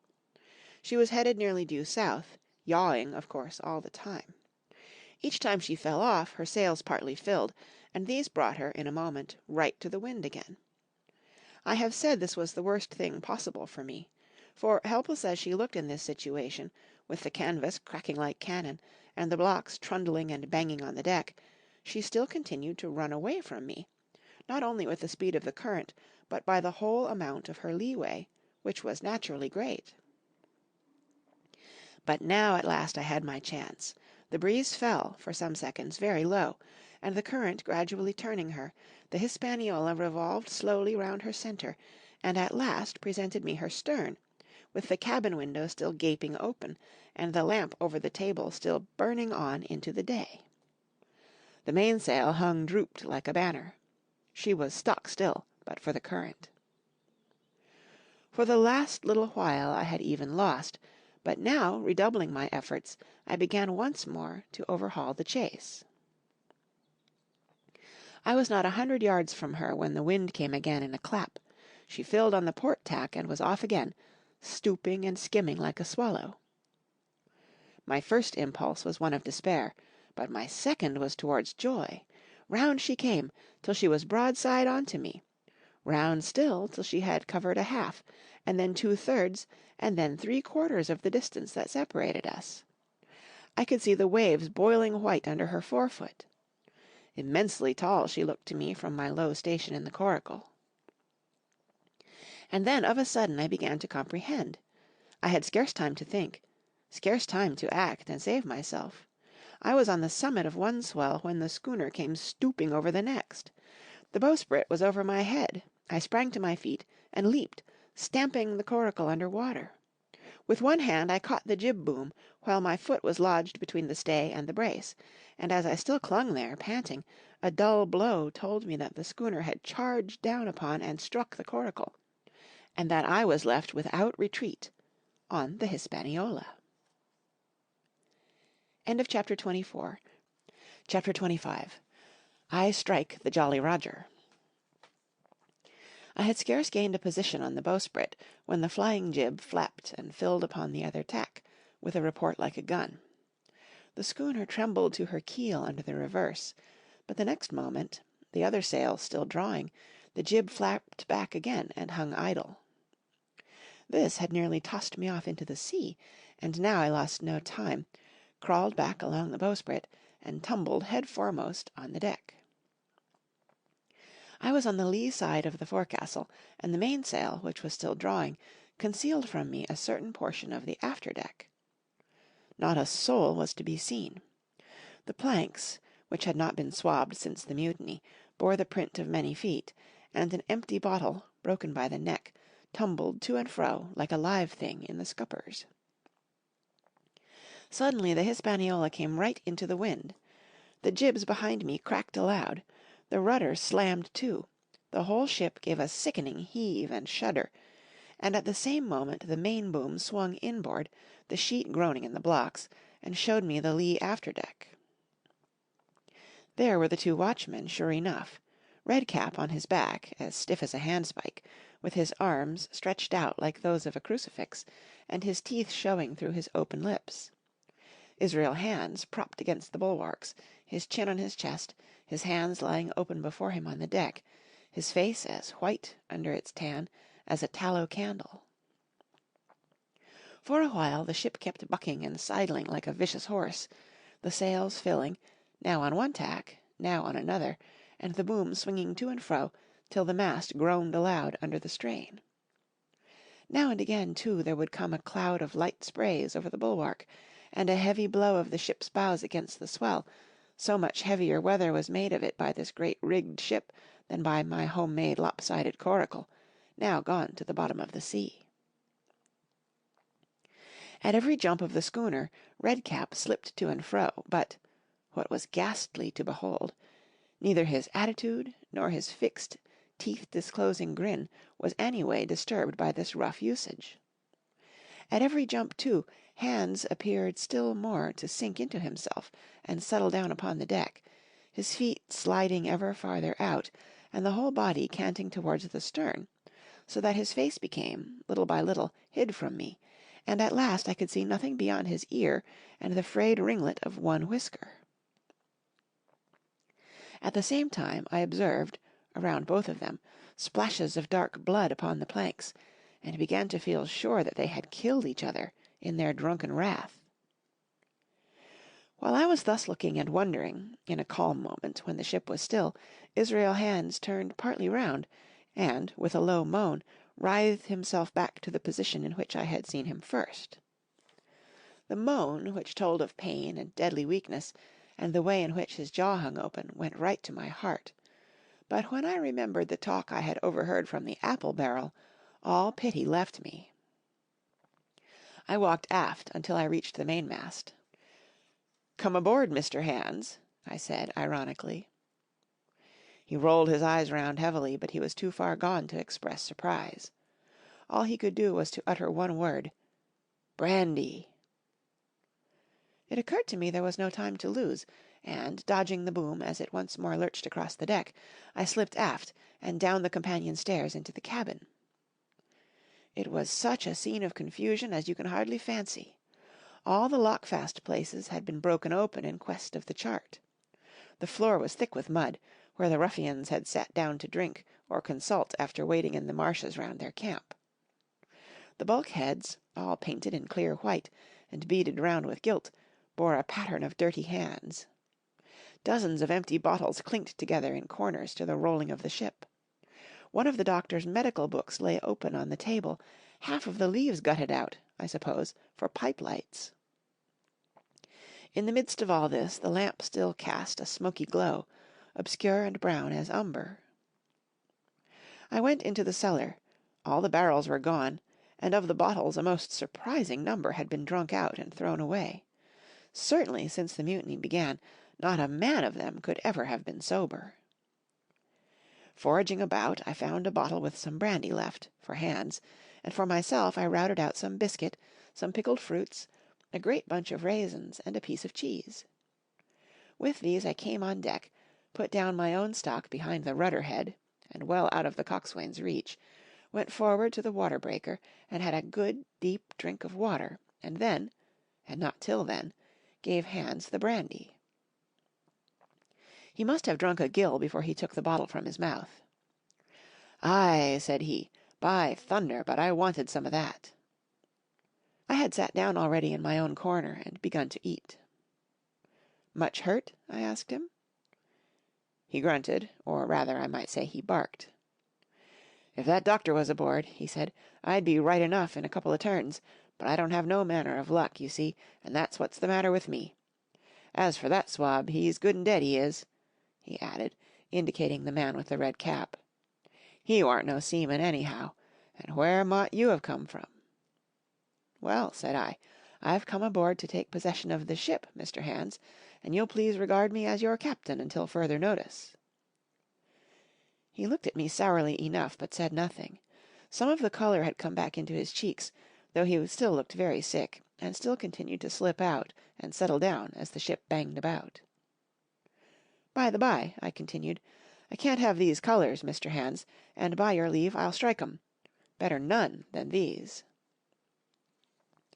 And again dodging the boom, I ran to the colour lines, handed down their cursed black flag, and chucked it overboard. "God save the King," said I, waving my cap, "and there's an end to Captain Silver." He watched me keenly and slyly, his chin all the while on his breast. "I reckon," he said at last, "I reckon, Cap'n Hawkins, you'll kind of want to get ashore now. S'pose we talks?" "Why, yes," says I, "with all my heart, Mr. Hands. Stay on." And I went back to my meal with a good appetite. "This man," he began, nodding feebly at the corpse, "O'Brien were his name, a rank Irelander, this man and me got the canvas on her, meaning for to sail her back. Well, he's dead now, he is, as dead as bilge, and who's to sail this ship I don't see. Without I gives you a hint, you ain't that man, as far as I can tell. Now look here, you gives me food and drink, and an old scarf or ankecher to tie my wound up, you do, and I'll tell you how to sail her, and that's about square all round, I take it." "I'll tell you one thing," says I, "I'm not going back to Captain Kidd's anchorage. I mean to get into North Inlet, and beach her quietly there." "To be sure you did," he cried. "Why, I ain't sich an infernal lubber after all, I can see, can't I? I've tried my fling, I have, and I've lost, and it's you has the wind of me. North Inlet? Why, I haven't no choice, not I. I'd help you sail her up to Execution Dock, by thunder, so I would." Well, as it seemed to me there was some sense in this, we struck our bargain on the spot. In 3 minutes I had the Hispaniola sailing easily before the wind along the coast of Treasure Island, with good hopes of turning the northern point ere noon, and beating down again as far as North Inlet before high water, when we might beach her safely, and wait till the subsiding tide permitted us to land. Then I lashed the tiller and went below to my own chest, where I got a soft silk handkerchief of my mother's. With this, and with my aid, Hands bound up the great bleeding stab he had received in the thigh, and after he had eaten a little and had a swallow or two more of the brandy, he began to pick up visibly, sat straighter up, spoke louder and clearer, and looked in every way another man. The breeze served us admirably. We skimmed before it like a bird, the coast of the island flashing by, and the view changing every minute. Soon we were past the high lands, and bowling beside low, sandy country, sparsely dotted with dwarf pines, and soon we were beyond that again, and had turned the corner of the rocky hill that ends the island on the north.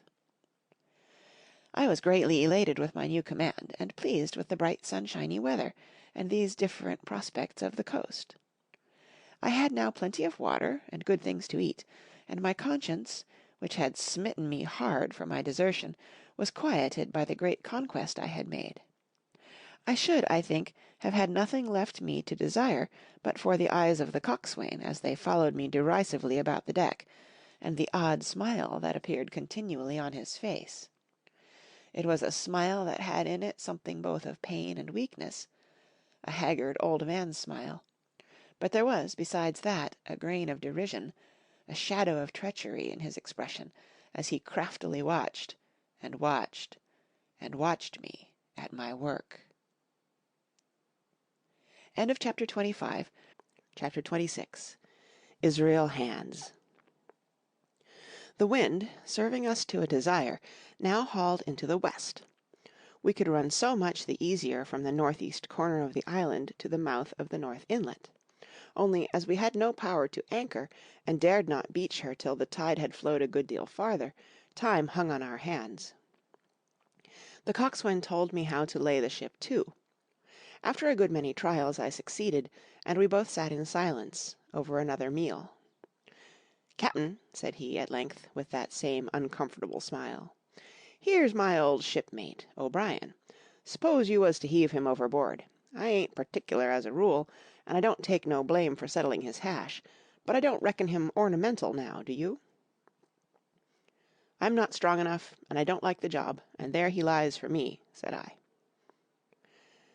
"This here's an unlucky ship, this Hispaniola, Jim," he went on, blinking.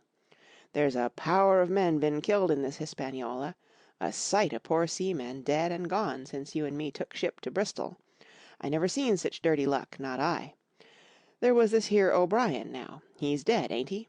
Well, now, I'm no scholar, and you're a lad as can read and figure, and to put it straight, do you take it as a dead man is dead for good, or do he come alive again?" "You can kill the body, Mr. Hands, but not the spirit. You must know that already," I replied. "O'Brien there is in another world, and may be watching us." "Ah," says he, "well, that's unfortunate.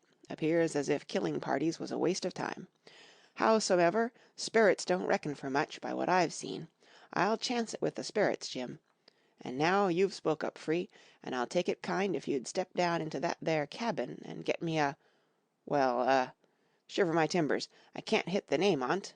Well, you get me a bottle of wine, Jim. This here brandy's too strong for my head." Now, the coxswain's hesitation seemed to be unnatural, and as for the notion of his preferring wine to brandy, I entirely disbelieved it. The whole story was a pretext. He wanted me to leave the deck, so much was plain, but with what purpose I could in no way imagine. His eyes never met mine. They kept wandering to and fro, up and down, now with a look to the sky, now with a flitting glance upon the dead O'Brien. All the time he kept smiling and putting his tongue out in the most guilty, embarrassed manner, so that a child could have told that he was bent on some deception. I was prompt with my answer, however, for I saw where my advantage lay, and that with a fellow so densely stupid I could easily conceal my suspicions to the end. "Some wine?" said I. "Far better. Will you have white or red?" "Well, I reckon it's about the blessed same to me, shipmate," he replied. "So it's strong, and plenty of it. What's the odds?" "All right," I answered. "I'll bring you port, Mr. Hands, but I'll have to dig for it." With that I scuttled down the companion with all the noise I could, slipped off my shoes, ran quietly along the sparred gallery, mounted the forecastle ladder, and popped my head out of the fore companion. I knew he would not expect to see me there, yet I took every precaution possible, and certainly the worst of my suspicions proved too true. He had risen from his position to his hands and knees, and though his leg obviously hurt him pretty sharply when he moved, for I could hear him stifle a groan, yet it was at a good rattling rate that he trailed himself across the deck. In half a minute he had reached the port scuppers and picked, out of a coil of rope, a long knife, or rather a short dirk, discoloured to the hilt with blood. He looked upon it for a moment, thrusting forth his under jaw, tried the point upon his hand, and then hastily concealing it in the bosom of his jacket, trundled back again into his old place against the bulwark. This was all that I required to know. Israel could move about. He was now armed, and if he had been at so much trouble to get rid of me, it was plain that I was meant to be the victim.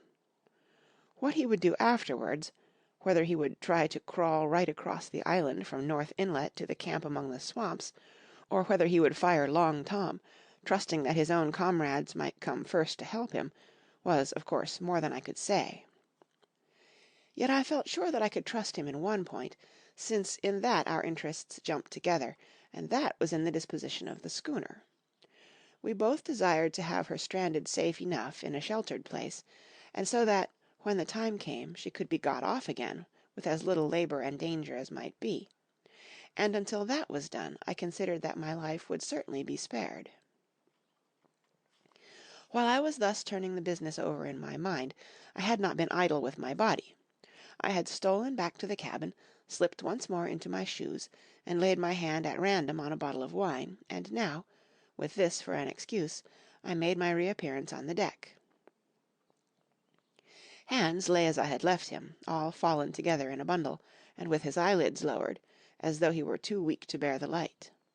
He looked up, however, at my coming, knocked the neck off the bottle, like a man who had done the same thing often, and took a good swig with his favourite toast of "Here's luck." Then he lay quiet for a little, and then, pulling out a stick of tobacco, begged me to cut him a quid. "Cut me a junk o' that," says he, "for I haven't no knife, and hardly strength enough, so be as I had. Ah, Jim, Jim, I reckon I've missed stays.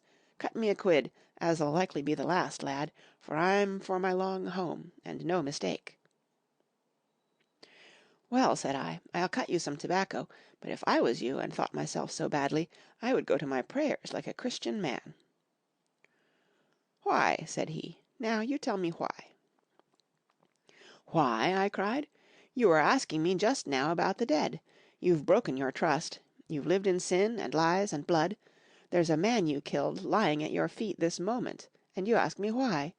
For God's mercy, Mr. Hands, that's why." I spoke with a little heat, thinking of the bloody dirk he had hidden in his pocket, and designed, in his ill thoughts, to end me with. He, for his part, took a great draught of the wine, and spoke with most unusual solemnity. "For 30 years," he said, "I've sailed the seas, and seen good and bad, better and worse, fair weather and foul, provisions running out, knives going, and what not. Well, now I tell you, I never seen good come o' goodness yet. Him as strikes first is my fancy. Dead men don't bite. Them's my views. Amen, so be it. And now you look here," he added, suddenly changing his tone. "We've had about enough of this foolery. The tide's made good enough by now.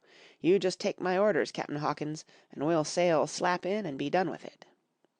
All told, we had scarce 2 miles to run, but the navigation was delicate. The entrance to this northern anchorage was not only narrow and shoal, but lay east and west, so that the schooner must be nicely handled to be got in. I think I was a good, prompt subaltern, and I am very sure that Hands was an excellent pilot, for we went about and dodged in, shaving the banks, with a certainty and a neatness that were a pleasure to behold. Scarcely had we passed the heads before the land closed around us. The shores of North Inlet were as thickly wooded as those of the southern anchorage, but the space was longer and narrower, and more like, what in truth it was, the estuary of a river. Right before us, at the southern end, we saw the wreck of a ship in the last stages of dilapidation. It had been a great vessel of 3 masts, but had lain so long exposed to the injuries of the weather that it was hung about with great webs of dripping seaweed, and on the deck of it shore bushes had taken root, and now flourished thick with flowers. It was a sad sight, but it showed us that the anchorage was calm. "Now," said Hands, "look there. There's a pet bit for to beach a ship in. Fine flat sand, never a cat's paw, trees all around of it, and flowers a-blowing like a garding on that old ship." "And once beached," I inquired, "how shall we get her off again?" "Why, so," he replied. "You take a line ashore there on the other side at low water. Take a turn about one of them big pines, bring it back, take a turn around the capstan, and lie to for the tide.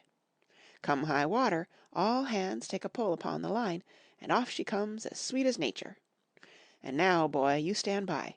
We are near the bit now, and she's too much way on her. Starboard a little, so, steady, starboard, larboard a little, steady, steady." So he issued his commands, which I breathlessly obeyed, till all of a sudden he cried, "Now, my hearty, luff!" and I put the helm hard up, and the Hispaniola swung round rapidly, and ran stem on for the low wooded shore. The excitement of these last manoeuvres had somewhat interfered with the watch I had kept hitherto, sharply enough, upon the coxswain. Even then I was still so much interested, waiting for the ship to touch, that I had quite forgot the peril that hung over my head, and stood craning over the starboard bulwarks and watching the ripples spreading wide before the bows. I might have fallen without a struggle for my life, had not a sudden disquietude seized upon me and made me turn my head. Perhaps I had heard a creak, or seen his shadow moving with the tail of my eye. Perhaps it was an instinct like a cat's, but sure enough, when I looked round, there was Hands, already halfway towards me, with the dirk in his right hand. We must both have cried out aloud when our eyes met, but while mine was the shrill cry of terror, his was a roar of fury like a charging bull's. At the same instant he threw himself forward, and I leaped sideways toward the bows. As I did so, I let go of the tiller, which sprang sharp to leeward, and I think this saved my life, for it struck Hands across the chest and stopped him, for the moment, dead. Before he could recover, I was safe out of the corner where he had me trapped, with all the deck to dodge about. Just forward of the mainmast I stopped, drew a pistol from my pocket, took a cool aim, though he had already turned and was once more coming directly after me, and drew the trigger. The hammer fell, but there followed neither flash nor sound. The priming was useless with sea water. I cursed myself for my neglect. Why had not I, long before, reprimed and reloaded my only weapons? Then I should not have been as now, a mere fleeing sheep before this butcher. Wounded as he was, it was wonderful how fast he could move, his grizzled hair tumbling over his face, and his face itself as red as a red ensign with his haste and fury. I had no time to try my other pistol, nor indeed much inclination, for I was sure it would be useless. One thing I saw plainly, I must not simply retreat before him, or he would speedily hold me boxed into the bows, as a moment since he had so nearly boxed me in the stern. Once so caught, and 9 or 10 inches of the blood-stained dirk would be my last experience on this side of eternity. I placed my palms against the mainmast, which was of a goodish bigness, and waited, every nerve upon the stretch. Seeing that I meant to dodge, he also paused, and a moment or two passed in feints on his part, and corresponding movements upon mine. It was such a game as I had often played at home about the rocks of the Black Hill Cove, but never before, you may be sure, with such a wildly beating heart as now. Still, as I say, it was a boy's game, and I thought I could hold my own at it against an elderly seaman with a wounded thigh. Indeed, my courage had begun to rise so high that I allowed myself a few darting thoughts on what would be the end of the affair, and while I saw certainly that I could spin it out for long, I saw no hope of any ultimate escape.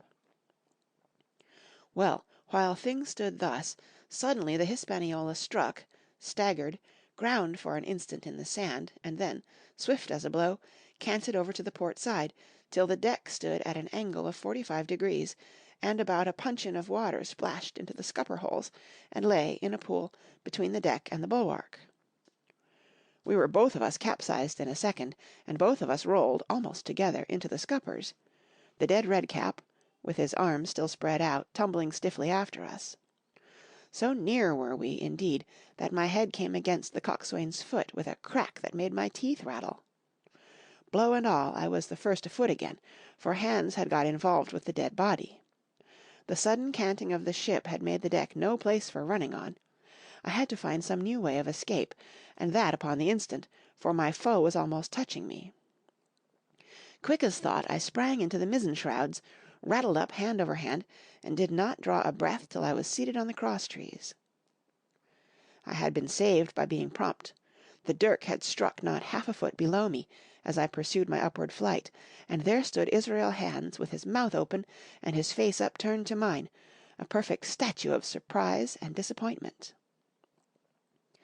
Now that I had a moment to myself, I lost no time in changing the priming of my pistol, and then, having one ready for service, and to make assurance doubly sure, I proceeded to draw the load of the other, and recharge it afresh from the beginning.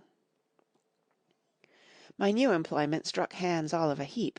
He began to see the dice going against him, and, after an obvious hesitation, he also hauled himself heavily into the shrouds, and, with the dirk in his teeth, began slowly and painfully to mount. It cost him no end of time and groans to haul his wounded leg behind him, and I had quietly finished my arrangements before he was much more than a third of the way up. Then, with a pistol in either hand, I addressed him.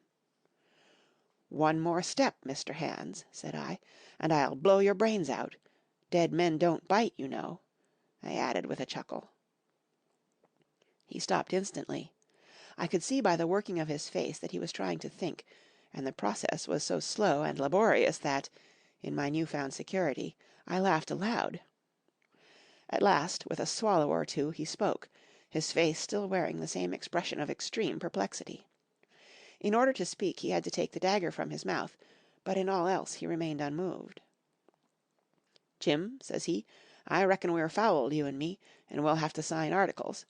I'd have had you but for that there lurch, but I don't have no luck, not I, and I reckon I'll have to strike, which comes hard, you see, for a master mariner to a ship's younker like you, Jim."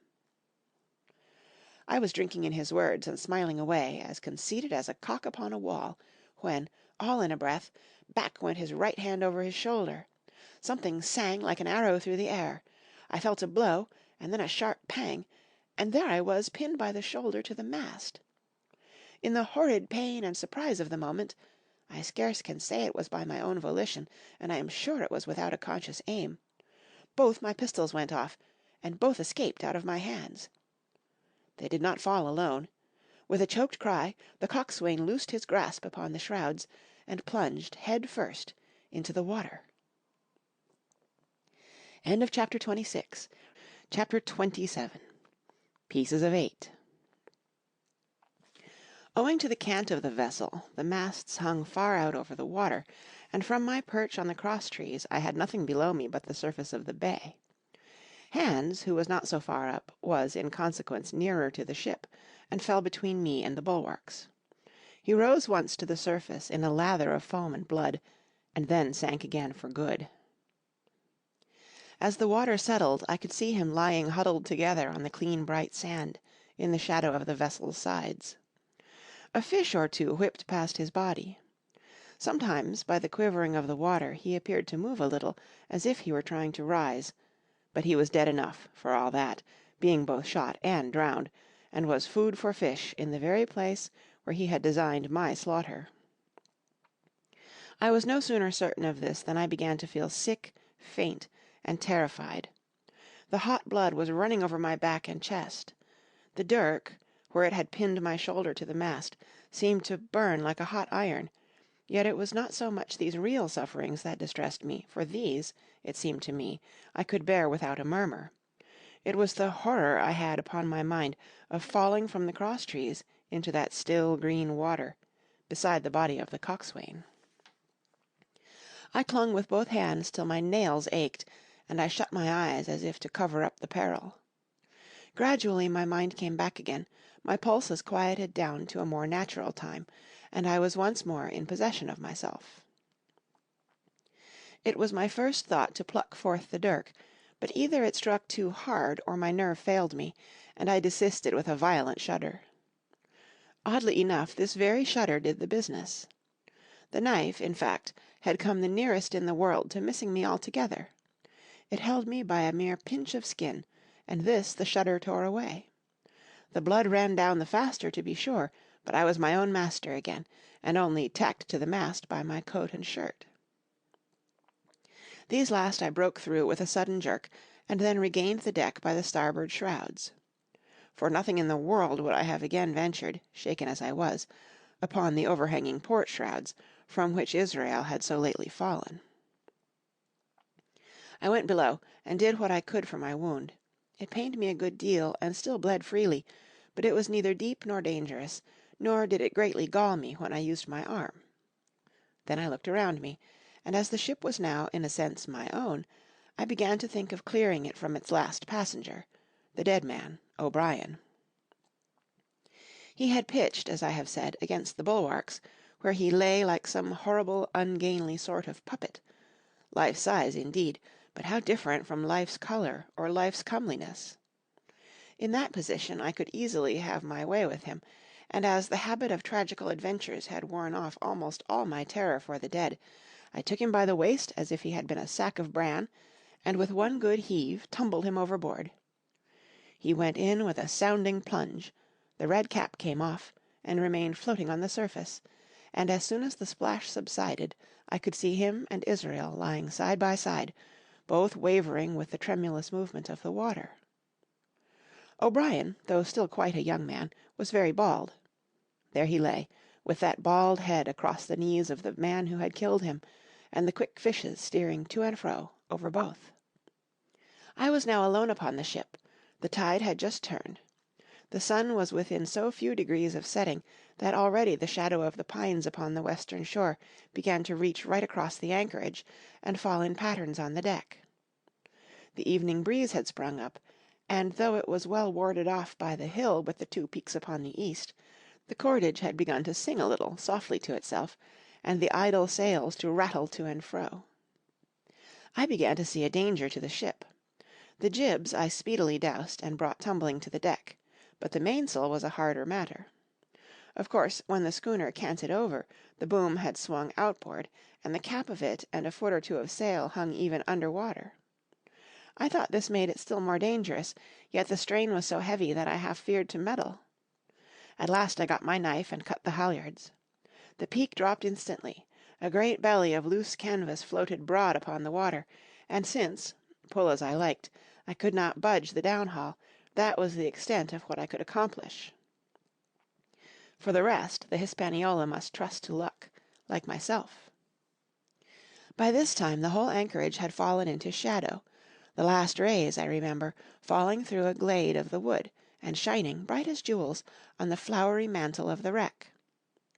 It began to be chill, the tide was rapidly fleeting seaward, the schooner settling more and more on her beam ends. I scrambled forward and looked over.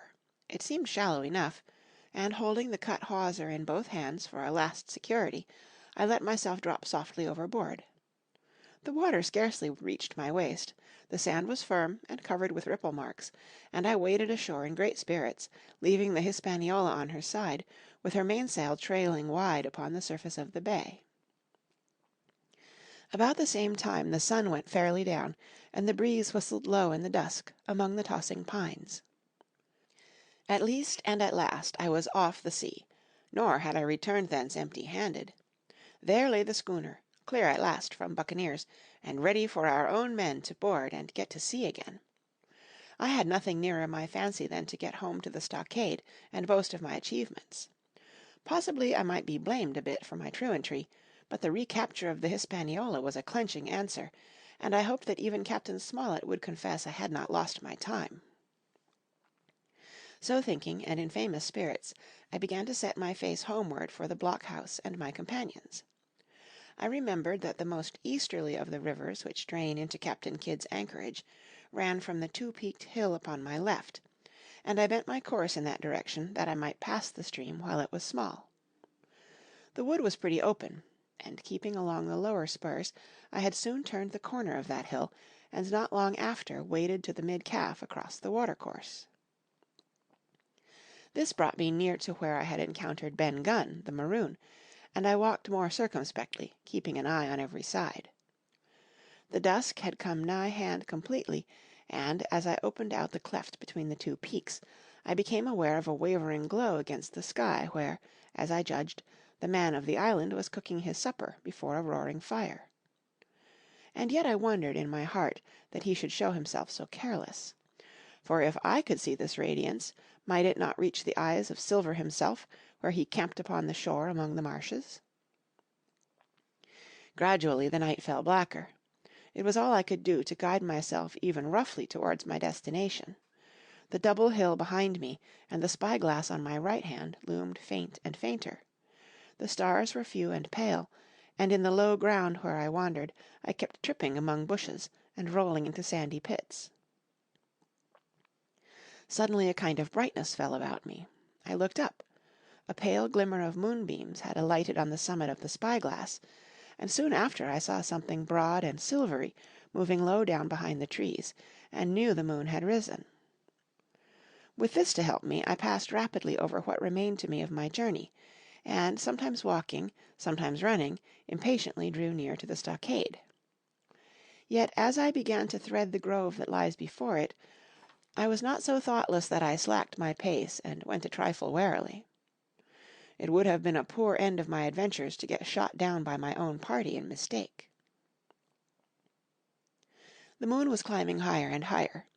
Its light began to fall here and there in masses through the more open districts of the wood, and right in front of me a glow of a different colour appeared among the trees. It was red and hot, and now and again it was a little darkened, as it were the embers of a bonfire smouldering. For the life of me, I could not think what it might be. At last I came right down upon the borders of the clearing.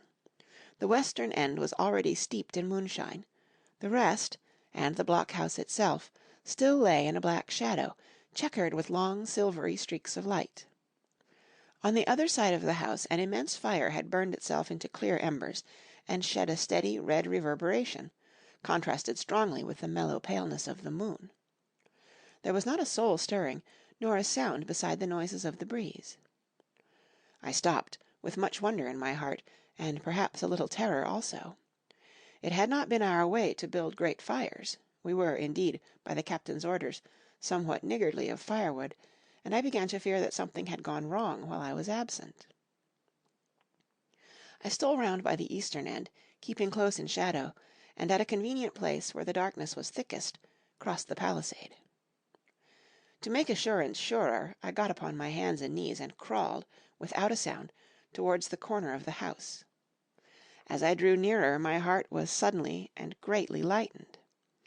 It is not a pleasant noise in itself, and I have often complained of it at other times, but just then it was like music to hear my friends snoring together so loud and peaceful in their sleep. The sea-cry of the watch, that beautiful "All's well," never fell more reassuringly on my ear. In the meantime, there was no doubt of one thing: they kept an infamous bad watch.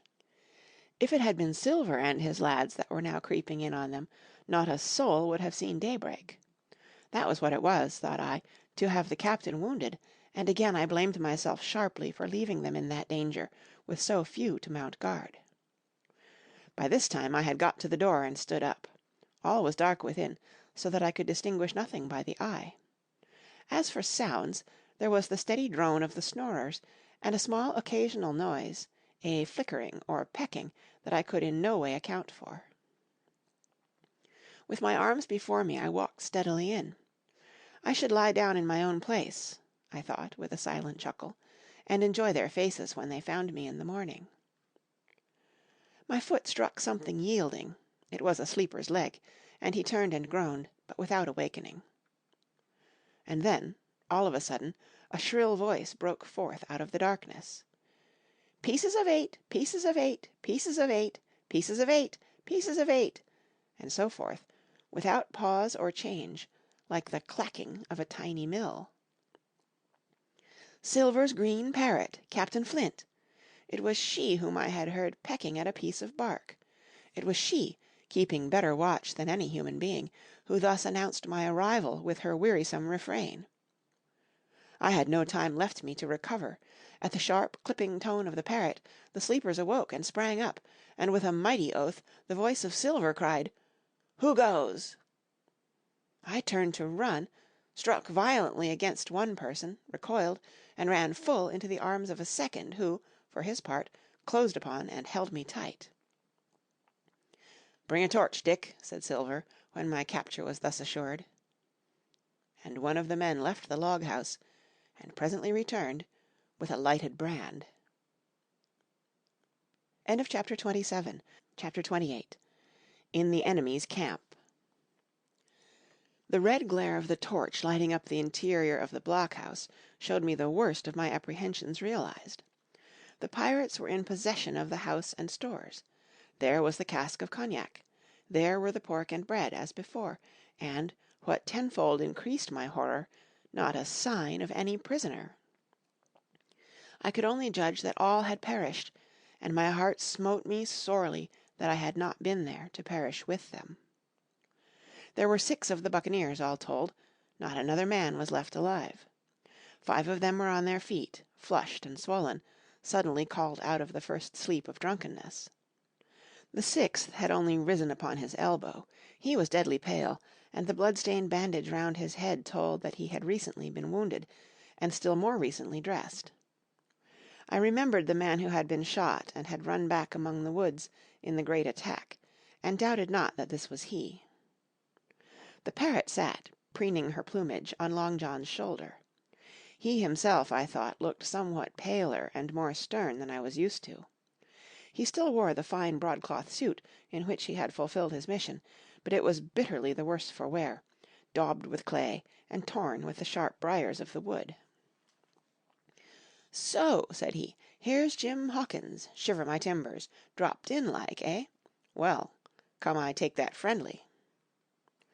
And thereupon he sat down across the brandy cask, and began to fill a pipe. "Give me a loan of the link, Dick," said he, and then, when he had a good light, "That'll do, lad," he added, "stick the glim in the wood-heap, and you, gentlemen, bring yourselves too. You needn't stand up for Mr. Hawkins, he'll excuse you, you may lay to that. And so, Jim," stopping the tobacco, "here you were, and quite a pleasant surprise for poor old John. I see you were smart when first I set my eyes on you, but this here gets away from me clean, it do." To all this, as may well be supposed, I made no answer. They had set me with my back against the wall, and I stood there, looking Silver in the face, pluckily enough, I hope, to all outward appearance, but with black despair in my heart. Silver took a whiff or two of his pipe with great composure, and then ran on again. "Now, you see, Jim, so be as you are here," says he, "I'll give you a piece of my mind.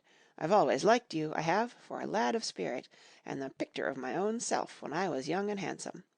I always wanted you to join and take your share, and die a gentleman, and now, my cock, you've got to. Captain Smollett's a fine seaman, as I'll own up to any day, but stiff on discipline. Duty is duty, says he, and right he is. Just you keep clear of the captain. The doctor himself has gone dead again you. Ungrateful scamp, was what he said, and the short and the long of the whole story is about here. You can't go back to your own lot, for they won't have you, and without you start a third ship's company all by yourself, which might be lonely, you'll have to join with Captain Silver." So far so good. My friends, then, were still alive, and though I partly believed the truth of Silver's statement, that the cabin party were incensed at me for my desertion, I was more relieved than distressed by what I heard. "I don't say nothing as to your being in our hands," continued Silver, "though there you are, and you may lay to it, I'm all for argument. I never seen good come out o' threatening. If you like the service, well, you'll join, and if you don't, Jim, why, you're free to answer no, free and welcome, shipmate, and if fairer can be said by mortal seaman, shiver my sides." "Am I to answer, then?" I asked, with a very tremulous voice. Through all this sneering talk I was made to feel the threat of death that overhung me, and my cheeks burned, and my heart beat painfully in my breast. "Lad," said Silver, "no one's a-pressing of you. Take your bearings. None of us won't hurry you, mate. Time goes so pleasant in your company, you see." "Well," says I, growing a bit bolder, "if I'm to choose, I declare I have a right to know what's what, and why you're here, and where my friends are." "What's what?" repeated one of the buccaneers in a deep growl. "Ah, he'd be a lucky one as knowed that." "You'll perhaps batten down your hatches till you're spoke to, my friend," cried Silver truculently to the speaker. And then, in his first gracious tones, he replied to me. "Yesterday morning, Mr. Hawkins," said he, "in the dog-watch, down came Dr. Livesey with a flag of truce. Says he, 'Captain Silver, you're sold out. Ship's gone.' Well, maybe we'd been taking a glass, and a song to help it round. I won't say no. Leastways, none of us had looked out. We looked out, and by thunder, the old ship was gone. I never seen a pack of fools look fishier, and you may lay to that, if I tells you that looked the fishiest. 'Well,' says the doctor, 'let's bargain.' We bargained, him and I, and here we are. Stores, brandy, blockhouse, the fiery wood you was thoughtful enough to cut, and, in a manner of speaking, the whole blessed boat, from Crosstrees to Keelson. As for them, they've tramped. I don't know wheres they are." He drew again quietly at his pipe. "And lest you should take it into that head of yours," he went on, "that you was included in the treaty, here's the last word that was said. 'How many are you,' says I, 'to leave?' 'Four,' says he, 'four, and one of us wounded. And for that boy, I don't know where he is, confound him,' says he, 'nor I don't much care. We're about sick of him.' These was his words." "Is that all?" I asked. "Well, it's all that you're to hear, my son," returned Silver. "And now I am to choose?" "And now you are to choose, and you may lay to that," said Silver. "Well," said I am not such a fool but I know pretty well what I have to look for. Let the worst come to the worst, it's little I care. I've seen too many die since I fell in with you. But there's a thing or two I have to tell you," I said, and by this time I was quite excited. "And the first is this. Here you are, in a bad way. Ship lost, treasure lost, men lost. Your whole business gone to wreck, and if you want to know who did it, it was I. I was in the apple barrel the night we sighted land, and I heard you, John, and you, Dick Johnson, and Hans, who is now at the bottom of the sea, and told every word you said before the hour was out. And as for the schooner, it was I who cut her cable, and it was I that killed the men you had aboard of her, and it was I who brought her where you'll never see her more, not one of you. The laugh's on my side. I've had the top of this business from the first. I no more fear you than I fear a fly. Kill me if you please, or spare me, but one thing I'll say, and no more. If you spare me, Bygones are bygones, and when you fellows are in court for piracy, I'll save you all I can. It is for you to choose. Kill another and do yourselves no good, or spare me and keep a witness to save you from the gallows." I stopped, for, I tell you, I was out of breath, and to my wonder not a man of them moved, but all sat staring at me like as many sheep. And while they were still staring, I broke out again. "And now, Mr. Silver," I said, "I believe you're the best man here, and if things go to the worst, I'll take it kind of you to let the doctor know the way I took it." "I'll bear it in mind," said Silver, with an accent so curious that I could not, for the life of me, decide whether he were laughing at my request, or had been favourably affected by my courage. "I'll put one to that," cried the old mahogany-faced seaman, Morgan by name, whom I had seen in Long John's public house upon the quays of Bristol. "It was him that knowed Black Dog." "Well, and see here," added the sea cook, "I'll put another again to that, by thunder, for it was this same boy that faked the chart from Billy Bones. First and last we've split upon Jim Hawkins." "Then here goes," said Morgan, with an oath. And he sprang up, drawing his knife as if he had been 20. "Avast there!" cried Silver. "Who are you, Tom Morgan? Maybe you thought you was captain here, perhaps. By the powers, but I'll teach you better. Cross me, and you'll go where many a good man's gone before you, first and last, these 30 year back, some to the yard arm, shiver my timbers, and some by the board, and all to feed the fishes. There's never a man looked me between the eyes and seen a good day afterwards, Tom Morgan, you may lay to that." Morgan paused, but a hoarse murmur rose from the others. "Tom's right," said one. "I stood hazing long enough from one," added another. "I'll be hanged if I'll be hazed by you, John Silver." "Did any of you gentlemen want to have it out with me?" roared Silver, bending far forward in his position on the keg, with his pipe still glowing in his right hand. "Put a name on what you're at. You ain't dumb, I reckon.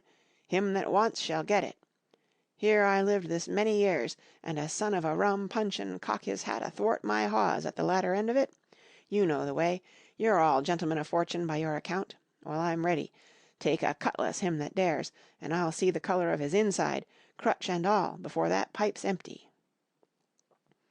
Not a man stirred. Not a man answered. "That's your sort, is it?" he added, returning his pipe to his mouth. "Well, you're a gay lot to look at, anyway. Not much worth to fight, you ain't. P'raps you can understand King George's English. I'm cap'n here by 'lection. I'm cap'n here because I'm the best man by a long sea mile. You won't fight, as gentlemen of fortune should. Then by thunder you'll obey, and you may lay to it. I like that boy, now. I never seen a better boy than that. He's more a man than any pair of rats of you in this here house, and what I say is this, let me see him that'll lay a hand on him, that's what I say, and you may lay to it." There was a long pause after this. I stood straight up against the wall, my heart still going like a sledge-hammer, but with a ray of hope now shining in my bosom. Silver leant back against the wall, his arms crossed, his pipe in the corner of his mouth, as calm as though he had been in church, yet his eye kept wandering furtively, and he kept the tail of it on his unruly followers. They, on their part, drew gradually together towards the far end of the blockhouse, and the low hiss of their whispering sounded in my ear continuously, like a stream. One after another they would look up, and the red light of the torch would fall for a second on their nervous faces. But it was not towards me, it was towards Silver that they turned their eyes. "You seem to have a lot to say," remarked Silver, spitting far into the air. "Pipe up and let me hear it, or lay to." "Ax your pardon, sir," returned one of the men. "You're pretty free with some of the rules. Maybe you'll kindly keep an eye upon the rest. This crew's dissatisfied. This crew don't vally bullying a marlinspike. This crew has its rights like other crews, I'll make so free as that, and by your own rules, I take it, we can talk together. I ax your pardon, sir, acknowledging you for to be capting at this present, but I claim my right and steps outside for a council." And with an elaborate sea salute this fellow, a long, ill-looking, yellow-eyed man of 35, stepped coolly towards the door, and disappeared out of the house. One after another the rest followed his example, each making a salute as he passed, each adding some apology. "According to rules," said one. "Forecastle council," said Morgan. And so with one remark or another all marched out, and left Silver and me alone with the torch. The sea cook instantly removed his pipe. "Now look ye here, Jim Hawkins," he said, in a steady whisper that was no more than audible. "You're within half a plank of death, and, what's a long sight worse, of torture. They're going to throw me off, but you mark, I stand by you through thick and thin. I didn't mean to, no, not till you spoke up. I was about desperate to lose that much blunt and be hanged into the bargain. But I see you was the right sort. I says to myself, you stand by Hawkins, John, and Hawkins'll stand by you. You're his last card, and by the living thunder, John, he's yours. Back to back, says I, you save your witness and he'll save your neck." I began dimly to understand. "You mean all's lost?" I asked. "Aye, by gum, I do," he answered. "Ship gone, neck gone, that's the size of it. Once I looked into that bay, Jim Hawkins, and seen no schooner. Well, I'm tough, but I gave out. As for that lot, and their counsel, mark me, they're outright fools and cowards. I'll save your life, if so be as I can, from them. But see here, Jim, tit for tat, you save Long John from swinging." I was bewildered. It seemed a thing so hopeless he was asking. He, the old buccaneer, the ringleader throughout. "What I can do, that I'll do," I said. "It's a bargain," cried Long John. "You speak up, Plucky, and by thunder, I've a chance." He hobbled to the torch, where it stood propped among the firewood, and took a fresh light to his pipe. "Understand me, Jim," he said, returning. "I've a head on my shoulders, I have. I'm on Squire's side now. I know you've got that ship safe somewheres. How you done it, I don't know, but safe it is. I guess Hans and O'Brien turned soft. I never much believed in neither of them. Now you mark me. I ask no questions, nor I won't let others. I know when a game's up, I do, and I know a lad that's staunch. Ah, you that's young, you and me might have done a power of good together." He drew some cognac from the cask into a tin cannikin. "Will you taste, messmate?" he asked, and when I had refused, "Well, I'll take a drain myself, Jim," said he. "I need a caulker, for there's trouble on hand. And, talking of trouble, why did that doctor give me the chart, Jim?" My face expressed a wonder so unaffected that he saw the needlessness of further questions. "Ah, well, he did, though," he said. "And there's something under that, no doubt. Something surely under that, Jim. Bad or good." And he took another swallow of the brandy, shaking his great fair head like a man who looks forward to the worst. End of chapter 28. Chapter 29. The Black Spot Again. The council of the buccaneers had lasted some time, when one of them re-entered the house, and, with a repetition of the same salute, which had in my eyes an ironical air, begged for a moment's loan of the torch. Silver briefly agreed, and this emissary retired again, leaving us together in the dark. "There's a breeze coming, Jim," said Silver, who had by this time adopted quite a friendly and familiar tone. I turned to the loophole nearest me and looked out. The embers of the great fire had so far burned themselves out, and now glowed so low and duskily that I understood why these conspirators desired a torch. About half-way down the slope to the stockade they were collected in a group. One held the light, another was on his knees in their midst, and I saw the blade of an open knife shine in his hand, with varying colours, in the moon and torchlight. The rest were all somewhat stooping, as though watching the manoeuvres of this last. I could just make out that he had a book as well as a knife in his hand, and was still wondering how anything so incongruous had come in their possession, when the kneeling figure rose once more to his feet, and the whole party began to move together towards the house. "Here they come," said I, and I returned to my former position, for it seemed beneath my dignity that they should find me watching them. "Well, let 'em come, lad, let 'em come," said Silver cheerily. "I've still a shot in my locker." The door opened, and the 5 men, standing huddled together just inside, pushed one of their number forward. In any other circumstances it would have been comical to see his slow advance, hesitating as he set down each foot, but holding his closed right hand in front of him. "Step up, lad," cried Silver. "I won't eat you. Hand it over, lubber. I know the rules, I do. I won't hurt a deputation."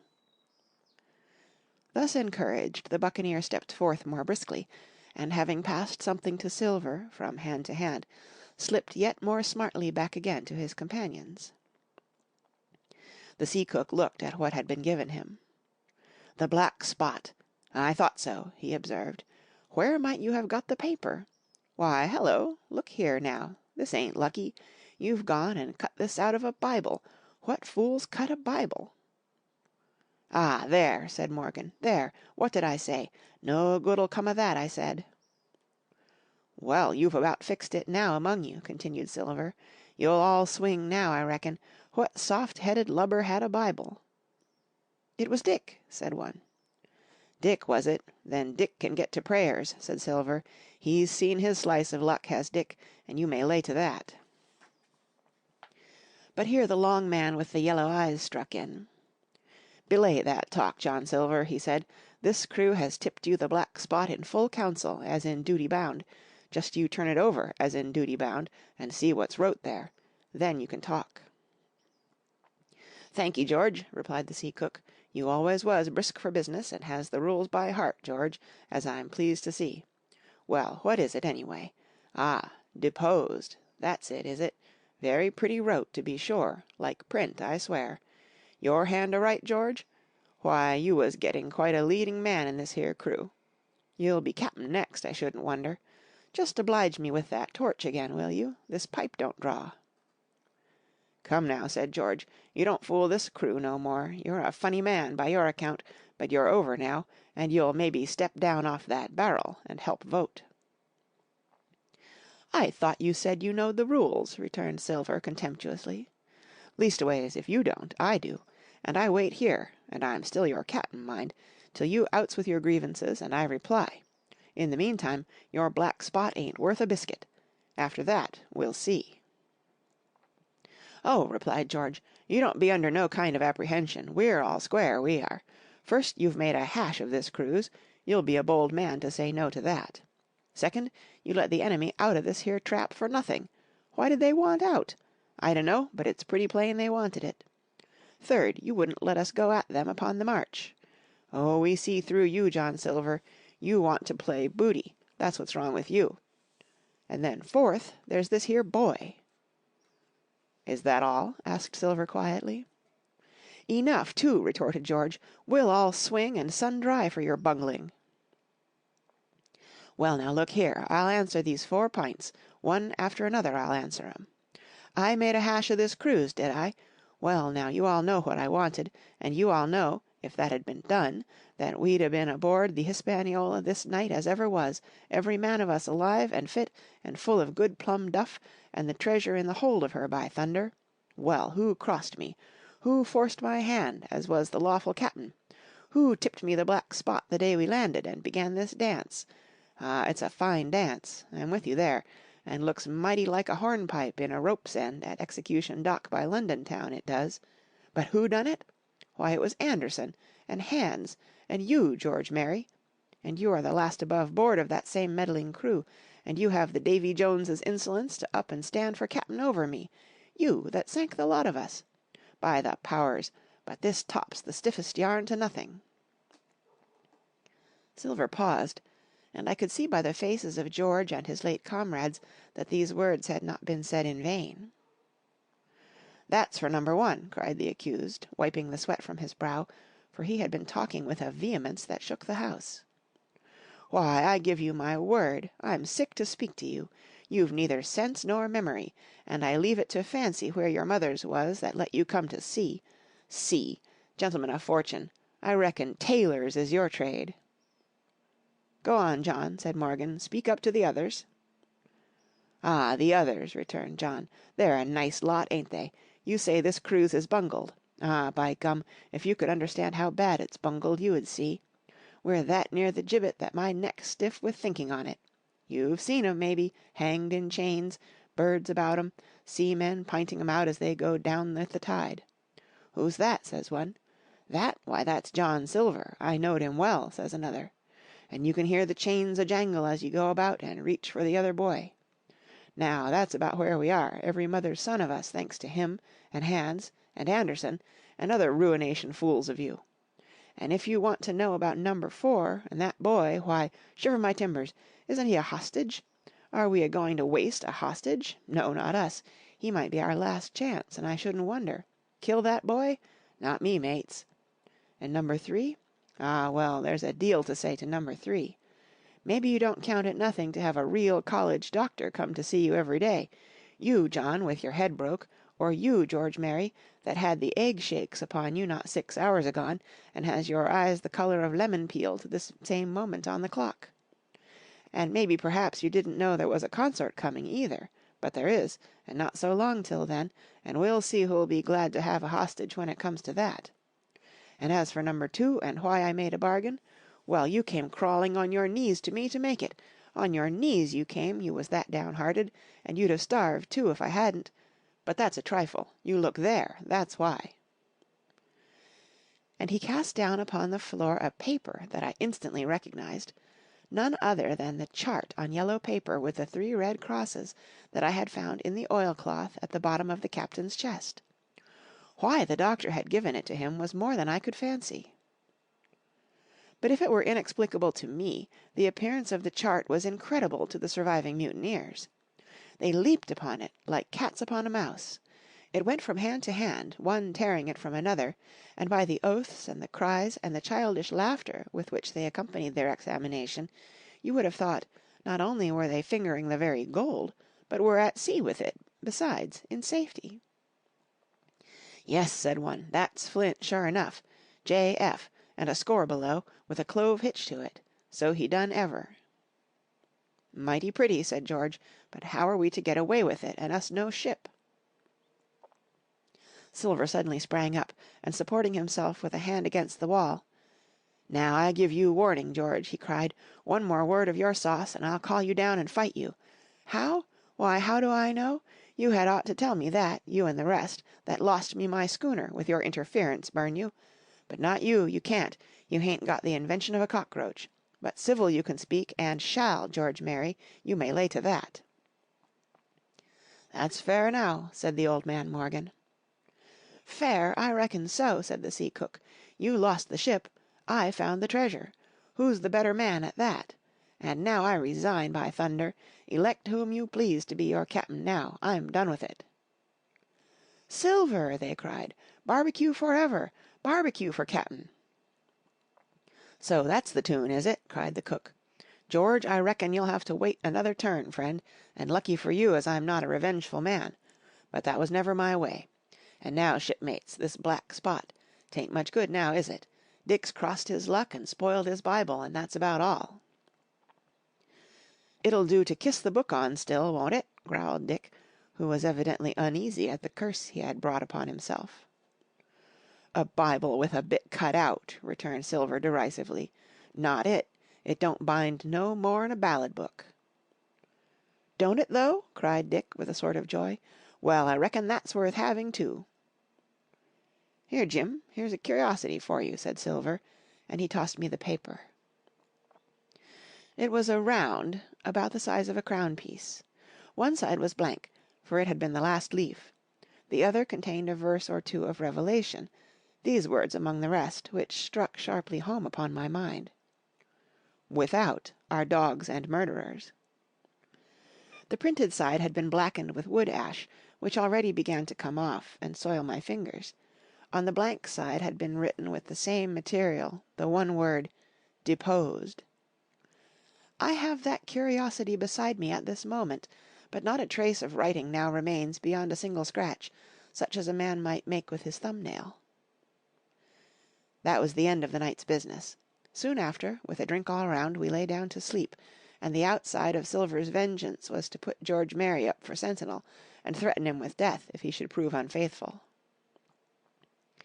It was long ere I could close an eye, and heaven knows I had matter enough for thought in the man whom I had slain that afternoon, in my own most perilous position, and above all in the remarkable game that I saw Silver now engaged upon, keeping the mutineers together with one hand, and grasping, with the other, after every means, possible and impossible, to make his peace and save his miserable life.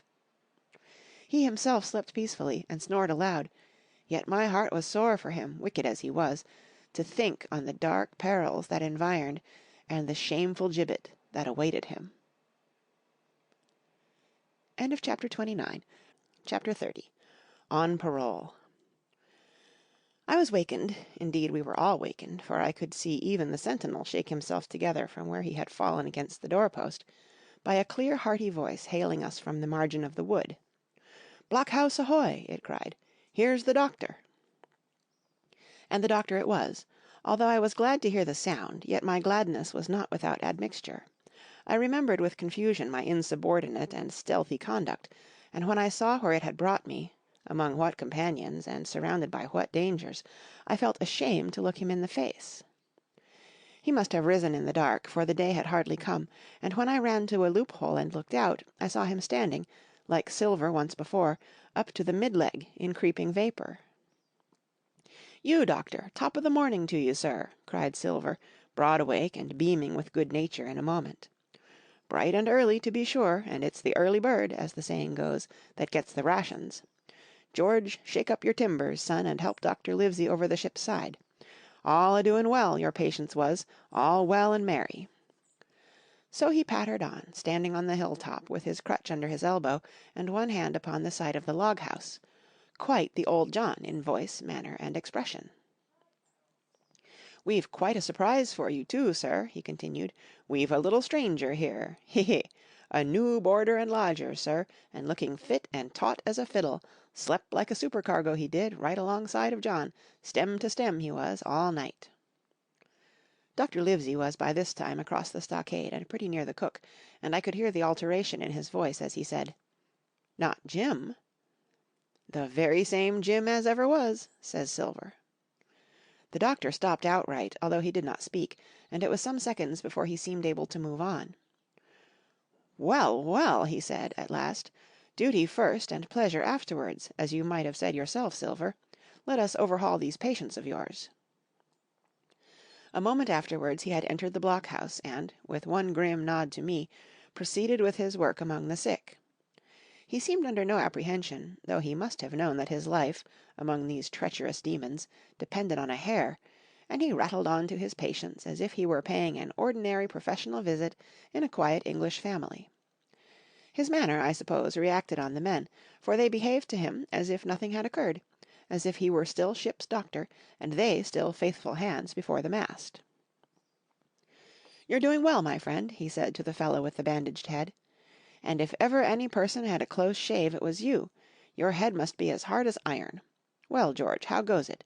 You're a pretty colour, certainly. Why, your liver, man, is upside down. Did you take that medicine? Did he take that medicine, men?" "Aye, aye, sir, he took it, sure enough," returned Morgan. "Because, you see, since I am mutineer's doctor, or prison doctor, as I prefer to call it," says Dr. Livesey, in his pleasantest way, "I make it a point of honour not to lose a man for King George, God bless him, and the gallows." The rogues looked at each other, but swallowed the home thrust in silence. "Dick don't feel well, sir," said one. "Don't he?" replied the doctor. "Well, step up here, Dick, and let me see your tongue. No, I should be surprised if he did. The man's tongue is fit to frighten the French. Another fever." "Ah, there," said Morgan, "that comed of spiling Bibles." "That comed, as you call it, of being arrant asses," retorted the doctor, "and not having sense enough to know honest air from poison, and the dry land from a vile pestiferous slough. I think it most probable, though of course it's only an opinion, that you'll all have the deuce to pay before you get that malaria out of your systems. Camp in a bog, would you? Silver, I'm surprised at you. You're less of a fool than many, take you all round, but you don't appear to me to have the rudiments of a notion of the rules of health. Well," he added, after he had dosed them round, and they had taken his prescriptions, with really laughable humility, more like charity school-children than blood-guilty mutineers and pirates, "well, that's done for to-day, and now I should wish to have a talk with that boy, please." And he nodded his head in my direction carelessly. George Merry was at the door, spitting and spluttering over some bad-tasted medicine, but at the first word of the doctor's proposal he swung round with a deep flush, and cried, "No!" and swore. Silver struck the barrel with his open hand. "Silence!" he roared, and looked about him positively like a lion. "Doctor," he went on in his usual tones, "I was a-thinking of that, knowing as how you had a fancy for the boy. We're all humbly grateful for your kindness, and, as you see, puts faith in you, and takes the drugs down like that much grog. And I take it I've found a way as'll suit all. Hawkins, will you give me your word of honour as a young gentleman, for a young gentleman you are, although poor-born, your word of honour not to slip your cable?" I readily gave the pledge required. "Then, Doctor," said Silver, "you just step outside of that stockade, and once you're there, I'll bring the boy down on the inside, and I reckon you can yarn through the spars. Good day to you, sir, and all our duties to the Squire and Captain Smollett." The explosion of disapproval, which nothing but Silver's black looks had restrained, broke out immediately the doctor had left the house. Silver was roundly accused of playing double, of trying to make a separate peace for himself, of sacrificing the interests of his accomplices and victims, and, in one word, of the identical, exact thing that he was doing. It seemed to me so obvious, in this case, that I could not imagine how he was to turn their anger. But he was twice the man the rest were, and his last night's victory had given him a huge preponderance on their minds. He called them all the fools and dolts you can imagine, said it was necessary I should talk to the doctor, fluttered the chart in their faces, asked them if they could afford to break the treaty the very day they were bound to treasure hunting. "No, by thunder!" he cried, "it's us must break the treaty when the time comes, and till then I'll gammon that doctor if I have to oil his boots with brandy." And then he bade them get the fire lit, and stalked out upon his crutch, with his hand upon my shoulder, leaving them in a disarray, and silenced by his volubility, rather than convinced. "Slow, lad, slow," he said. "They might round upon us in a twinkle of an eye, if we was seen to hurry." Very deliberately, then, did we advance across the sand to where the doctor awaited us on the other side of the stockade, and as soon as we were within easy speaking distance, Silver stopped. "You'll make a note of this here also, doctor," says he, "and the boy'll tell you how I saved his life, and were deposed for it, too, and you may lay to that. Doctor, when a man's steering as near the wind as me, playing chuck farthing with the last breath in his body, like, you wouldn't think it too much, mayhap, to give him one good word.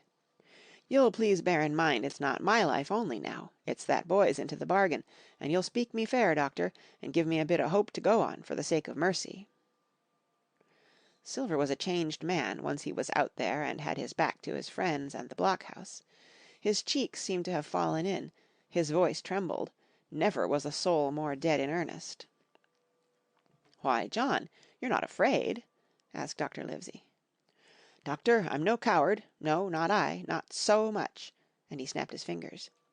"If I was, I wouldn't say it, but I'll own up fairly I've the shakes upon me for the gallows. You're a good man and a true, I never seen a better man, and you'll not forget what I done good, not any more than you'll forget the bad, I know.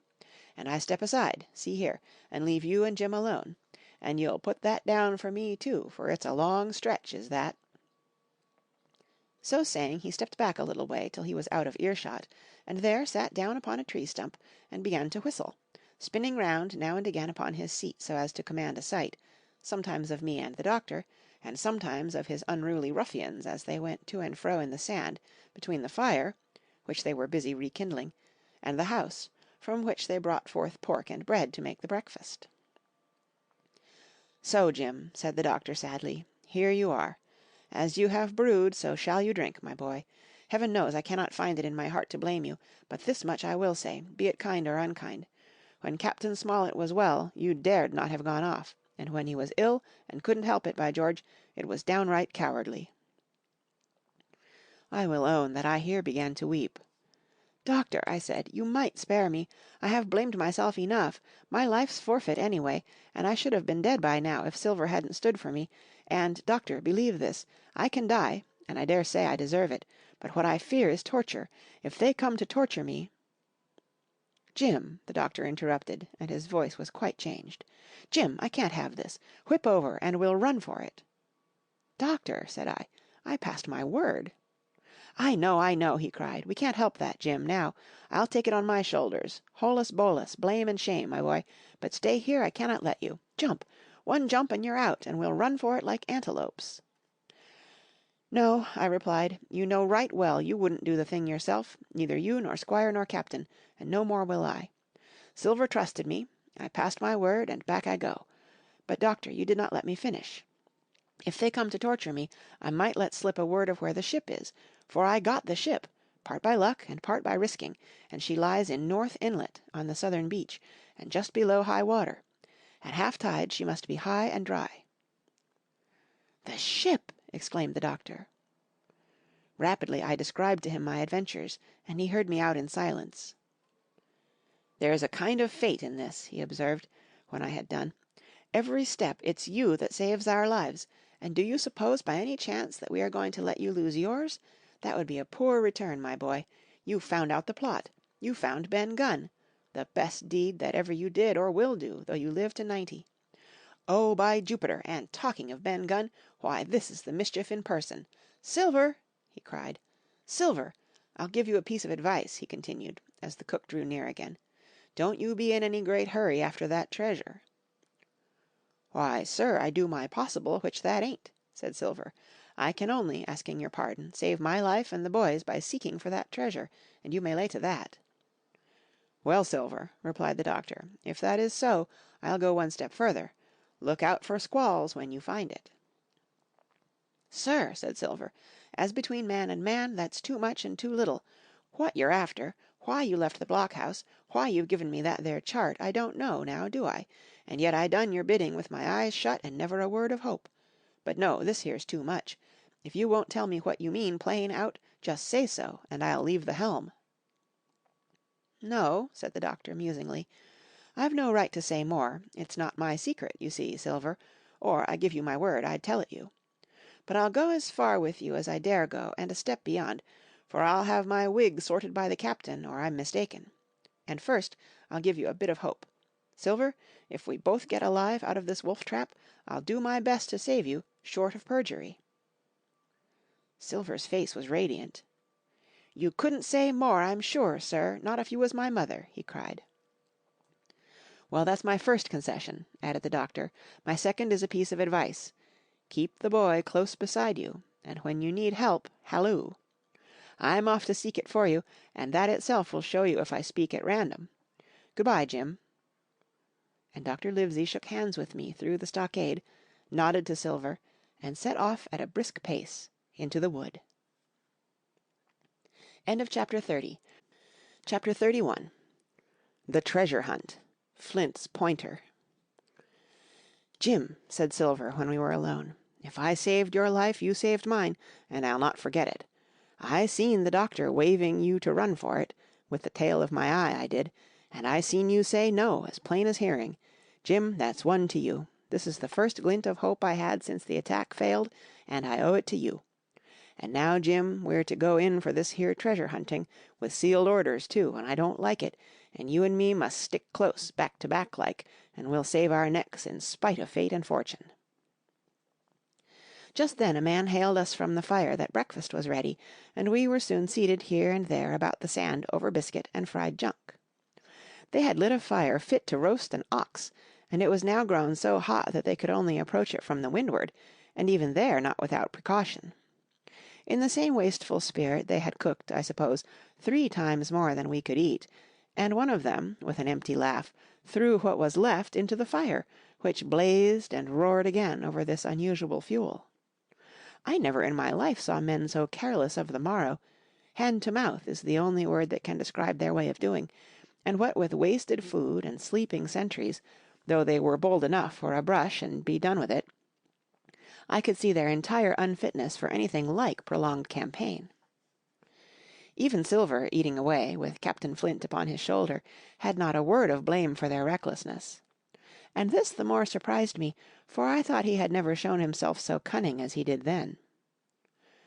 "Aye, mates," said he, "it's lucky you have barbecue to think for you with this here head. I got what I wanted, I did. Sure enough, they have the ship. Where they have it I don't know yet, but once we hit the treasure we'll have to jump about and find out. And then, mates, us that has the boats, I reckon, has the upper hand." Thus he kept running on, with his mouth full of the hot bacon. Thus he restored their hope and confidence, and, I more than suspect, repaired his own at the same time. "As for hostage," he continued, "that's his last talk, I guess, with them he loves so dear. I've got my piece o' news, and thank ye to him for that, but it's over and done. I'll take him in a line when we go treasure hunting, for we'll keep him like so much gold, in case of accidents, you mark, and in the meantime. Once we get the ship and treasure both, and off to sea like jolly companions, why, then we'll talk Mr. Hawkins over, we will, and we'll give him his share, to be sure, for all his kindness." It was no wonder the men were in a good humour now. For my part, I was horribly cast down. Should the scheme he had now sketched prove feasible, Silver, already doubly a traitor, would not hesitate to adopt it. He had still a foot in either camp, and there was no doubt he would prefer wealth and freedom with the pirates to a bare escape from hanging, which was the best he had to hope on our side. Nay, and even if things so fell out that he was forced to keep his faith with Dr. Livesey, even then what danger lay before us! What a moment that would be when the suspicions of his followers turned to certainty, and he and I should have to fight for dear life, he a cripple and I a boy, against 5 strong and active seamen. Add to this double apprehension the mystery that still hung over the behaviour of my friends, their unexplained desertion of the Stockade, their inexplicable cession of the chart, or harder still to understand, the doctor's last warning to Silver, "Look out for squalls when you find it," and you will readily believe how little taste I found in my breakfast, and with how uneasy a heart I set forth behind my captors on the quest for treasure. We made a curious figure, had anyone been there to see us, all in soiled sailor clothes, and all but me armed to the teeth. Silver had 2 guns slung about him, one before and one behind, besides the great cutlass at his wrist, and a pistol in each pocket of his square-tailed coat. To complete his strange appearance, Captain Flint sat perched upon his shoulder, and gabbling odds and ends of purposeless sea-talk. I had a line about my waist, and followed obediently after the sea-cook, who held the loose end of the rope, now in his free hand, now between his powerful teeth. For all the world I was led like a dancing bear. The other men were variously burthened, some carrying picks and shovels, for that had been the very first necessary they brought ashore from the Hispaniola, others laden with pork, bread, and brandy for the midday meal.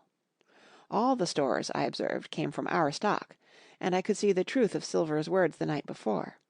Had he not struck a bargain with the doctor, he and his mutineers, deserted by the ship, must have been driven to subsist on clear water and the proceeds of their hunting. Water would have been little to their taste. A sailor is not usually a good shot, and besides all that, when they were so short of eatables, it was not likely they would be very flush of powder.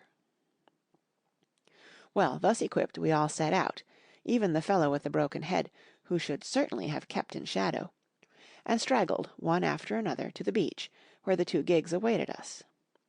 Even these bore trace of the drunken folly of the pirates, one in a broken thwart, and both in their muddy and unbaled condition.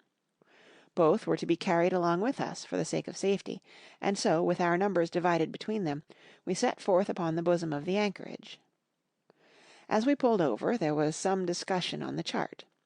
The red cross was, of course, far too large to be a guide, and the terms of the note on the back, as you will hear, admitted of some ambiguity. They ran, the reader may remember, thus: "Tall tree, spyglass shoulder, bearing a point to the north of north-northeast. Skeleton Island, east-southeast, and by east. 10 feet." A tall tree was thus the principal mark. Now, right before us, the anchorage was bounded by a plateau from 200 to 300 feet high, adjoining on the north the sloping southern shoulder of the spyglass, and rising again towards the south into the rough, cliffy eminence called the mizzenmast hill. The top of the plateau was dotted thickly with pine trees of varying height. Every here and there one of a different species rose 40 or 50 feet clear above its neighbours, and which of these was the particular tall tree of Captain Flint could only be decided on the spot, and by the readings of the compass. Yet, although that was the case, every man on board the boats had picked a favourite of his own ere we were half-way over. Long John alone shrugging his shoulders and bidding them wait till they were there. We pulled easily, by Silver's directions, not to weary the hands prematurely, and after quite a long passage landed at the mouth of the second river, that which runs down a woody cleft of the spyglass. Thence, bending to our left, we began to ascend the slope towards the plateau. At the first outset, heavy, miry ground and a matted, marish vegetation greatly delayed our progress, but by little and little the hill began to steepen and become stony underfoot, and the wood to change its character and to grow in a more open order. It was indeed a most pleasant portion of the island that we were now approaching. A heavy-scented broom and many flowering shrubs had almost taken the place of grass. Thickets of green nutmeg trees were dotted here and there with the red columns and the broad shadow of the pines, and the first mingled their spice with the aroma of the others. The air, besides, was fresh and stirring, and this, under the sheer sunbeams, was a wonderful refreshment to our senses. The party spread itself abroad in a fan shape, shouting and leaping to and fro. About the centre, and a good way behind the rest, Silver and I followed, I tethered by my rope, he ploughing with deep pants among the sliding gravel. From time to time, indeed, I had to lend him a hand, or he must have missed his footing and fallen backward down the hill. We had thus proceeded for about half a mile, and were approaching the brow of the plateau, when the man upon the farthest left began to cry aloud as if in terror. Shout after shout came from him, and the others began to run in his direction. "He can't have found the treasure," said old Morgan, hurrying past us from the right, "for that's clean atop." Indeed, as we found when we also reached the spot, it was something very different. At the foot of a pretty big pine, and involved in a green creeper, which had even partly lifted some of the smaller bones, a human skeleton lay, with a few shreds of clothing, on the ground. I believe a chill struck for a moment to every heart. "He was a seaman," said George Merry, who, bolder than the rest, had gone up close, and was examining the rags of clothing. "Leastways, this is good sea-cloth." "Ay, ay," said Silver, "like enough. You wouldn't look to find a bishop here, I reckon, but what sort of way is that for bones to lie? 'Tain't in nature." Indeed, on a second glance, it seemed impossible to fancy that the body was in a natural position.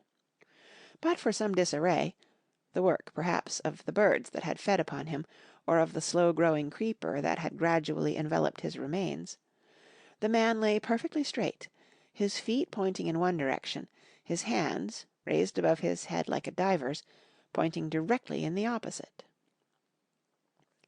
"I've taken a notion into my old numbskull," observed Silver. "Here's the compass.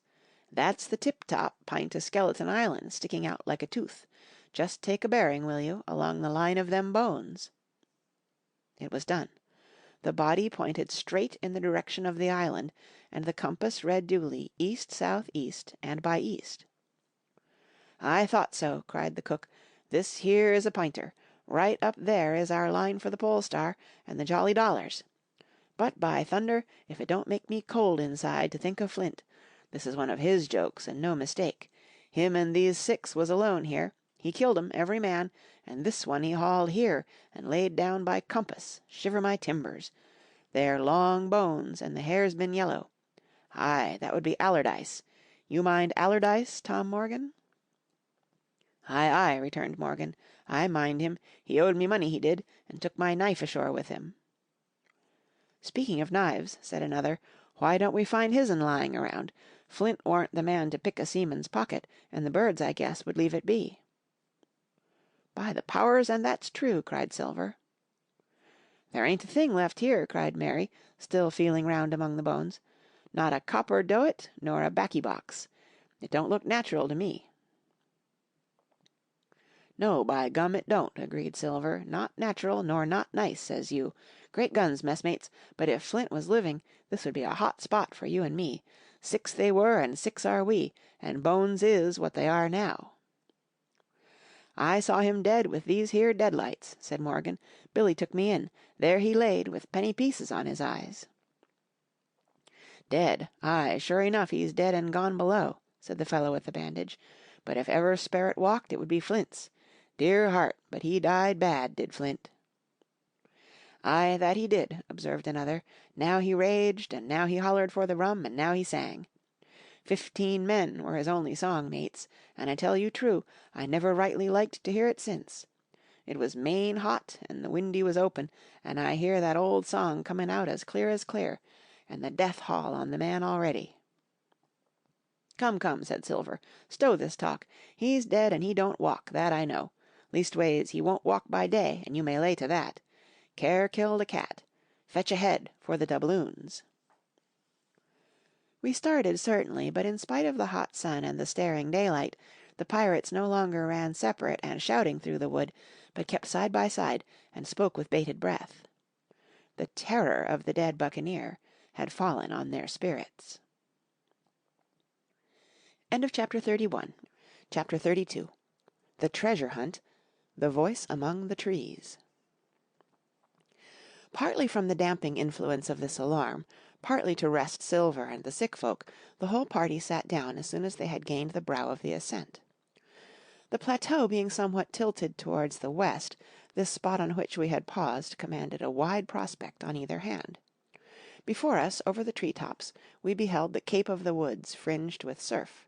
Behind, we not only looked down upon the anchorage and Skeleton Island, but saw, clear across the spit and the eastern lowlands, a great field of open sea upon the east. Sheer above us rose the Spyglass, here dotted with single pines, there black with precipices. There was no sound but that of the distant breakers, mounting from all round, and the chirp of countless insects in the brush. Not a man, not a sail upon the sea. The very largeness of the view increased the sense of solitude. Silver, as he sat, took certain bearings with his compass. "There are 3 tall trees," said he, "about in the right line from Skeleton Island. Spyglass Shoulder, I take it, means that lower point there. It's child's play to find the stuff now. I've half a mind to dine first." "I don't feel sharp," growled Morgan, "thinking of Flint. I think it were as done me." "Ah, well, my son, you praise your stars he's dead," said Silver. "He were an ugly devil," cried a third pirate with a shudder. "That blue in the face, too." "That was how the rum took him," added Mary. "Blue, well, I reckon he was blue. That's a true word." Ever since they had found the skeleton and got upon this train of thought, they had spoken lower and lower, and they had almost got to whispering by now, so that the sound of their talk hardly interrupted the silence of the wood. All of a sudden, out of the middle of the trees in front of us, a thin, high, trembling voice struck up the well-known air and words. 15 men on the dead man's chest, yo-ho-ho, and a bottle of rum. I have never seen men more dreadfully affected than the pirates. The colour went from their 6 faces like enchantment. Some leaped to their feet, some clawed hold of others. Morgan grovelled on the ground. "It's Flint, by dash!" cried Mary. The song had stopped as suddenly as it began, broken off, you would have said, in the middle of a note, as though someone had laid his hand upon the singer's mouth. Coming so far through the clear sunny atmosphere among the green tree-tops, I thought it had sounded airily and sweetly, and the effect on my companions was the stranger. "Come," said Silver, struggling with his ashen lips to get the word out. "This won't do. Stand by to go about. This is a rum start, and I can't name the voice, but it's some one skylarking, some one that's flesh and blood, and you may lay to that." His courage had come back as he spoke, and some of the colour of his face along with it. Already the others had begun to lend an ear to this encouragement, and were coming a little to themselves, when the same voice broke out again, not this time singing, but in a faint distant hail that echoed yet fainter among the clefts of the spyglass. "Darby McGraw!" it wailed, for that is the word that best describes the sound. "Darby McGraw! Darby McGraw!" again and again and again, and then rising a little higher, and with an oath that I leave out, "Fetch aft the rum, Darby!" The buccaneers remained rooted to the ground, their eyes starting from their heads. Long after the voice had died away, they still stared in silence, dreadfully before them. "That fixes it," gasped one. "Let's go." "They was his last words," moaned Morgan. "His last words above board." Dick had his Bible out and was praying volubly. He had been well brought up, had Dick, before he came to sea and fell among bad companions. Still Silver was unconquered. I could hear his teeth rattle in his head, but he had not yet surrendered. "Nobody in this here island ever heard of Darby," he muttered. "Not one but us that's here." And then, making a great effort, "Shipmates," he cried, "I'm here to get that stuff, and I'll not be beat by man nor devil. I never was feared of Flint in his life, and by the powers, I'll face him dead. There's £700,000 not a quarter of a mile from here. When did ever a gentleman of fortune show his stern to that much dollars for a boozy old seaman with a blue mug, and him dead too?" But there was no sign of reawakening courage in his followers, rather, indeed, of growing terror at the irreverence of his words. "Belay there, John," said Mary. "Don't you cross a spirit." And the rest were all too terrified to reply. They would have run away severally had they dared, but fear kept them together and kept them close by John, as if his daring helped them. He, on his part, had pretty well fought his weakness down. "Spirit? Well, maybe," he said, "but there's one thing not clear to me. There was an echo. Now, no man ever seen a sperrit with his shadow. Well then, what's he doing with an echo to him, I should like to know? That ain't in nature, surely." This argument seemed weak enough to me, but you can never tell what will affect the superstitious, and to my wonder George Merry was greatly relieved. "Well, that's so," he said. "You've a head upon your shoulders, John, and no mistake. 'Bout ship, mates, this here crew is on a wrong tack, I do believe, and come to think on it, it was like Flint's voice, I grant you, but not just so clear away like it after all. It was liker somebody else's voice now. It was liker—" "By the powers! Ben Gunn!" roared Silver. "Ay, and so it were," cried Morgan, springing on his knees. "Ben Gunn it were." "It don't make much odds, do it now?" asked Dick. "Ben Gunn's not here in the body any more'n Flint." But the older hands greeted this remark with scorn. "Why, nobody minds Ben Gunn," cried Mary. "Dead or alive, nobody minds him." It was extraordinary how their spirits had returned, and how the natural colour had revived in their faces. Soon they were chatting together, with intervals of listening, and not long after, hearing no further sound, they shouldered the tools and set forth again, Mary walking first with Silver's compass to keep them on the right line with Skeleton Island. He had said the truth. Dead or alive, nobody minded Ben Gunn. Dick alone still held his Bible, and looked around him as he went, with fearful glances, but he found no sympathy, and Silver even joked him on his precautions. "I told you," said he, "I told you you had spoiled your Bible. If it ain't no good to swear by, what do you suppose a spirit would give for it? Not that!" And he snapped his big fingers, halting a moment on his crutch. But Dick was not to be comforted. Indeed, it was soon plain to me that the lad was falling sick. Hastened by heat, exhaustion, and the shock of his alarm, the fever, predicted by Dr. Livesey, was evidently growing swiftly higher. It was fine open walking here upon the summit. Our way lay a little downhill, for, as I have said, the plateau tilted towards the west. The pines, great and small, grew wide apart, and even between the clumps of nutmeg and azalea, wide open spaces baked in the hot sunshine.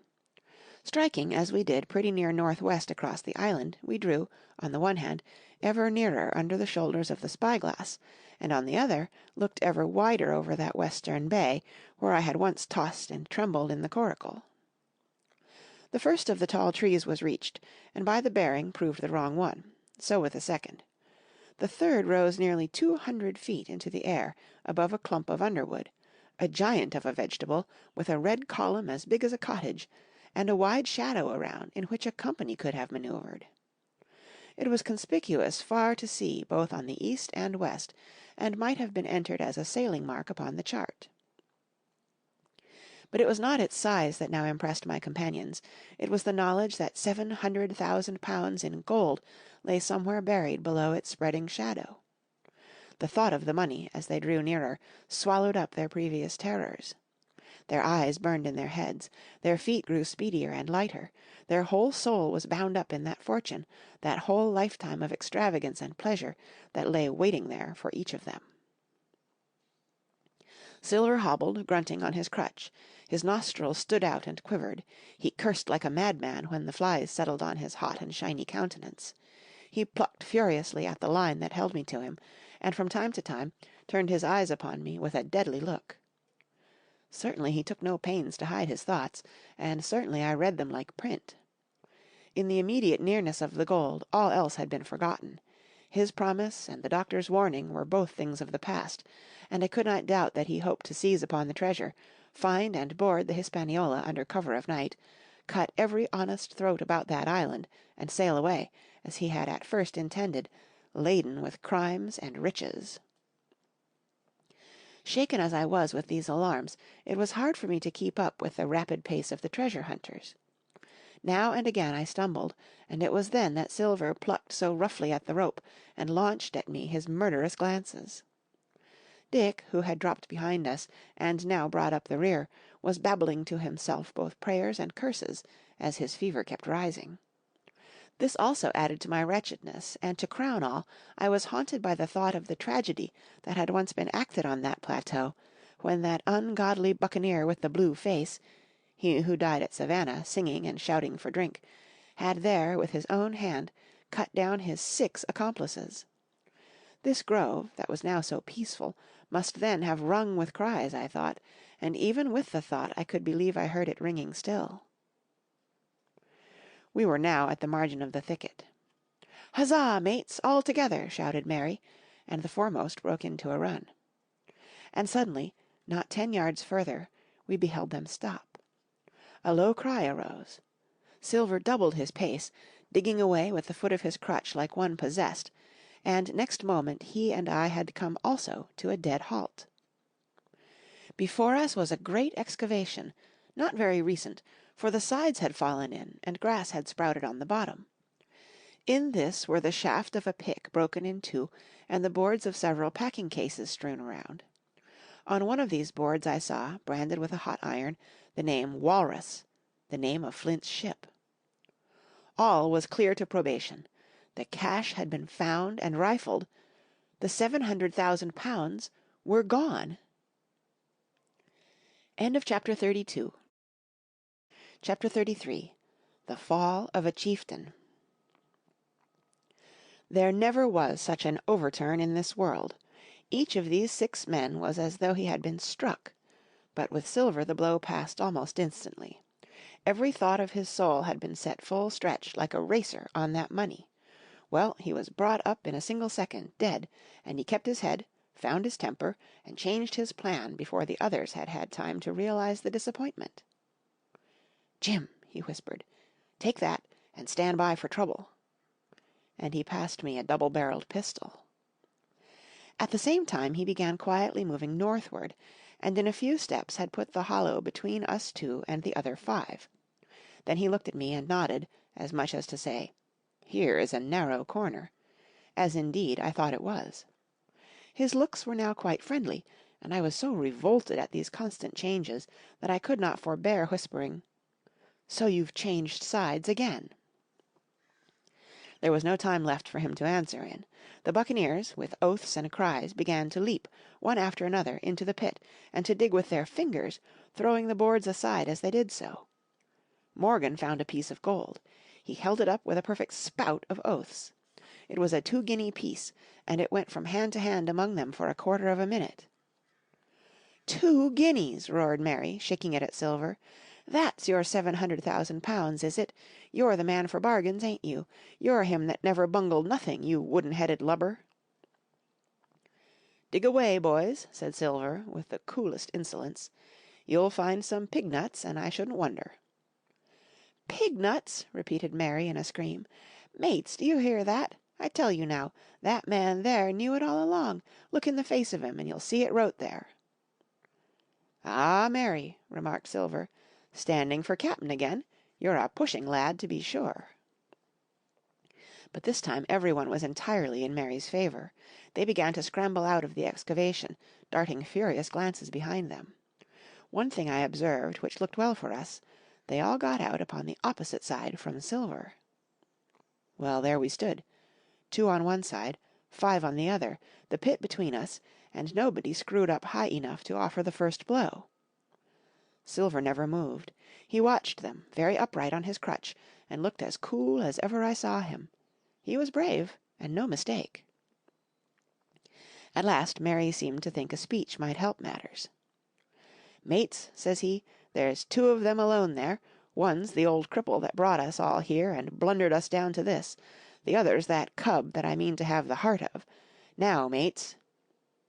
He was raising his arm and his voice, and plainly meant to lead a charge, but just then, crack, crack, crack, 3 musket shots flashed out of the thicket. Mary tumbled head foremost into the excavation. The man with the bandage spun round like a teetotum, and fell all his length upon his side, where he lay dead, but still twitching, and the other 3 turned and ran for it with all their might. Before you could wink, Long John had fired 2 barrels of a pistol into the struggling Mary, and as the man rolled up his eyes at him in the last agony, "George," said he, "I reckon I settled you." At the same moment the doctor, Gray, and Ben Gunn joined us, with smoking muskets, from among the nutmeg trees. "Forward!" cried the doctor. "Double quick, my lads, we must head 'em off the boats." And we set off at a great pace, sometimes plunging through the bushes to the chest. I tell you, but Silver was anxious to keep up with us. The work that man went through, leaping on his crutch till the muscles of his chest were fit to burst, was work no sound man ever equalled, and so thinks the doctor.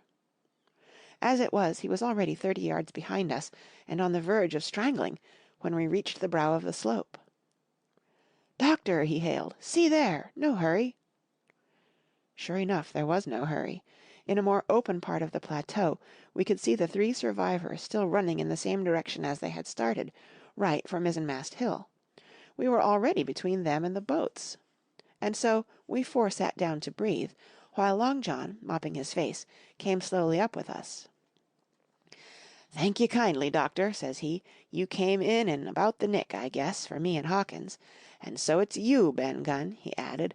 "Well, you're a nice one, to be sure." "I'm Ben Gunn, I am," replied the maroon, wriggling like an eel in his embarrassment. "And," he added, after a long pause, "how do, Mr. Silver? Pretty well, I thank ye, says you." "Ben, Ben," murmured Silver, "to think as you've done me." The doctor sent back Gray for one of the pickaxes, deserted in their flight by the mutineers, and then as we proceeded leisurely downhill to where the boats were lying, related in a few words what had taken place. It was a story that profoundly interested Silver, and Ben Gunn, the half-idiot maroon, was the hero from beginning to end. Ben, in his long, lonely wanderings about the island, had found the skeleton. It was he that had rifled it. He had found the treasure. He had dug it up. It was the haft of his pickaxe that lay broken in the excavation.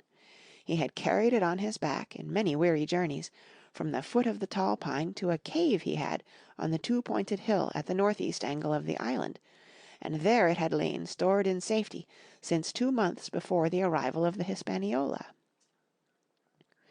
When the doctor had wormed this secret from him, on the afternoon of the attack, and when next morning he saw the anchorage deserted, he had gone to Silver, given him the chart, which was now useless, given him the stores, for Ben Gunn's cave was well supplied with goat's meat salted by himself, given anything and everything to get a chance of moving in safety from the Stockade to the 2-pointed hill, there to be clear of malaria and keep a guard upon the money.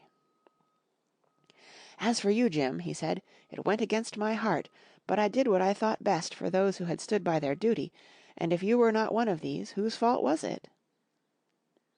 That morning, finding that I was to be involved in the horrid disappointment he had prepared for the mutineers, he had run all the way to the cave, and leaving the squire to guard the captain, had taken Gray and the maroon and started, making the diagonal across the island, to be at hand beside the pine. Soon, however, he saw that our party had the start of him, and Ben Gunn, being fleet of foot, had been despatched in front to do his best alone. Then it had occurred to him to work upon the superstitions of his former shipmates, and he was so far successful that Gray and the doctor had come up and were already ambushed before the arrival of the treasure hunters. "Ah," said Silver, "it were fortunate for me that I had Hawkins here. You would have let old John be cut to bits and never given it a thought, doctor." "Not a thought," replied Dr. Livesey cheerily. And by this time we had reached the gigs. The doctor, with a pickaxe, demolished one of them, and then we all got aboard the other, and set out to go round by sea for North Inlet. This was a run of 8 or 9 miles. Silver, though he was almost killed already with fatigue, was set to an oar, like the rest of us, and we were soon skimming swiftly over a smooth sea. Soon we passed out of the straits and doubled the southeast corner of the island, round which, 4 days ago, we had towed the Hispaniola. As we passed the two-pointed hill, we could see the black mouth of Ben Gunn's cave, and a figure standing by it, leaning on a musket. It was the squire, and we waved a handkerchief and gave him 3 cheers, in which the voice of Silver joined as heartily as any. 3 miles farther, just inside the mouth of North Inlet, what should we meet but the Hispaniola, cruising by herself? The last flood had lifted her, and had there been much wind, or a strong tide current, as in the southern anchorage, we should never have found her more, or found her stranded beyond help. As it was, there was little amiss beyond the wreck of the mainsail. Another anchor was got ready, and dropped in a fathom and a half of water. We all pulled round again to Rum Cove, the nearest point for Ben Gunn's treasure-house, and then Grey, single-handed, returned with the gig to the Hispaniola, where he was to pass the night on guard. A gentle slope ran up from the beach to the entrance of the cave. At the top the squire met us. To me he was cordial and kind, saying nothing of my escapade, either in the way of blame or praise. At Silver's polite salute he somewhat flushed. "John Silver," he said, "you're a prodigious villain and impostor, a monstrous impostor, sir. I am told I am not to prosecute you. Well, then, I will not. But the dead men, sir, hang about your neck like millstones." "Thank you kindly, sir," replied Long John, again saluting. "I dare you to thank me," cried the squire. "It is a gross dereliction of my duty. Stand back." And thereupon we all entered the cave. It was a large, airy place, with a little spring and a pool of clear water, overhung with ferns. The floor was sand. Before a big fire lay Captain Smollett, and in a far corner, only duskily flickered over by the blaze, I beheld great heaps of coin and quadrilaterals built of bars of gold. That was Flint's treasure that we had come so far to seek, and that had cost already the lives of 17 men from the Hispaniola. How many it had cost in the amassing, what blood and sorrow, what good ships scuttled on the deep, what brave men walking the plank blindfold, what shot of cannon, what shame and lies and cruelty, perhaps no man alive could tell. Yet there were still 3 upon that island, Silver and old Morgan and Ben Gunn, who had each taken his share in these crimes, as each had hoped in vain to share in the reward. "Come in, Jim," said the captain. "You're a good boy in your line, Jim, but I don't think you and me'll go to sea again. You're too much of the born favourite for me. Is that you, John Silver? What brings you here, man?" "Come back to my duty, sir," returned Silver. "Ah," said the captain, and that was all he said.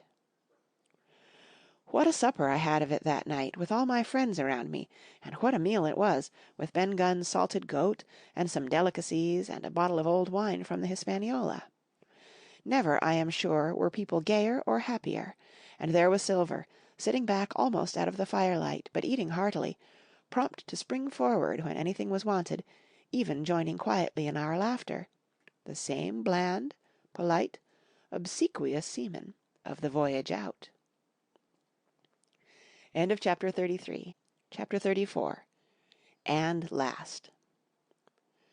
The next morning we fell early to work, for the transportation of this great mass of gold near a mile by land to the beach, and thence 3 miles by boat to the Hispaniola, was a considerable task for so small a number of workmen. The 3 fellows still aboard upon the island did not greatly trouble us. A single sentry on the shoulder of the hill was sufficient to ensure us against any sudden onslaught, and we thought, besides, they had had more than enough of fighting. Therefore the work was pushed on briskly. Grey and Ben Gunn came and went with the boat, while the rest, during their absences, piled treasure on the beach. 2 of the bars, slung in a rope's end, made a good load for a grown man, one that he was glad to walk slowly with. For my part, as I was not much use at carrying, I was kept busy all day in the cave, packing the minted money into bread bags. It was a strange collection, like Billy Bones's hoard for the diversity of coinage, but so much larger and so much more varied, that I think I never had more pleasure than in sorting them.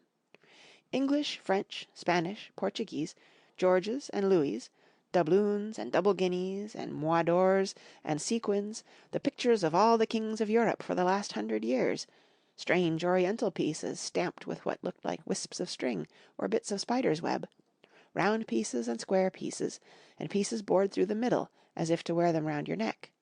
Nearly every variety of money in the world must, I think, have found a place in that collection, and for number I am sure they were like autumn leaves, so that my back ached with stooping, and my fingers with sorting them out. Day after day this work went on. By every evening a fortune had been stowed aboard, but there was another fortune waiting for the morrow, and all this time we heard nothing of the 3 surviving mutineers. At last, I think it was on the 3rd night, the doctor and I were strolling on the shoulder of the hill where it overlooks the lowlands of the isle, when, from out the thick darkness below, the wind brought us a noise between shrieking and singing. It was only a snatch that reached our ears, followed by the former silence. "Heaven forgive them," said the doctor. "'Tis the mutineers." "All drunk, sir," struck in the voice of Silver from behind us. Silver, I should say, was allowed his entire liberty, and, in spite of daily rebuffs, seemed to regard himself once more as quite a privileged and friendly dependent. Indeed, it was remarkable how well he bore these slights, and with what unwearying politeness he kept on trying to ingratiate himself with all. Yet, I think, none treated him better than a dog, unless it was Ben Gunn, who was still terribly afraid of his old quartermaster, or myself, who had really something to thank him for, although for that matter, I suppose, I had reason to think even worse of him than anybody else, for I had seen him meditating a fresh treachery upon the plateau. Accordingly, it was pretty gruffly that the doctor answered him. "Drunk or raving," said he. "Right you were, sir," replied Silver, "and precious little odds which to you and me." "I suppose you would hardly ask me to call you a humane man," returned the doctor with a sneer, "and so my feelings may surprise you, Master Silver. But if I were sure they were raving, as I am morally certain one at least of them is down with fever, I should leave this camp, and at whatever risk to my own carcass, take them the assistance of my skill." "Ask your pardon, sir, you would be very wrong," quoth Silver. "You would lose your precious life, and you may lay to that. I'm on your side now, hand and glove, and I shouldn't wish for to see the party weakened, let alone yourself, seeing as I know what I owes you. But these men down there, they couldn't keep their word, no, not supposing they wished to, and what's more, they couldn't believe as you could." "No," said the doctor, "you're the man to keep your word, we know that." Well, that was about the last news we had of the 3 pirates. Only once we heard a gunshot a great way off, and supposed them to be hunting.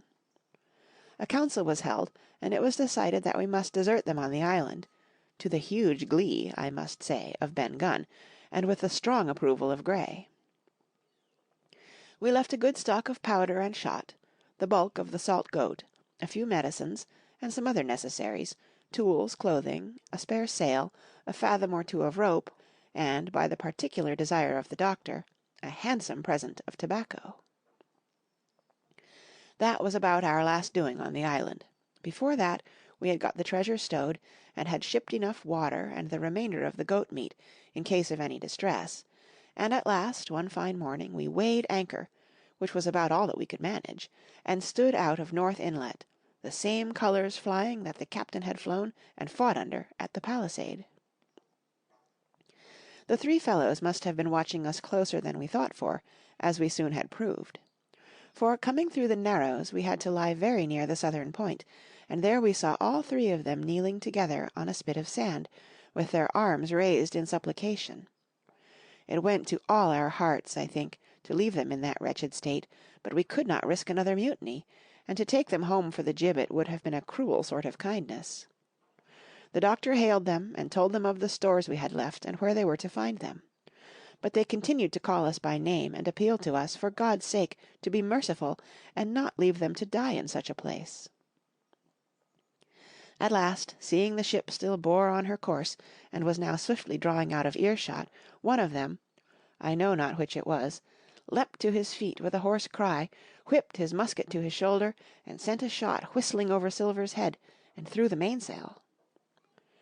After that we kept under cover of the bulwarks, and when next I looked out they had disappeared from the spit, and the spit itself had almost melted out of sight in the growing distance. That was, at least, the end of that, and before noon, to my inexpressible joy, the highest rock of Treasure Island had sunk into the blue round of sea.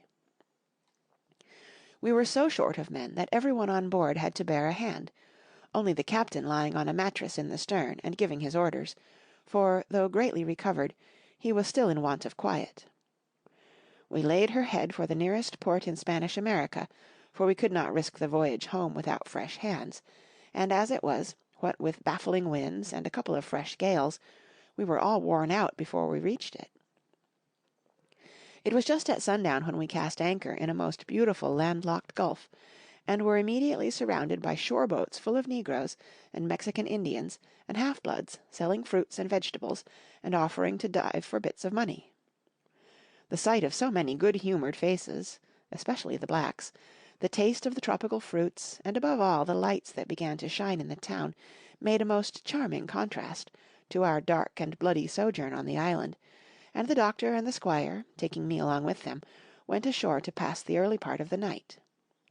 Here they met the captain of an English man-o'-war, fell in talk with him, went on board his ship, and in short had so agreeable a time that day was breaking when we came alongside the Hispaniola. Ben Gunn was on deck alone, and as soon as we came on board he began, with wonderful contortions, to make us a confession. Silver was gone. The Maroon had connived at his escape in a shore boat some hours ago, and he now assured us he had only done so to preserve our lives, which would certainly have been forfeit if "that man with the one leg had stayed aboard." But this was not all. The sea cook had not gone empty-handed. He had cut through a bulkhead unobserved, and had removed one of the sacks of coin, worth perhaps 300 or 400 guineas, to help him on his further wanderings. I think we were all pleased to be so cheaply quit of him. Well, to make a long story short, we got a few hands on board, made a good cruise home, and the Hispaniola reached Bristol just as Mr. Blandley was beginning to think of fitting out her consort. 5 men only of those who had sailed returned with her. Drink and the devil had done for the rest, with a vengeance, although, to be sure, we were not quite in so bad a case as that other ship they sang about. With 1 man of her crew alive, what put to sea with 75? All of us had an ample share of the treasure, and used it wisely or foolishly, according to our natures. Captain Smollett is now retired from the sea. Gray not only saved his money, but, being suddenly smit with a desire to rise, also studied his profession, and he is now a mate and part owner of a fine full-rigged ship, married besides, and the father of a family. As for Ben Gunn, he got £1,000, which he spent or lost in 3 weeks, or, to be more exact, in 19 days, for he was back begging on the 20th. Then he was given a lodge to keep, exactly as he had feared upon the island, and he still lives, a great favourite, though something of a butt, with the country boys, and a notable singer in church on Sundays and saints' days. Of Silver we have heard no more. That formidable seafaring man with 1 leg has at last gone clean out of my life, but I dare say he met his old negress, and perhaps still lives in comfort with her and Captain Flint. It is to be hoped so, I suppose, for his chances of comfort in another world are very small.